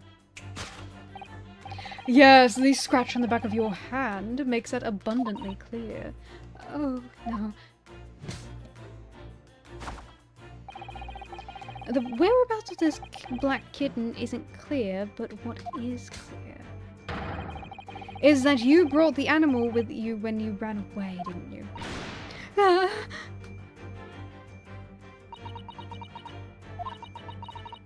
Parker is my best friend. I couldn't leave her behind. Darker would appear to be a Russian blue. And yet, the fact leaves us in a quandary. The victim's written observation on the night in question tell of a speckled band, whereas regrettably, the specimen's markings do not find that description in any way. What explanation can that give, pray? What was the sight that fell upon the victim's eyes last night? No, don't look at me! This has nothing to do with any of this. Oh, but it does. I have an answer to this quandary, even now, hidden behind your back. Yes, that which you are trying to but failing to conceal. Snake-slewed skin. Do you see that? She just took something out of her pocket and hid it behind her back. She just left it in her pocket, no one would ever know. Oh, yes. Ploys like that are Mr. Shlom's specialty. He ever so cleverly forced her to reveal something. I thought deductions was his specialty. Or maybe making me believe that was a ploy too. Anyway, I find it hard to believe that that's the skin of a snake. Well, in which case, just what is Miss Pavlova hiding behind her back?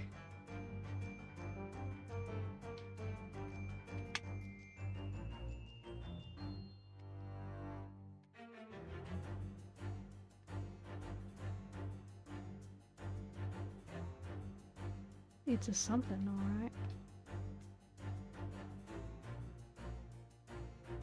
I'm not sure what it is, though. Well, it is speckled. It is a band, but what is it? Seems to be soft and fluffy. A long piece of cloth of some sort. It looks like a handle on the end. I think it may be a cat's toy. It's sort of common in the West, apparently. How is that a toy for cats? Cats like to chase the band around and paw at it. Kittens, in particular, love that sort of play. You only need to wave it in front of them, and they pounce to catch it. That sounds positively adorable.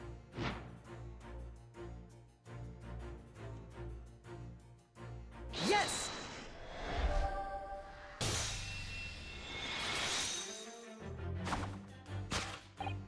Yes, the thing you're trying but failing to conceal is a cat's toy. Precisely! And the true nature of the now infamous speckled band.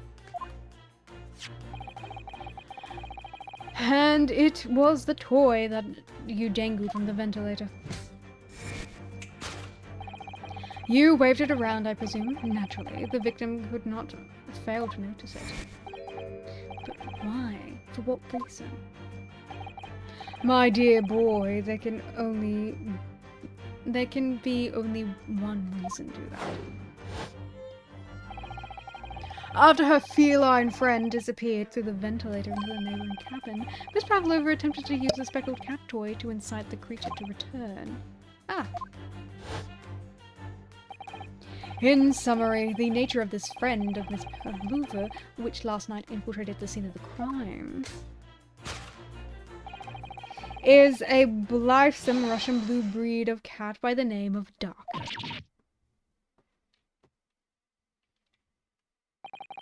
A truly troublesome feline young Darker is proving to be.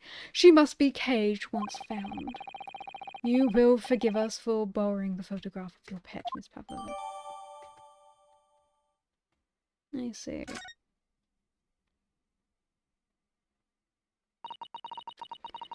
Just after I gave her food last night.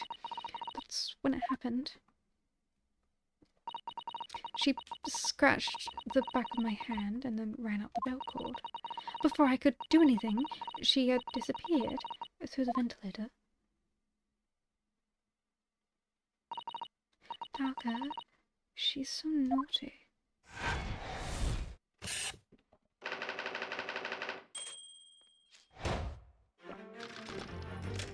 So where the fuck did the snake come from?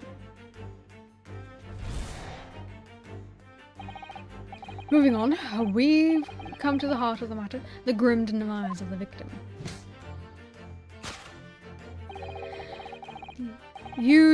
How did this young man lose his life? And why? According to the data which I have appraised, it would appear there would be no visible sign of injury.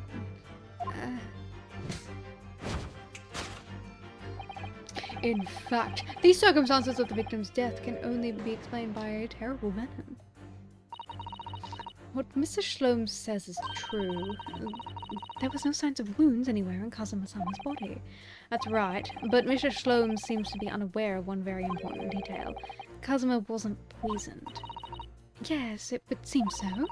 Let's give him the information he's missing now.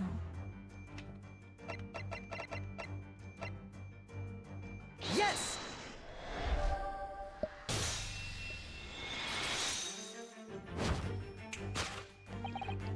In fact, the circumstances of the victim's death can only be explained by the post-mortem report.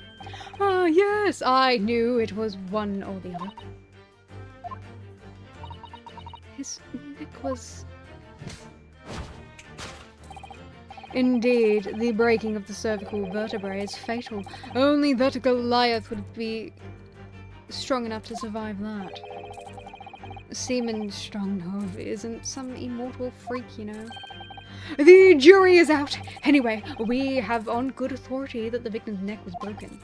Now, if we take that as fact,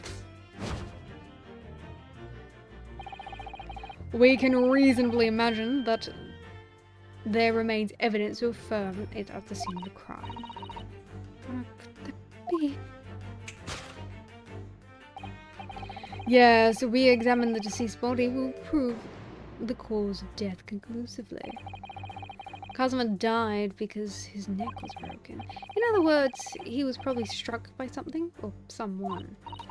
Yes, that's a distinct possibility. As of yet, no weapons have been found, though. Presumably, Darker didn't silently creep up behind Kazuma until a fatal blow. I suppose it's possible that he had a fall and hit the ground awkwardly. It could have been a terrible act of misfortune that he broke his neck completely by accident. Oh, yes. A bad fall could explain that. It's rather hard to believe of Kazuma-sama, though. He wasn't a clumsy man. Well, we need to fix this deduction somehow. Is there something from the scene that could explain what happened?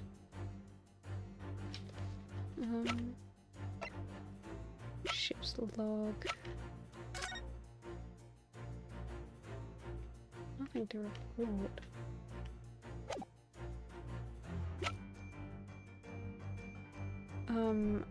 This? Yes!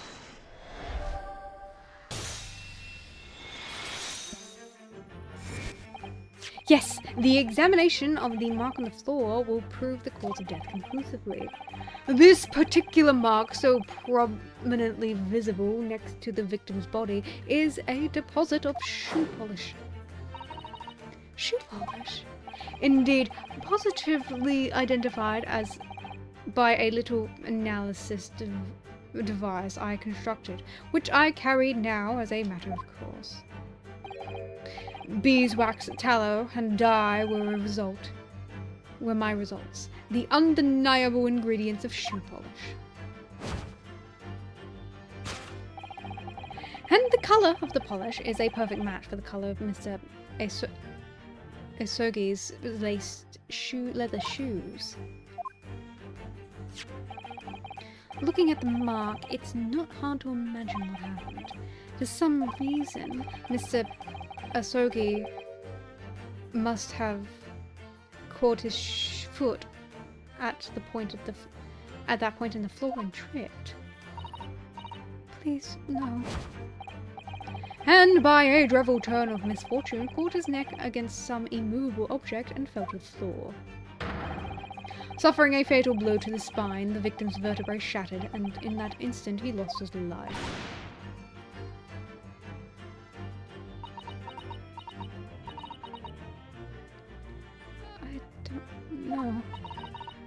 I don't know anything about this. Is that really true, Miss Pavlova? What about the evidence left at the scene where Mr. Asogi lost his life? Asogi. Yes, the facts are as clear as day to me. You did all you could to conceal the incriminating evidence. But now your involuntary glances betrays the hiding place you've chosen. That's right, you hid the evidence of the victim's death in that traveling case. I don't believe it. Kazuma-sama merely tripped over and now he's no more. It can't be true. I refuse to accept it. I know it's hard to believe, but the marks on the floor does seem to suggest that's what happened. And if this part of Mr. Shlom's deduction is right, Miss Pavlova is trying to hide some evidence that would prove it. Here in the cabin, somewhere in the direction that she just caught her eyes. Where, I wonder? Let's have a good look around. The answer must be here somewhere.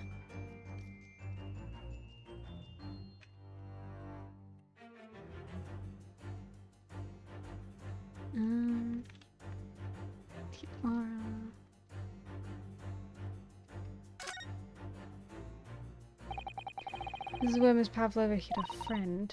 That's right, and it wasn't a snake after all. No, it was a little kitten she calls Darker. Not that it's anywhere to be seen now. It seems to have let itself out of the case and gone exploring. I expect it's wrapped itself around someone's head somewhere trying to make a new friend. Either that or it's stretching their hand to pieces. Point is, where has it gone to?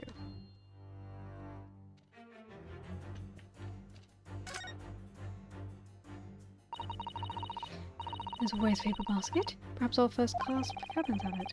But Miss Pavlova has only started occupying this cabin late last night. Presumably there's not much rubbish in there yet.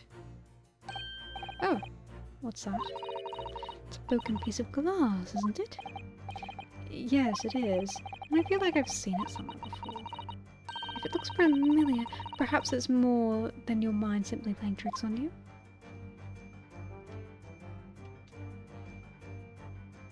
Yes!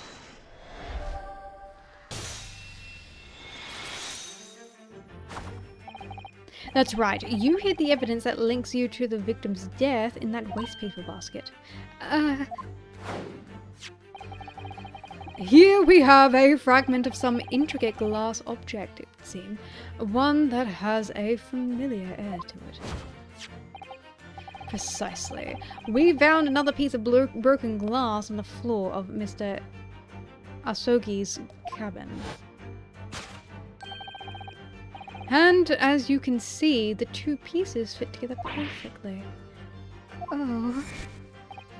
So, Miss Pavlova, shall we consider that what this tells us? Why would it be that a part of this glass object, which was evidently broken at the scene of the victim's death, should be found in the wastepaper basket at your cabin? You're well acquainted with this glass bell, are you not? I don't know. In that hushed Russian accent of yours won't save you this time, dear girl. Why? Because we have conclusive evidence linking you to the bell in question. What? Take it away, Mr. Naruhodo. Yes. The evidence linking Miss Pavlova and the little bell would be...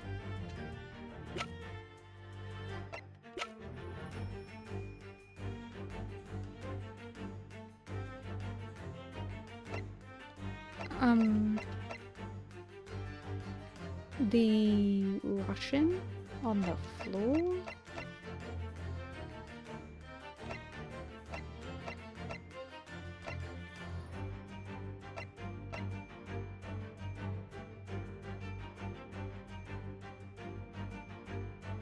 You know, not simply the fact that she has it.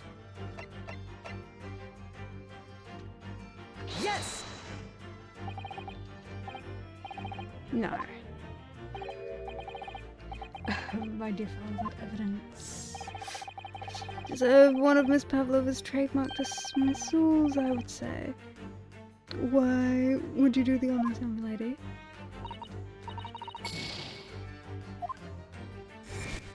Okay, what? Answer is really quite simple, but then there is nothing more deceptive than an obvious fact.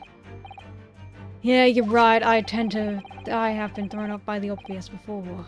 What would link you? Aside from the fact that it's like right fucking there?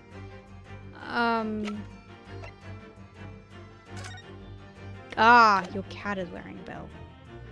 Yes! If you look at this photograph, you can clearly see, hanging from Darker's collar, the very glass bell in question.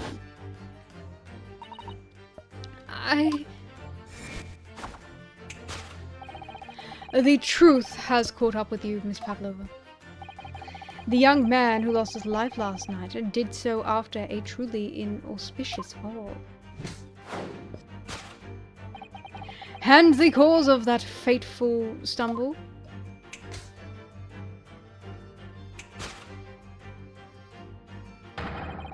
Your absent feline friend, Darker.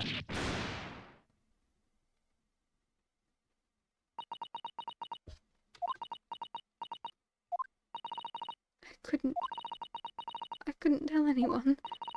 I'm sorry.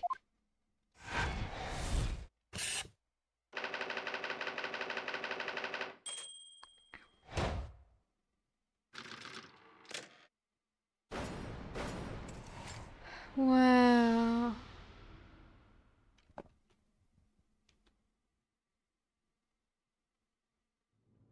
Do I really need to make a 3-part investigation to tutorialize me to this? Why don't you tell us now, Miss Pavlova? Tell us exactly what happened last night. It was a little after 1 in the morning. It was so late I hadn't had time to feed Darker, so I gave her some food.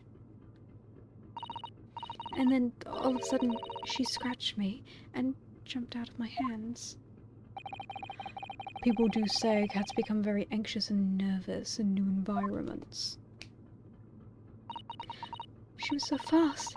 She disappeared through the ventilator before I could stop her. And that is how you acquired the rather nasty wound on the back of your hand, I take it? Yes. And I had read the rules on the wall. I knew I was not allowed darker with me. Yes, modern science suggests that animals can carry infectious diseases.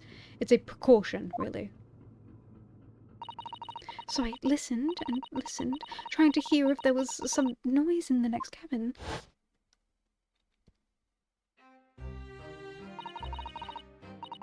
It was very quiet.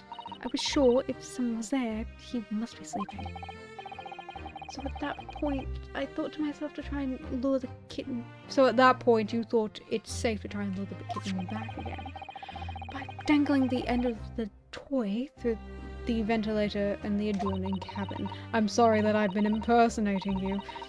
Darker always loves this toy, but it didn't work. Nothing worked.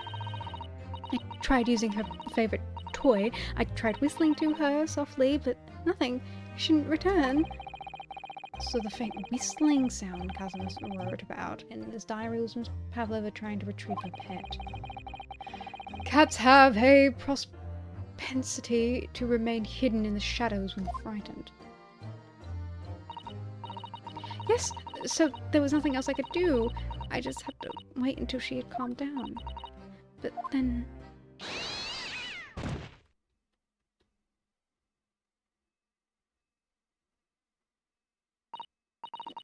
I nearly passed out with shock. I heard her cry out, and then... Oh, it was a dreadful bang. Then afterwards, nothing. It was totally silent. Cosimo was...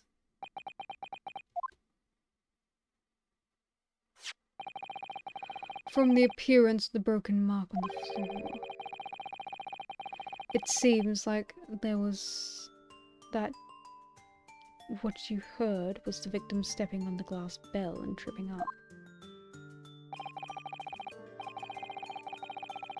And the SS Bura is a large vessel, but even she can pitch and roll violently without warning. If Mr.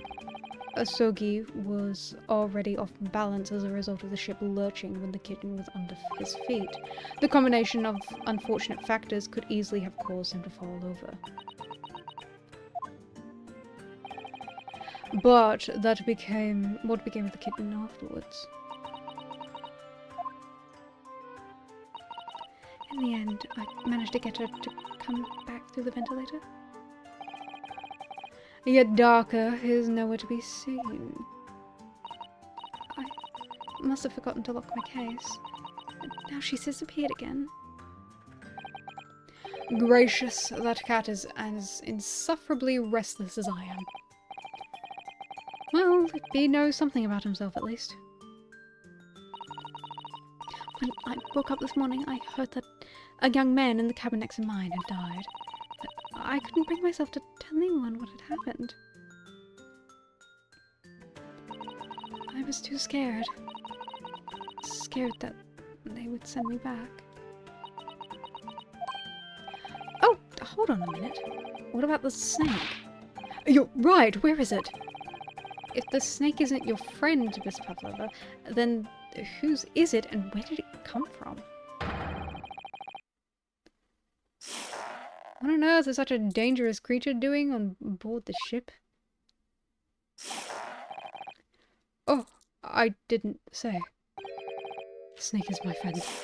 His name is Piroshtov. What? That snake belongs to you. He escaped from cage when the emergency alarm sounded. I was looking for him. I did not expect to find him here. Yes, how did that snake get into this cabin? But animals are not permitted on board. We are at sea for 1 year. You want to be so long without a close friend? Without someone who understands? Couldn't you find someone a little more human who understands you better? But, my dear burly fellow, a gargantuan venomous snake, surely you can appreciate the danger you're putting yourself in? No venom. Piroshkov does not have venom. He is harmless, very long, but very gentle. He is adorable, like Granny. It's venomless. Yes, now he is hungry, so he is in bad mood. And once I feed him, you will see Big Smile. Deal. And you feed him what? Milk, I suppose? Ha! Like they say they milk chickens. Ridiculous. Snakes that drink milk are only in stupid stories. Piroskov eats mouses. Big fat random mouses. Ah, oh, so... Is that what the mousetrap in the passageway out there is for? Of course! How else can I catch my friend's favorite food? Nothing goes top of the food chain like the look of in their eyes right now. Ah, he's devastated. Thought he was to drink milk. Can't hear a whistle, it can't climb up a bell cord, and it does not even venomous. How the deuce did something so inept land a starring role? You're allowed to say fuck, my dude.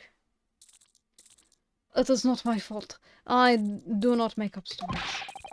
My Piroskov is nothing to do with the incident.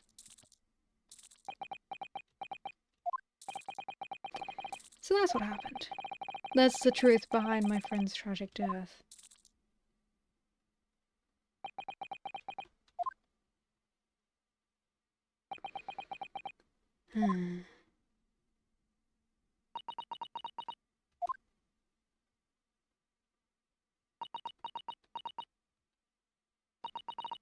Miss Pavlova?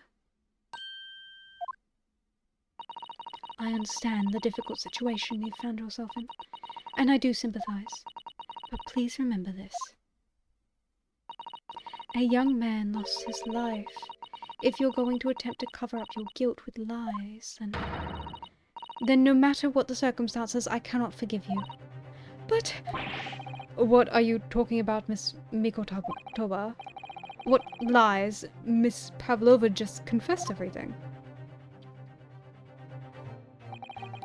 It was just a series of unfortunate events, an accident.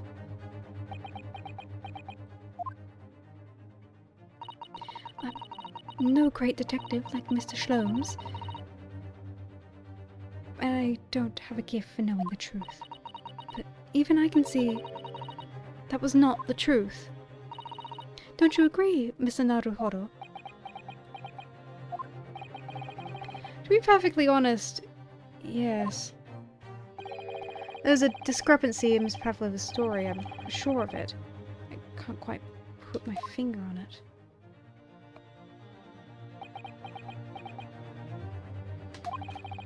I confess, I was intending to let Scotland Yard deal with any outstanding issues on the matter. Oh. I am only present here for a specific reason. The truth is, you see, Mr. Naruhodo, you, Mr. Naruhodo, are simply a distraction. A distraction. I do hope you've not been finding your shackles too uncomfortable.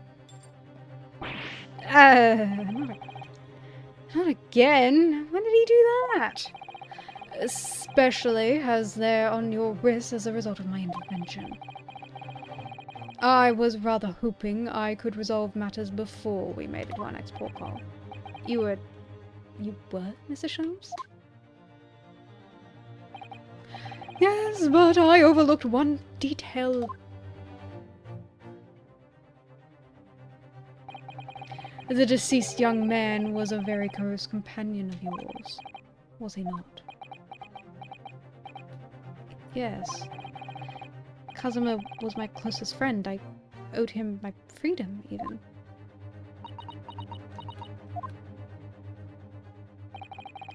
In that case, we must follow this to its conclusion. No further distractions. You must uncover the real truth here, Mr. Naruhodo. Yes, whatever that may be.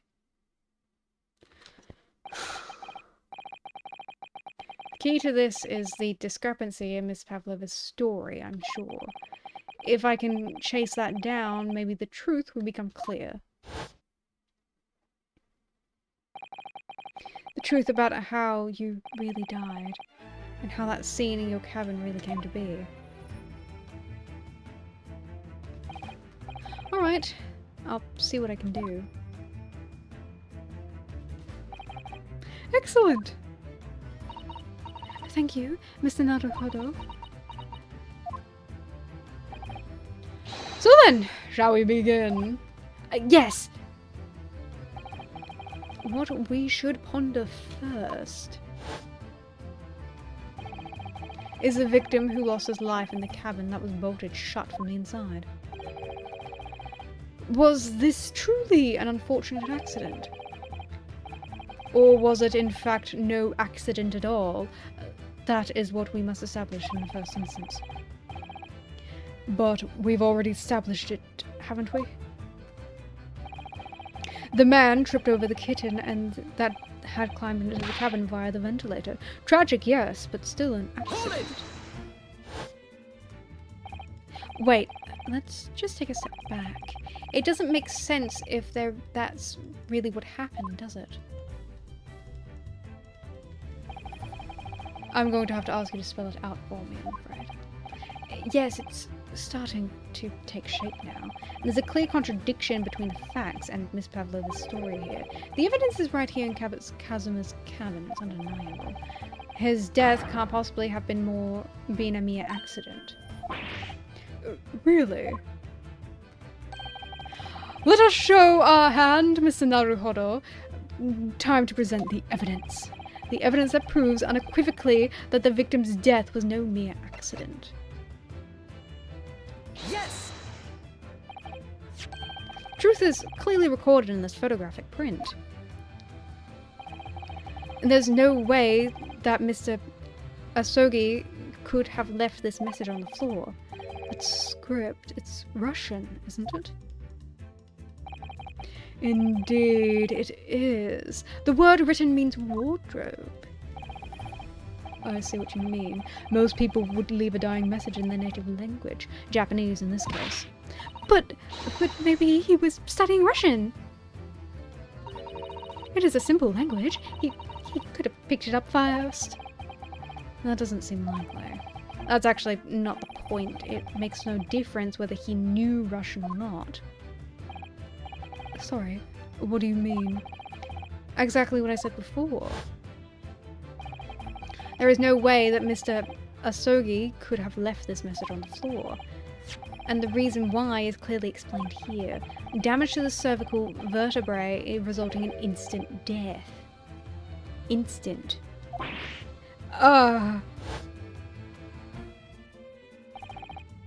Which means after the victim fell to the floor, he couldn't have possibly have written anything.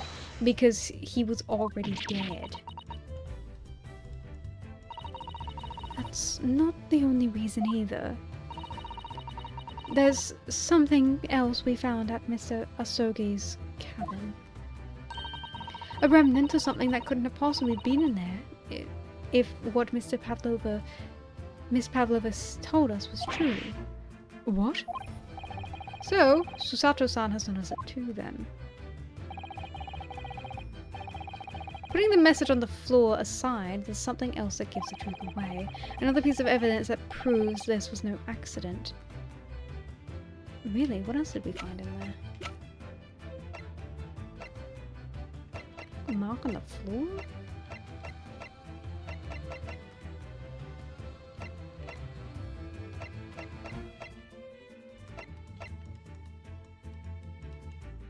Yes!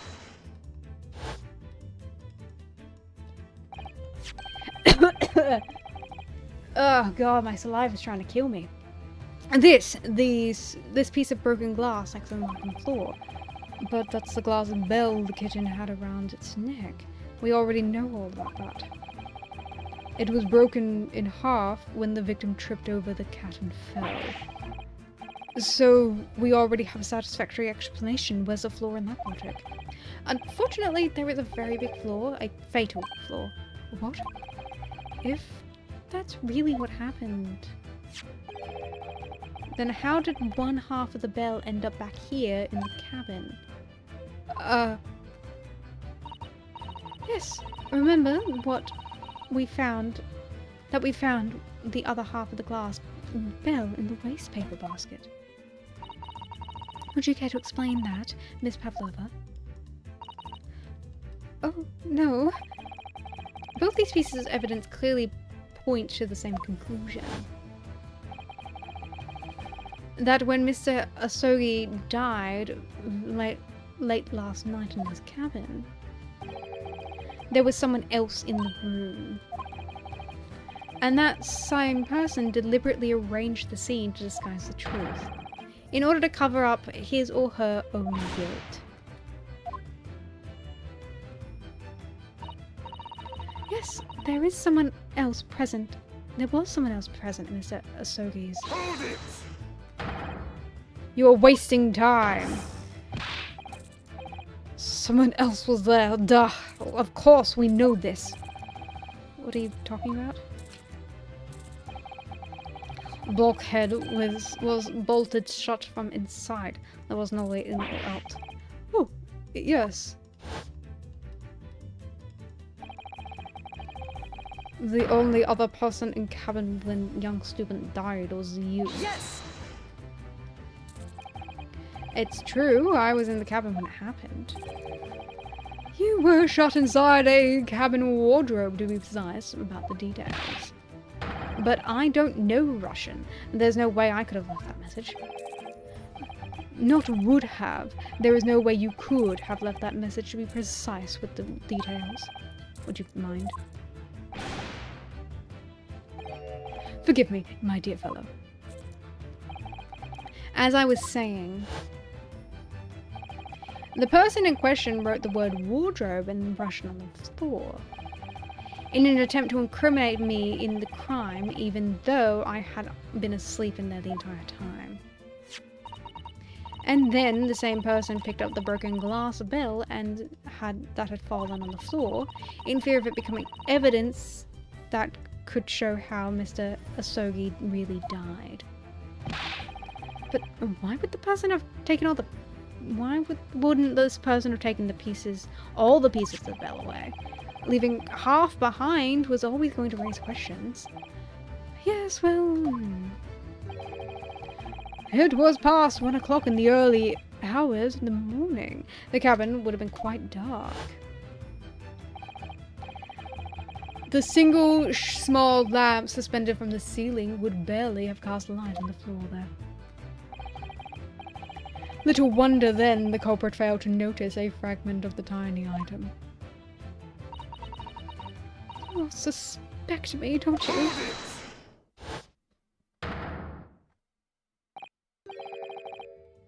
Seaman Strungnov. Nina is woman of safe. She is daughter of strong sailor. 2 years ago, they noticed her dancing skills and she went away to join ballet company. But before, she was dancer on the ship, a member of ship's band. You do not accuse ship's angel of being criminal. That's it. You say that when young student died, Nina was there in his cabin. But that is not possible. I give my tooth. Well, that is most interesting. And why would you give your tooth, pray? How can you be so sure? You are a great detective. You should know. The truth in eyes. Cabin bulkhead was bolted shut from inside. Nobody could go into cabin. Not Nina, not anyone. Or you want me to tell you that the killer can walk through locked doors? Niet. It's impossible. He's right. But wait, I've read about this in detective stories. People often tie thread to the door latches so that they can open and close them from the outside. Thread? Are you stupid? These bulkheads are not barn doors. Certainly not. They are watertight doors, so one would expect to find on any modern steamship. Constructed of heavy steel with no gap in sight. No threads or needles or magnets could have been used. No, of course not. I thought so too. But Mr. Naruhodo suggested it earlier, so... Susato-san! How could you shift it onto me like this? So Seaman Strongnov has a valid point. The cabin door couldn't have been bolted shut from the outside. Not necessarily. What? I put it to you that I could bolt this door without laying a finger on it. And in this very cabin, we can see the traces of the methods I have in mind having been used before. I don't believe it. Well, Mr. Naruhodo, I believe you know what I mean, don't you? Way to bolt the cabin from the outside. One way to spring to mind, yes. Do you really know what Mr. Schlomes means, Naruhodo? Yes, and so should you, because we've seen it happen. Indeed we have! So, would you care to do the honors, Mr. Naruhodo? Point and tell the signs of the method that was used to side the cabin bolt across from the outside. Yes! Look at the bookcase here. See how the books and things are toppled over? That must have happened when the ship made its emergency stop before. Yes, that's right. It's a very powerful vessel, after all. When the engines are thrown into reverse, a violent jolt goes across the entire ship. Any small objects that are fastened down are bound to fall. I believe... Yes, it's what's known as the force of inertia, acting on the objects. Is there something Susato-san doesn't know? Or that isn't in her book, at least? Well, whatever it's called, the same force that pushed over those books on the bookcase also made something else in the cabin move. The bolt on the cabin door. Ah! It was very obnoxious after the emergency stop that the ship... just after the emergency stop that the ship made earlier. We had come into the cabin not long before we had bolted the door, but then...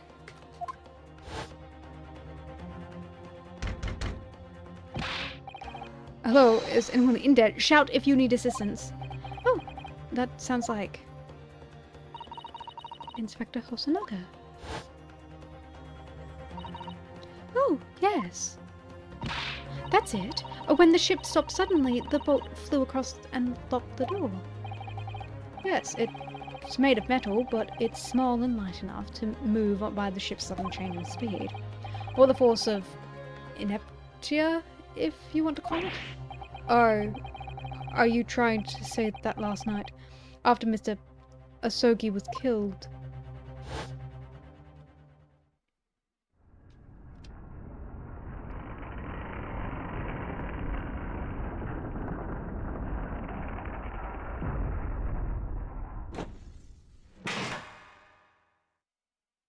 Creating the locked room mystery. The SS Bureau made another emergency stop.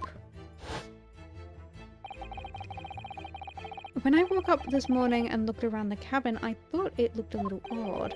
All of the books on the shelves had toppled over, and all of the ornaments... It was almost as if someone had run their hand across the shelves and deliberately knocked everything over. Oh, yes, I remember that. And I stood them all up again, didn't I?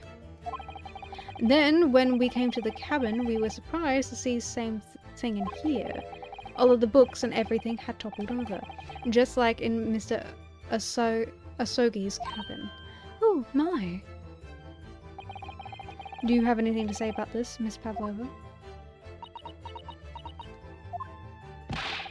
Are you out of your mind? You say Bura made emergency stop? It does seem a little far-fetched. How could that possibly have happened? Unless you're saying that the captain is actually someone from the engine room. Oh, it's simple enough. Are you forgetting the button in the passageway outside? Used to trigger the emergency alarm? Oh, yes, of course. There was a notice, wasn't there? Telling you only to press the button in times of emergency. On dark nights when the fog is dense, the captain cannot afford to rely on the eyes of his lookout alone. Hence the placement of a number of buttons around the vessel to allow the crewmen to raise the alarm. The sort of button one is almost compelled to press to satisfy one's curiosity. Wait, it was you. When the button is pressed, two things happen in the interests of safety. The emergency alarm bell rings and the vessel comes to a complete stop. As indeed it did a little earlier today.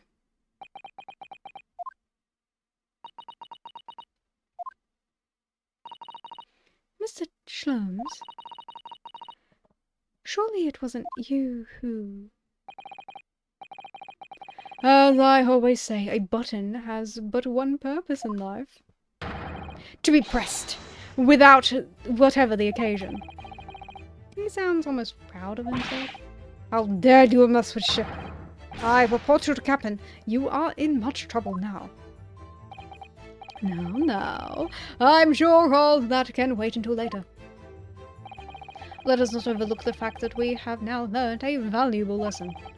When the vessel makes an emergency stop, the bolts on the cabin doors slide closed.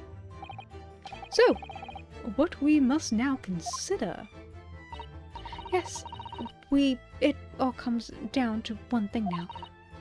Last night, after what happened to Mr. Asogi, did the ship make an emergency stop, or did it not? Are you idiots? Dura is a huge ship with many passengers. If we make an emergency stop, even in the middle of the night, there will be chaos everywhere. What are your thoughts, Mr. Naruhodo? Well, it's certainly possible that some kind of emergency happened last night. We have evidence to support the idea. Really? What evidence, Mr. Naruhodo? Fascinating! Do show us, my good man. What evidence promotes the theory that some emergency grabbed this vessel last night? Yes! Seeming strong enough. It's your duty to patrol the first-class area of the ship, isn't that right? That is correct. Why? The ship's log here, this would be where the records... you record the details of your duties. What are you doing with that? That is mine. You rather carelessly left it atop the little makeshift bureau in the passageway out there.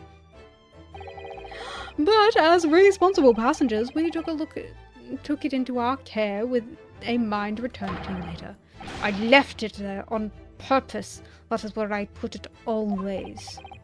The point is, looking at what you usually record, it's clear that under the normal circumstances, you write the phrase nothing to report every 13 minutes. But from 2 o'clock last night until first light this morning, nothing was recorded at all.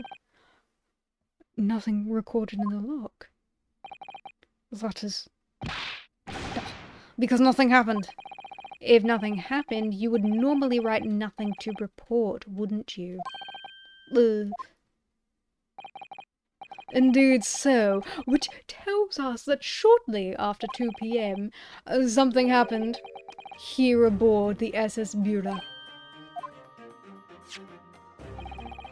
Something sufficiently significant to make you forget to fill the ship's log, in fact. Are you suggesting that the ship really did make an emergency stop in the middle of the night? Stop talking rubbish. If I'm perfectly honest, I find that a little hard to believe myself. Oh, why?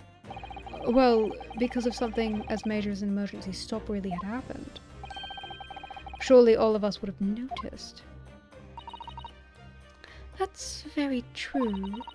Thanks to the emergency stop we experienced earlier, we all know what it feels like now. The ship lurched so violently, and the alarm bells was so loud. I can't imagine that anybody would sleep through that, even if it happened in the dead of night. Well, no, that's a good point. What of the throbbing? Sorry, what do you mean? Your head, man. The throbbing of your head since this morning. We have all suffered with it. Ah! Oh, yes. I have had a headache, you're right. In fact, I haven't been feeling myself since I woke up today. Nor have I! My head has been feeling fairly heavy ever since dawn. Yes, you've all been afflicted, haven't you? Just as I suspected. It's right, my head's been throbbing today too. And since eating dinner yesterday evening, everything has felt sort of hazy. I can't really remember anything that happened after I climbed back inside the wardrobe. Then the first thing I noticed this morning was the throbbing pain in my head. I had already been dragged out of the wardrobe. And those handcuffs put me by that point. Why didn't I wake up when all of this was happening to me? Tell me, Mr. Naruhodo. You boarded the vessel as a stowaway, didn't you? Oh, well, yes, sorry. The stowaway class of accommodation doesn't usually include meals. What did you survive on? Well, Kazuma looked after me. He was always happy to share his meals. So you enjoyed some of the whole roast chicken dish that was served yesterday evening, I take it? Yes! In fact, I had all of that. Kazuma wasn't fond of chicken. Oh, really? So the victim didn't eat any of the chicken at all? That's right, he didn't touch it. Is that relevant? My dear fellow, does that not strike you? Oh, Mr. Sholmes, do you mean to say that there was something wrong with the chicken? I do. No, really? Is that really true? The meal prepared for the passengers last night had been tampered with. Tampered with by the addition of a soporific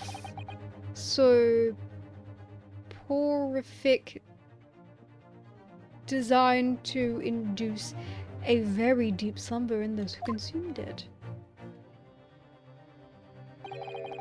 A sleeping drug. Do you mean whoever did this laced every meal with a sleeping drug, so no one would notice the ship's emergency stop? Mr. Naruhodo, of course that's not what Mr. Sholmes means. What a far-fetched idea. Precisely. Lacing every meal of every passenger on board with a soporific drug would certainly be impossible, unless, that is, every single member of the crew was a conspirator. What? Mr. Sholmes? Well, seaman?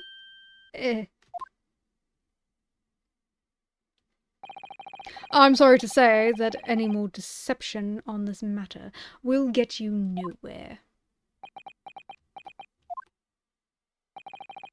If you refuse to talk, there would have to be an injury made through the shipping company, of course. Inquiry. And were that to happen, every member of the crew and the captain himself would be hauled over the coals for aiding and abetting a renegade.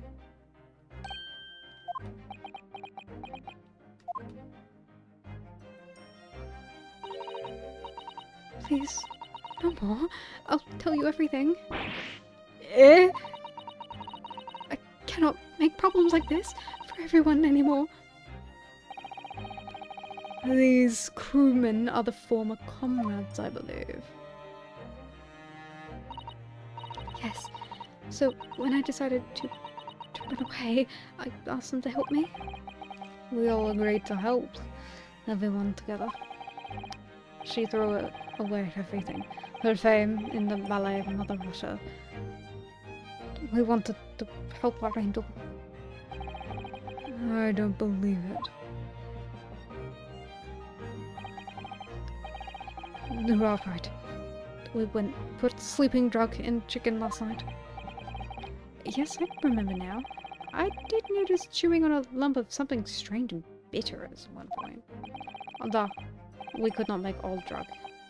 How do you say? Dissolve? Ugh. Talk about heavy seasoning. After midnight in waters near Shanghai, we brought our angel on board. She was helped by comrade on shore with small fishing boat.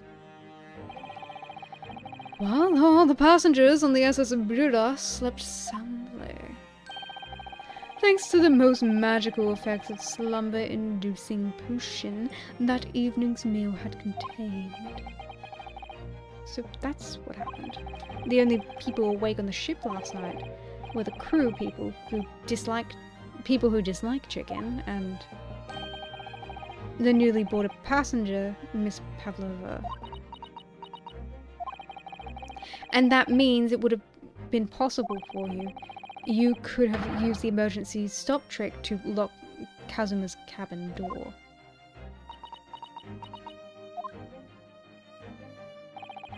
But how does that make sense? Surely every cabin door would have ended up locked in that case, and there would have been complete chaos.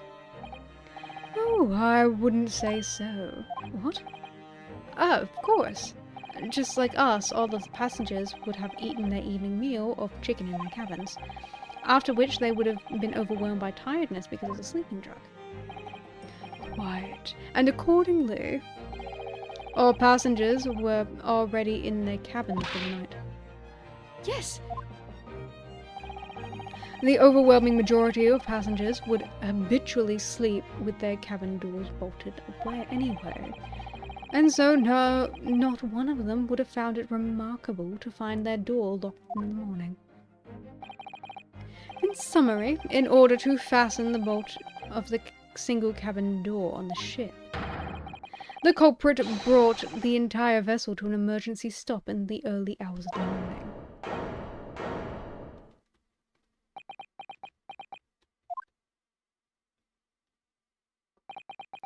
You have talked long time and said many things.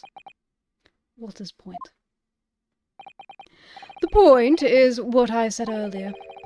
There was somebody else present at the scene when the victim lost his life last night. Someone who left a message in Russian on the floor in an attempt to incriminate another. Someone who tried desperately to hide the broken fragments of glass that would reveal the culprit's identity.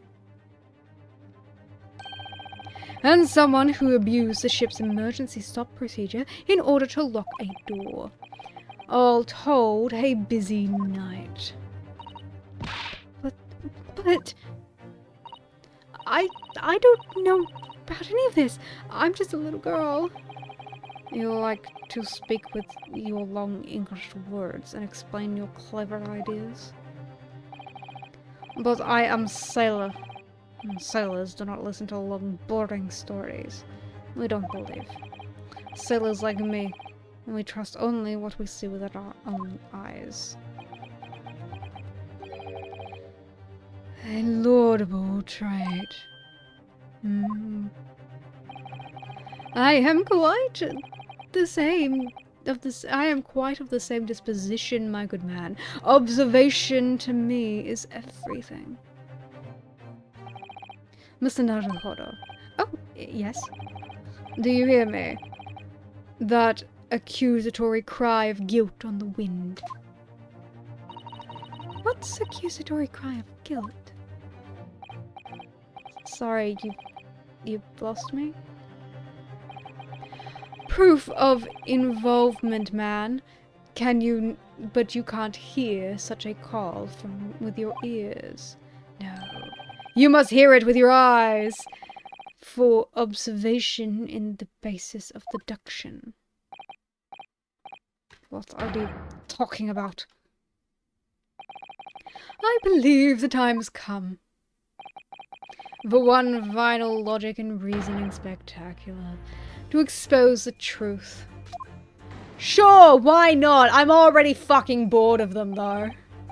Oh, Mr. Naruhodo, your assistance, if you please. With what exactly, Mr. Schlems? With observation, my dear fellow, just as I said, of these two prevaricators.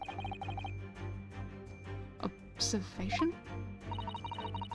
If you remember, Mr. Naruhodo, we know that somebody tried to fabricate evidence, don't we? By tampering with the scene of Mr. Asogi's death. What we're looking for is some trace of evidence that one of these two were there when it happened. Precisely! You are delightfully quick to grasp my meaning. Alright, I'll see what I can see. So we're looking for a trace of evidence that shows someone was there last night when Kazuma died.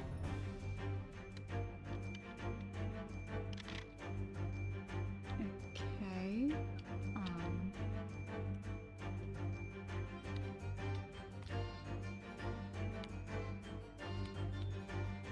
I don't know. Chunky arms. Left ear.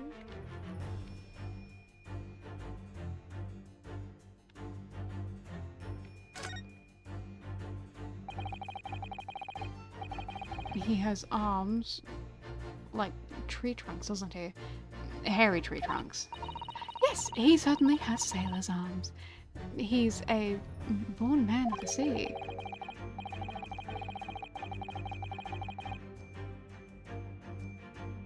Even if I had been awake, I couldn't have done anything about being dragged out of the wardrobe by this man. Naruhodo-san, are you alright? You seem lost in thought. Oh, sorry. I blame those hairy tree trunks. That's a weird way of putting it, my dear. She has such petite ears among that beautiful hair, like little pink shells. Oh, what's that? There's something dangling from her ear. Ah, that's an earring. The crescent moon part looks as though it was made of wood. It's charming, isn't it? Women do seem to love adornments like that. In their hair, around their necks, on their fingers, and even hanging from their ears, it seems. Well, jewellery is beautiful, Naruhodo-san.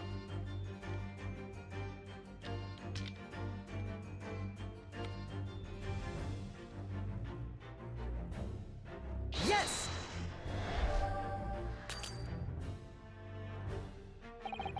I noticed the dainty jewellery you're wearing on your ears, Miss Papa. Where we find a piece of those earrings in Mr. Asogi's cabin will prove beyond a doubt that you were there. Although, we haven't actually found anything yet, so... A spectacularly contrived logic led you to this mindless conclusion. Oh, well, it's supposed to be a logical reasoning spectacular, so I thought I'd contribute to the show. It is a show, Mr. Naruhodo. Kindly perform any peculiar experiments in your own stage. Sorry.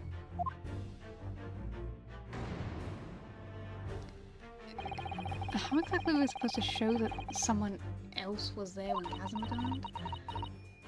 I can think of two possible ways. Either we find a trace of something that the person in question left behind at the scene, or, if that's not possible, a trace of something that person took away from the scene, be that accidentally or deliberately.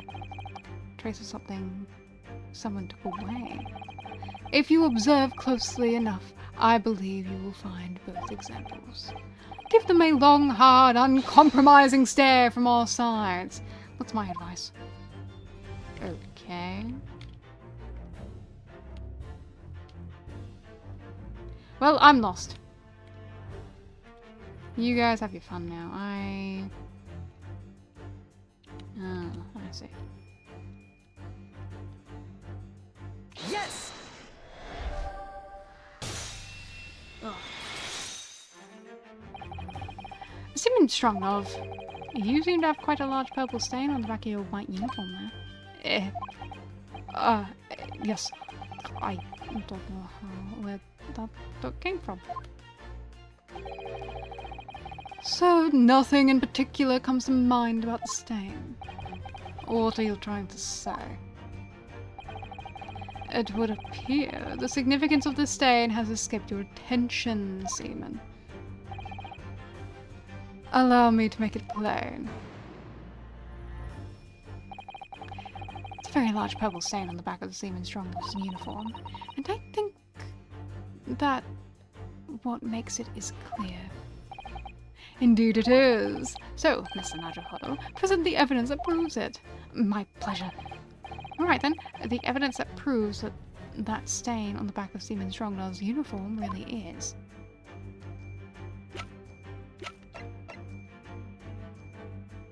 Yes!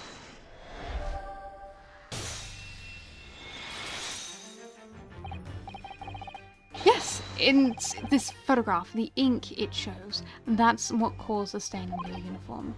Ink. A rather unusual colour of ink. Purple. The penny drops at last. Now you see the significance. The Russian word on the floor next to the victim's body was written in purple ink. And the stain on the back of your uniform is ink of the exact same colour. If the ink had been dry, it couldn't possibly have stained your uniform in that way. Which means you must have been present in the cabin in the moments immediately after the ink was spilled. Alright, yes. It was me. I did it. Everything. I arranged everything in that student's cabin to make it look like a wardrobe and did it. Then I pressed button to make do emergency stop. The boat cabin door shut. I did everything so no one would suspect our angel. Biff, please. Oh, don't worry, Angel. Let me do talking. It was after 1 of the morning. I was on duty, patrolling passageway. Then our angel came to me. She was white like a sheet. Biff, please, you must help me. I went with her. The door to cabin. The cabin number 1 was open. When I looked inside, I saw student boy on the floor. What happened here? Please, don't tell anyone. My little one, my little furry friend. Everything that happened in cabin is like Angel told you. The kitten escaped through the ventilator into Mr. Asogi's cabin. And then he tripped over it and broke his neck when he fell to the floor. Yes, that is right. So after the incident when the cat ran away, Miss Pavlova then visited the cabin next to hers, only to find the occupant lying lifeless on the floor. She said she was worried when she heard some sound of something familiar on the floor. That's when she went to look. No, Angel. Thank you for saying you like the voice. It's like the only accent I can do, and I don't even think it's any particular accent at all. The door was not locked, so she opened to look, and you already know what happened after. Yeah, it's like a fake Russian accent. It's like a half-assed, not real Russian. It's just some sort of foreignness to it. There's just one thing, if you wouldn't mind. What? When you went to Mr. Asogi's cabin, Miss Pavlova... was he already dead? Why... I already told you. When Nina opened the door to students, I was asking Miss Pavlova. Well, Miss Pavlova?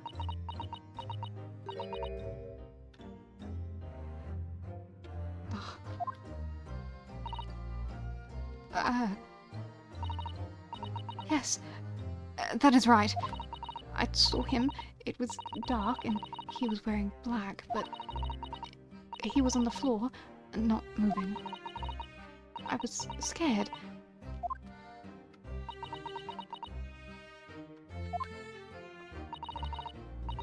I understand, and I believe you.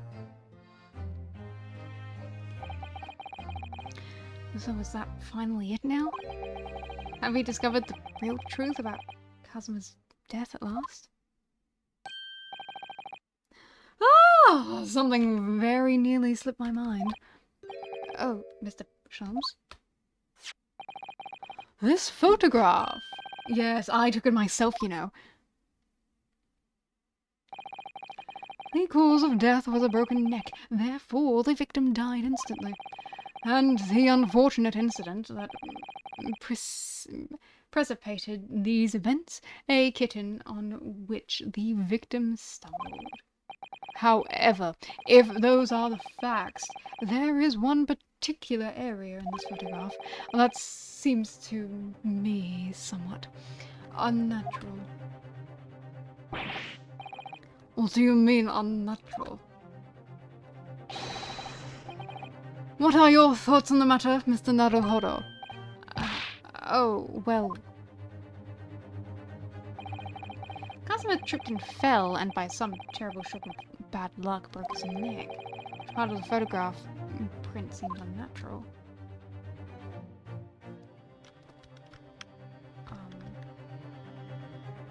The way he's positioned, I would think, but wouldn't the simple explanation be that they moved the bodies slightly? Yes!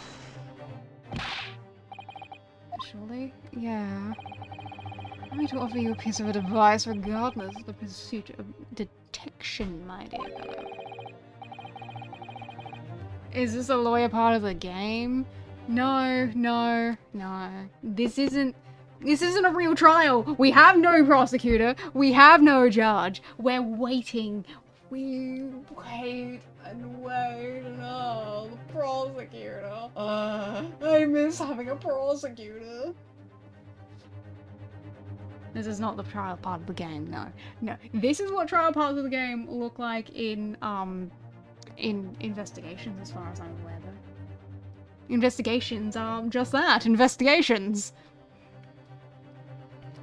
When noting a crucial point, it can be helpful to keep your eyes open. And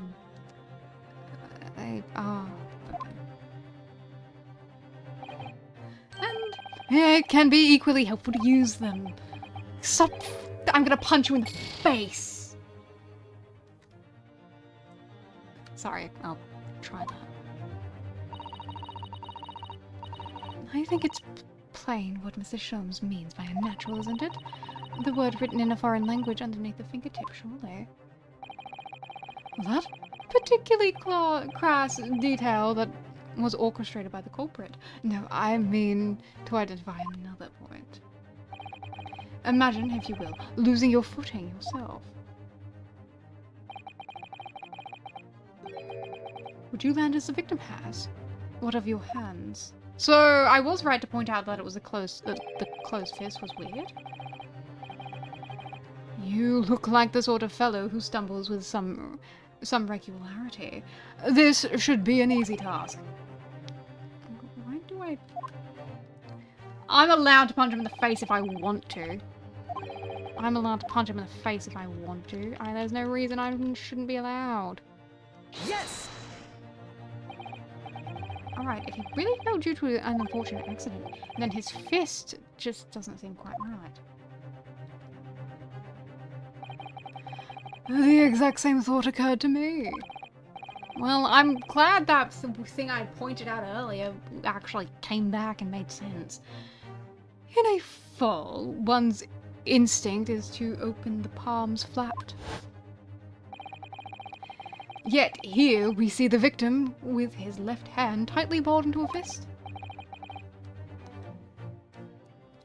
Almost, you might say. As though he were gripping something. What do you mean? Simply that I took the liberty of investigating the victim's fist a short while ago. You did? And what, pray, do you imagine I found there, my dear fellow? Mr. Sholmes, show us, please. Why, of course, dear madam. Would I keep you in suspense? This is what I found. Oh, a crescent moon with a little gemstone in the middle. Yes, you're right. A crescent moon. It's very pretty, but what does it tell us? It tells us nothing. I'm not so sure. The crescent moon looks familiar somehow. I'm sure I've seen it somewhere before. Observation, Mr. Naruhodo. That is the key. What? The truth is now tantalizingly close. How did that crescent moon come to being because of his clenched fist? This is the final clue, the last piece of the puzzle. Ask yourself, what does this little crescent moon mean? What significance has it? And observe. Find the answer with your own eyes.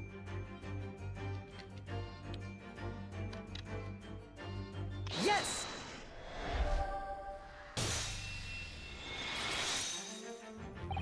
Miss Pavlova, I notice that on your ear. Even though you have a metal earring, the decorative part of it seems to be missing. The little link holding it must have been broken, I suppose. What? But looking at your other ear, I notice a crescent moon. Ah!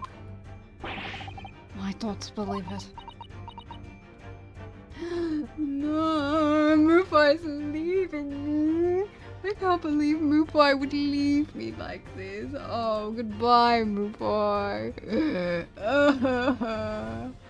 Bye, Mupai. Bye, Mupai. Bye, Mupai. Bye, Mupai. No. Oh, the missing crescent moon was found in the victim's clenched fist. Clearly, there is only one logical conclusion. Shouldn't you agree, Mr. Naruhodo? Yes. Miss Pavlova, Mr. Asogi must have grasped that crescent moon and pulled it from your ear. Perhaps just moments before he fell to the floor. In other words, last night in Mr. Asogi's cabin, you witnessed the moment when the victim fell with your own eyes. In fact, you were quite literally at arm's length from him. But then the question is, why did Mr. Asogi do that? Why did he pull your earring from your ear and hold it in a clenched fist during his final moments? Oh, no. Angel. No one can protect you now. Please, Miss Pavlova, tell us the truth. Last night, what did you do to Kazuma?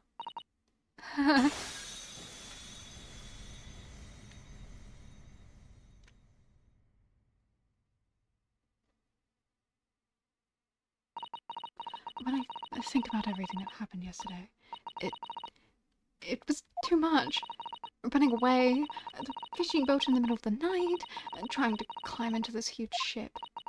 And then, when I was at last in the cabin and could relax after the horrible long day. Darker! Wait!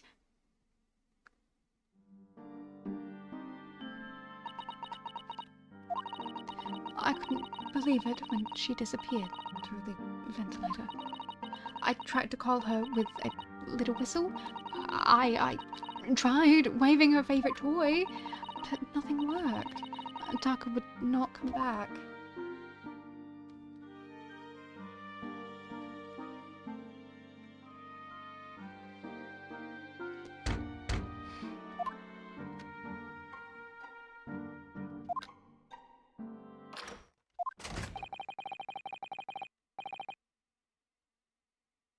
What are you doing here this time of night, Inspector? Oh. I'm sorry. I thought it was a friend of mine.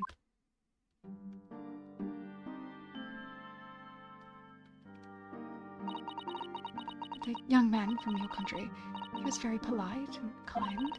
He helped me find Darker, and he promised not to tell anyone. But then, when I had my friend in my arms again, I was going to leave the man's cabin. Just a moment. Sorry, but... Oh, yes. I'm sure I know your face. I've seen you somewhere before. Oh, of course! You're Nikolina Pavlova, aren't you? The Russian ballerina. No, I don't know that name.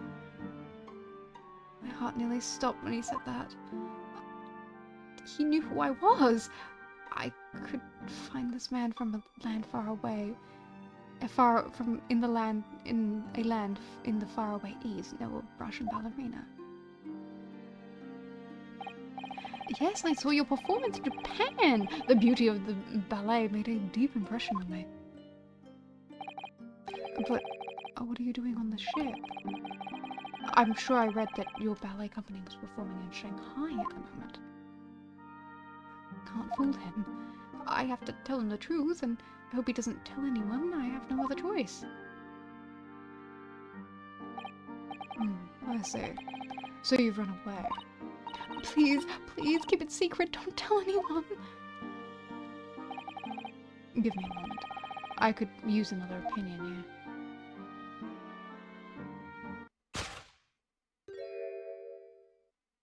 He's going to pull the cord. He's going to tell the captain. Why did I think I could trust him? And it happened. Everything at once. It was only a second, but it felt like forever. Wait! I shouted, and then... Darker jumped out of my arms, and down at the young man's feet. And... he turned around to look at me. Oh! I pushed him. I don't even know why. I don't know why I did it. I was just so scared. And I had to stop him from telling anyone about me.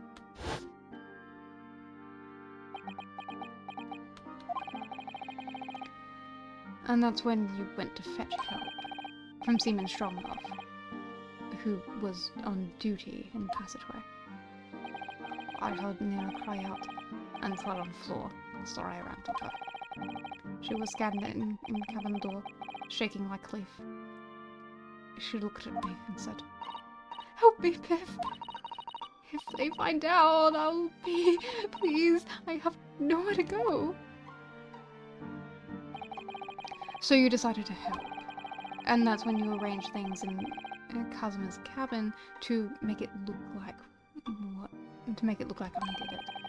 So that no one would suspect the passenger in the cabin next door. Yes. I went into the cabin. I looked around to make sure there was nothing to show Nina was there. And then I found stowaway. And wardrobe still sleeping. Right, that's when he found me. So you worked out a plan to lay the blame on the stowaway. I closed wardrobe door and put back strange paper signs. Luckily for me, that's the only reason Susatsu-san started to believe me when I said I was innocent. I dragged the young man's body to a good place and used ink to what that was spilling to write on the floor. I wrote,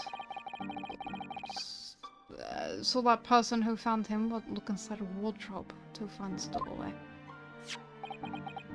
And tell me, what of the glass bell? It was by my feet, so I picked it up. I see. But it was dark in the cabin, I didn't notice the other half.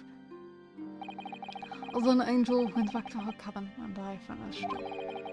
And by pressing the emergency alarm button in the passageway. Yes. Accordingly, the SS Bira did indeed come to an emergency halt at a little after 2 a.m., thus enticing the bolt in the cabin door to slide shut, creating the locked room mystery.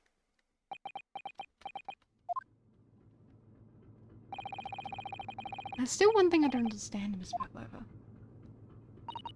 What? Well, you said you told Kazuma about the fact you ran away from your homeland, and it's because you were worried he was going to tell the captain you pushed him. Isn't that right? Yes, but even if he had pulled the bell cord and called for the captain of the ship, aren't you friends with every member in the crew? Why would that have been a problem?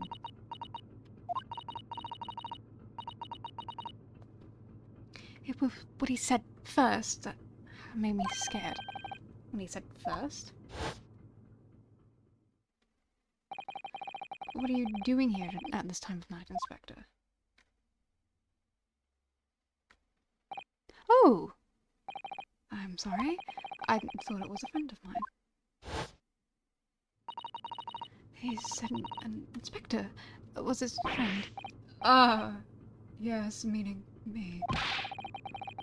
Who was supposed to be acting as his bodyguard. I thought that if police knew about me, they would arrest me. So before he could pull the bell cord, May I stop you a moment, please, Miss Pavlova? It just doesn't seem to make sense. I mean, was Mr. Asogi really going to pull the bell cord? I don't know. What do you think, Mr. Naruhodo? Well, I'm not Kazuma, so I can't know for certain, but... he was a man of his word. If he told you he wouldn't give your secret away, then he wouldn't have done. No way! He was walking over to it! He was going to pull the cord! He was going to make them send me back! Well, Mr. Naruhodo, the day's work is not yet done. It seems there is one more deduction to make. What? Another deduction? Yes, what action was the victim really about to take at that moment? Can we determine whether the young man's gaze was directed?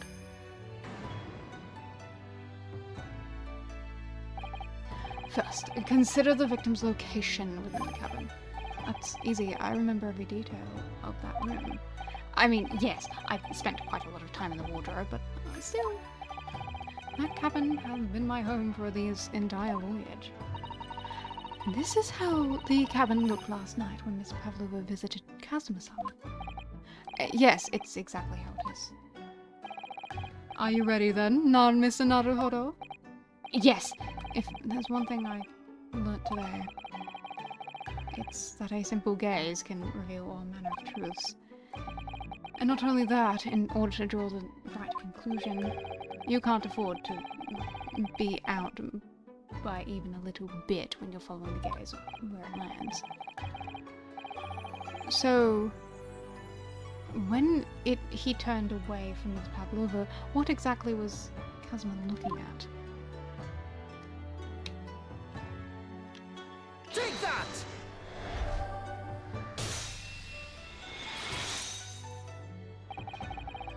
Considering everything that had happened last night, certainly it may have looked as though Kazuma was going to bring the bell cord. Yes, however...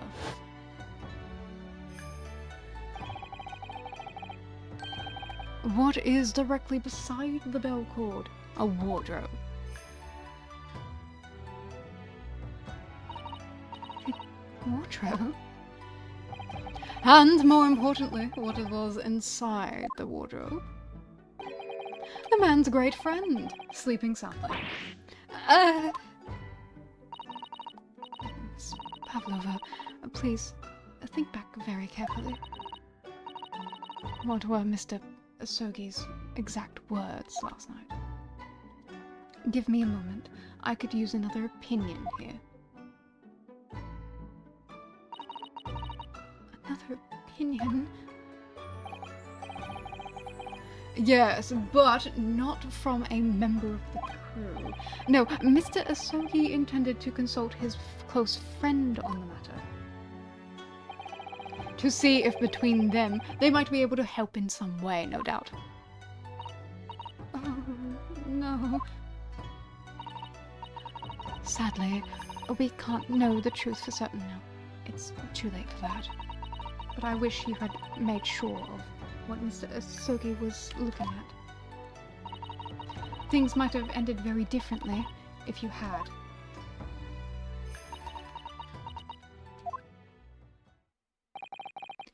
Miss Pavlova, I want to thank you for finally admitting the truth. But unfortunately, the truth is, a man lost his life because of what you did, and that will never change. I hope you will never forget that. I'm sorry. Really, I'm so sorry. What have I done?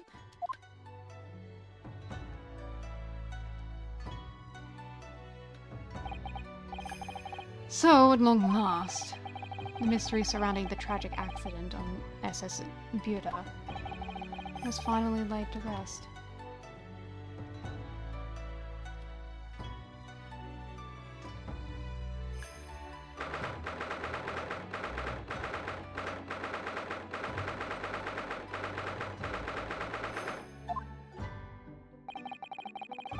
What will happen to Miss Pavlova now then? Once we reach Great Britain, she'll be handed to the British police at Scotland Yard. What about the fact that she ran away from Russia? Will the Russians try to repatriate her? Apparently, the English detective can speak to the immigration office and sort all that out. Mr. Sholmes can do that. So, she won't be going back to Russia then? No, I don't think so. Even if she wanted to return in the future, I doubt she would be able to. She ran away, so she's in exile for life. I see. Sorry. Seeming strong enough. I wanted to help our angel, no matter what. But I didn't think about you and how you lost a good friend. I will go with Nina. I will give myself to British police. That's kind of you. In the meantime, thank you for letting me go free again. Casimir's death feels like such a waste, but... well, do what you can for Miss Pavlova, won't you? Da. Well, I'm afraid you need to pack now. We're due to arrive in Hong Kong tomorrow. As much as it pains me, I'm going to have to hand you over to the council to arrange your passage back to Japan. Yes. I did stow away after all. I couldn't really expect any different. So, you need to get back... you should get back to your cabin now.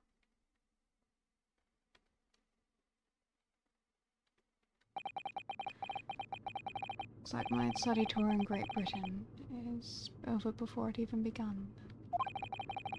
To think that only days ago, Casimir and I were laughing together about how we tear up the streets of London. Seems like a distant memory now. Oh, what's that? Is it someone weeping?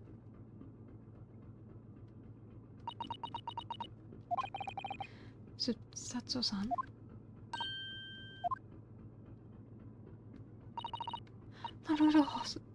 Naruhodo-san, I didn't know you had returned. Oh, well, I haven't been back long. Inspector Hozonaga just told me I should pack.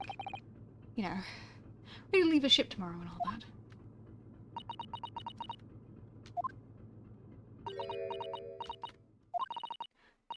Still, can't believe this has happened. I can't believe someone's life can be over just like that. So, Satsu-san.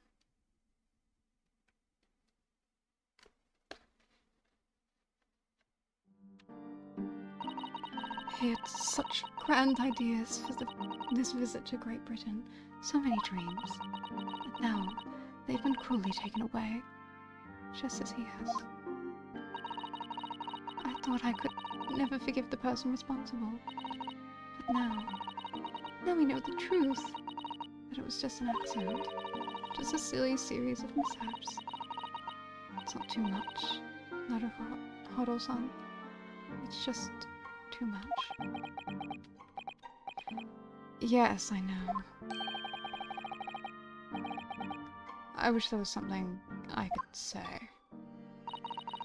Inspector, my duty was to see Asogi's son safely to Great Britain, but I failed, and caused his two closest friends great pain and suffering as a result. I've let everyone down. And I will do anything to make up for my terrible blunder. Nobody blames you, Inspector. And I'm free again. Huh?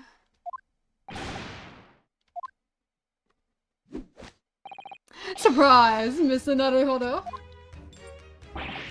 What is the meaning of this? Oh, a trifling matter. Simply that in my head, I think I shall always picture you wearing those shackles. Without them, the balance seems all wrong. It's distracting. Sorry. So I decided to restore them, for old time's sake, shall we say. You are a stowaway after all. He thinks this is funny.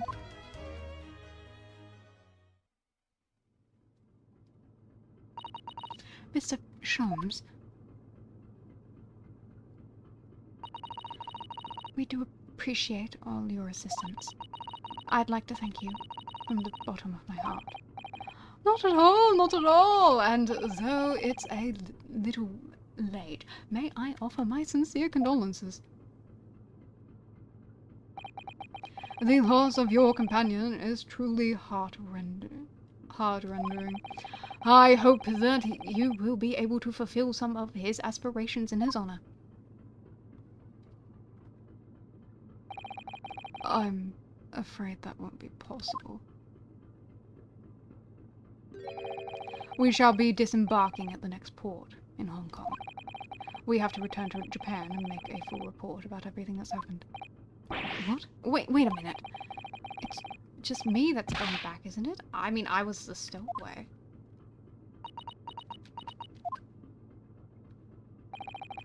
The terms of the study tour were negotiated with the Department of Justice in both Great Britain and Japan. It was to be 1 lawyer and 1 assistant. Was to be. In the light of Mr. Asogi's unfortunate death, I'm afraid the study tour can go ahead. Oh, no. I don't care for me, but... Oh, poor Susatsu-san. My dear fellows, the majority of problems have an extremely simple solution, you know. All you require is 1 lawyer and the study tour can continue, surely. But there is no one else with the necessary qualifications, Mr. Sholmes. We know no other lawyer. Qualifications, you say? Any qualifications obtained in your own country will be little value in Great Britain, I'm afraid. Oh, But anyway, the voyage to London still promises a good month of time. Ample opportunity, I would say, to find yourselves another suitable lawyer. Yes. Miss Susatsu? Sato? Yes. Do you think perhaps I might be able to do it? But you are not a lawyer, Mr. Naruhodo. Oh, unless... Are you studying law? No, I'm not, but... I'm sorry, in that case I don't think there's even a chance it could work. But as I said, there is still more than a month before we reach England's shores. Isn't that right, Mr. Naruhodo? Yes, I have a month in which to study, to learn what I must to become a lawyer in Great Britain. Mr. Naruhodo? Oh, that's ridiculous. Are you seriously suggesting anybody could learn all that in just 40 days? There's only one way to find out. I would work my fingers to the bone, Inspector, every single day. Will you let me try? And if, by the time we reach Great Britain, I haven't learned enough to be recognised as a lawyer, I'll take whatever punishment is deemed appropriate. But why put yourself in such a difficult position? Kazuma. He said that there was something he had to do in Great Britain, and that he would sacrifice anything to make it happen. He was passionate about it. I can't let all that passion just come to nothing. And anyway, it's for my own benefit too.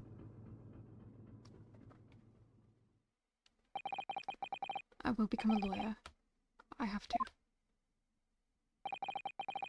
What do you say, Miss Susatsu?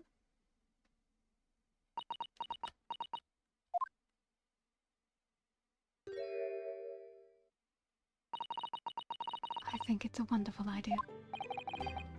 Thank you. So, what does our bespeckled inspector friend say? Are you serious? 1 lawyer and 1 assistant. The numbers are indisputable. No. It's madness. Yet fascinating, wouldn't you agree? Fascinating? Duty and rules are the dull routine of existence that we all abhor. Give us interest, give us fascination. Speak for yourself. Besides, Qualifications are no measure of a man. What matters is his character, no? And you've witnessed ample experience of this man's exemplary character today with your own eyes. From the early hours of this morning until the very moment now.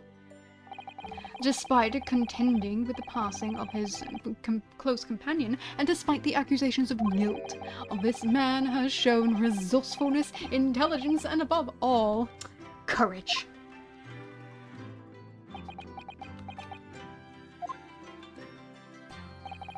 Very well.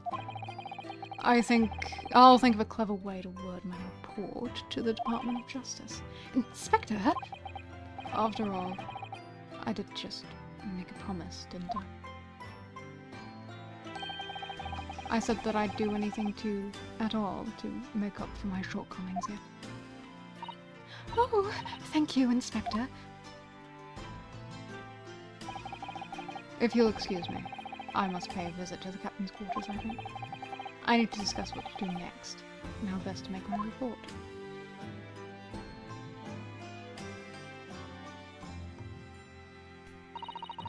Are you really prepared to attempt this, Mr. Naruhodo?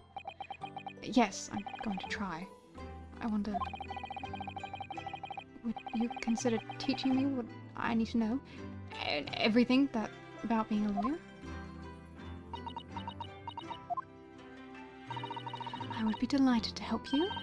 I am a judicial assistant, after all. Thank you.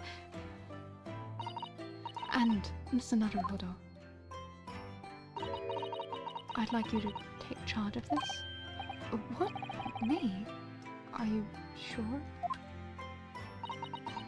I'm sure it's what Kazuma-sama would have wanted.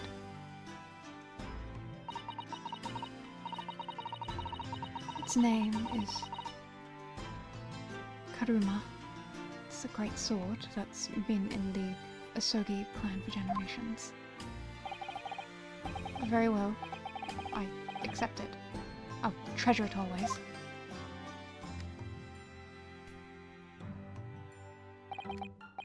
So then, Miss Susatsu, it seems we'll be working together for some time to come yet. It will be an honor, Mr. Naruhodo. And for the next 40 days, I shan't grant you a single minute of freedom. We shall fill every spare moment with study. Yes, that's exactly what I need. But, before we begin, I have an earnest favor to ask of you two. Goodness, what is it? Please throw me to the ground. 3 times. I should never have doubted you. You were Kazuma-sama's closest friend. Of course, you would never have done anything to hurt him. Well, that should have been obvious to me from the start. But I allowed suspicion to get the better of me. And no matter how upset I was feeling, it was completely unforgivable behavior. No, you were in shock. You just found out about me sawing away, and the cabin door. No! I won't let you make excuses for me. Whatever the circumstances, I should never have thrown you, and not just once, but 5 times.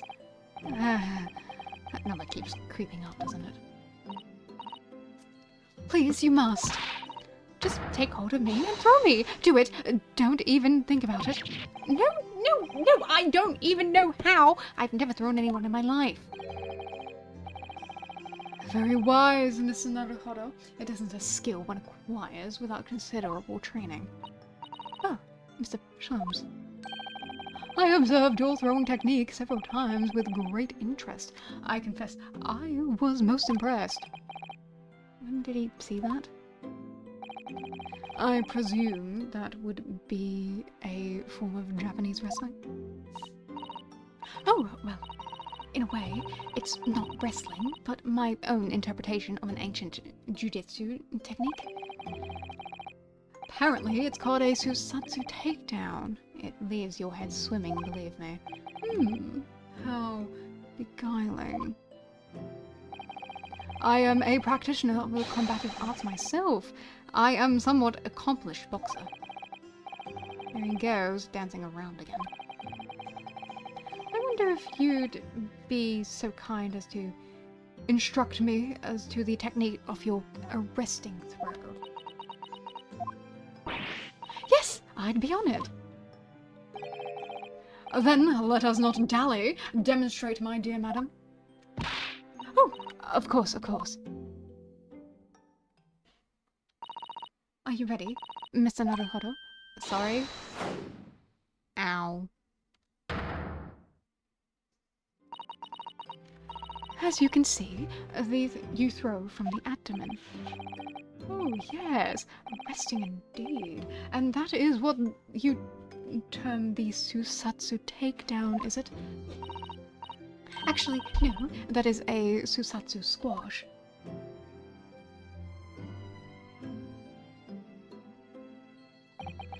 In my groggy state of consciousness, a scene from the evening recently spent with Kazuma's flickered in my mind.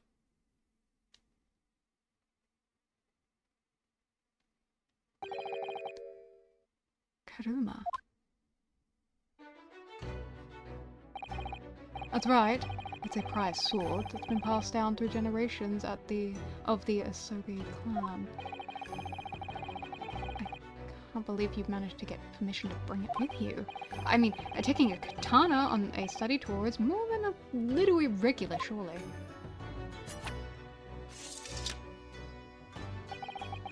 A Japanese man's sword is a soul, Runosuke. I can't be parted with my katana. Karuma guides me. I truly believe that. So its name compels its wielder to slice evil in two. Not that you would need much compelling. On that subject, there's something very important that I have to do in Great Britain, and I'll sacrifice anything to make it happen. I'd appreciate you seeing it through with me. Of course I will. Whatever it is, I'll see it through to the end with you. I knew you wouldn't let me down. That important thing he had to do, I still don't know what it was. But I'm going to see the place for myself and work it out. In Great Britain's capital, London. Wow. Wow, London.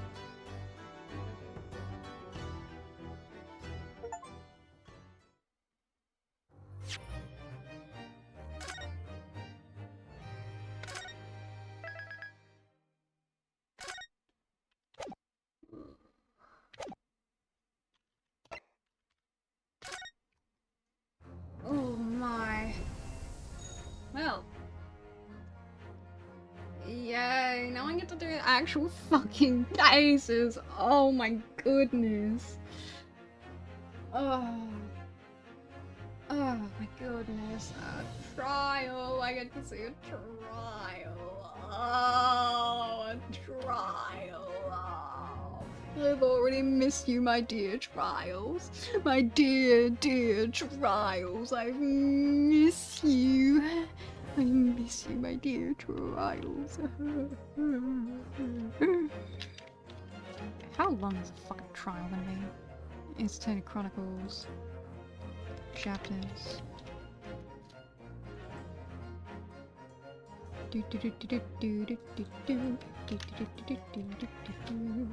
It would be... Next would be the, be whatever the fuck the next one is called. Do Destinies, down here, that's Investigations. This Tony series, Great Departure. Runaway Room. That'll be... That'll be something. That'll be something for sure. Oh. I'll have to see how long it is. you like Erlock. He's your favorite detective. You know, I kind of get it. I do get it. He's an absolute weirdo. Absolute weirdo. And I don't necessarily mean that in a bad way. He's just a weirdo. I mean that in the most objective way possible. I mean that in the most objective way I can possibly mean that.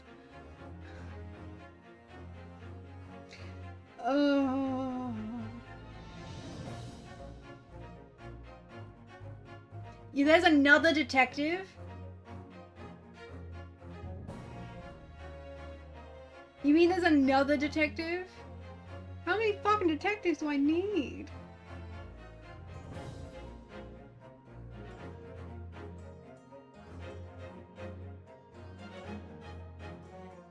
My goodness, there's another detective, please. Please. Oh, I just want a character that I'm like, oh my god, can I spend every second with you, please? I'm begging there's a character like that for me in this game.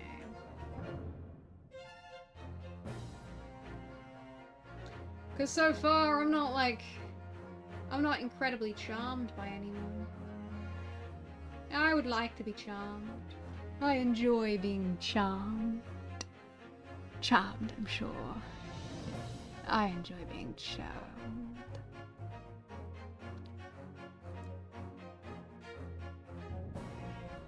Anyway, so, yeah, we'll be continuing this on Monday.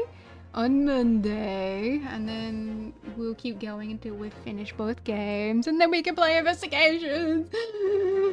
That'll be my reward. Miles Edgeworth will be my reward. I love you, Edgeworth.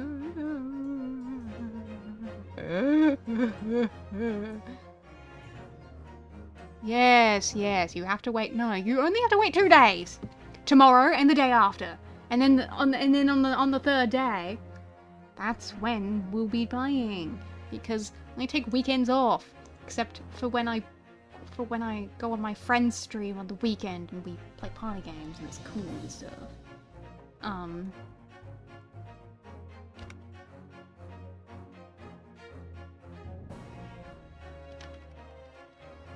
But yeah, I stream Monday, Wednesday, Friday at 9 o'clock Australian Central Standard Time. It's pretty cool, if you ask me. It's pretty cool.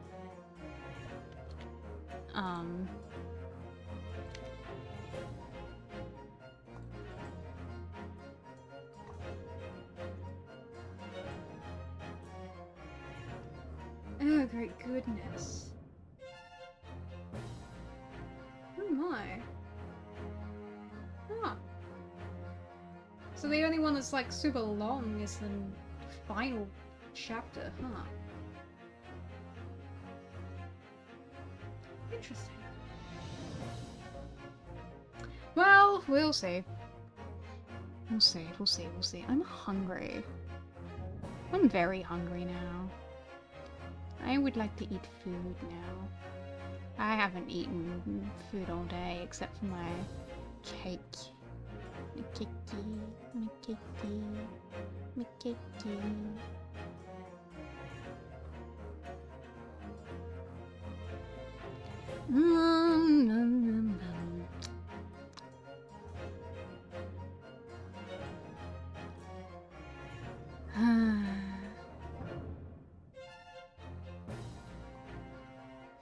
Anyway, so yeah, we'll be continuing that. I released my Utao cover today,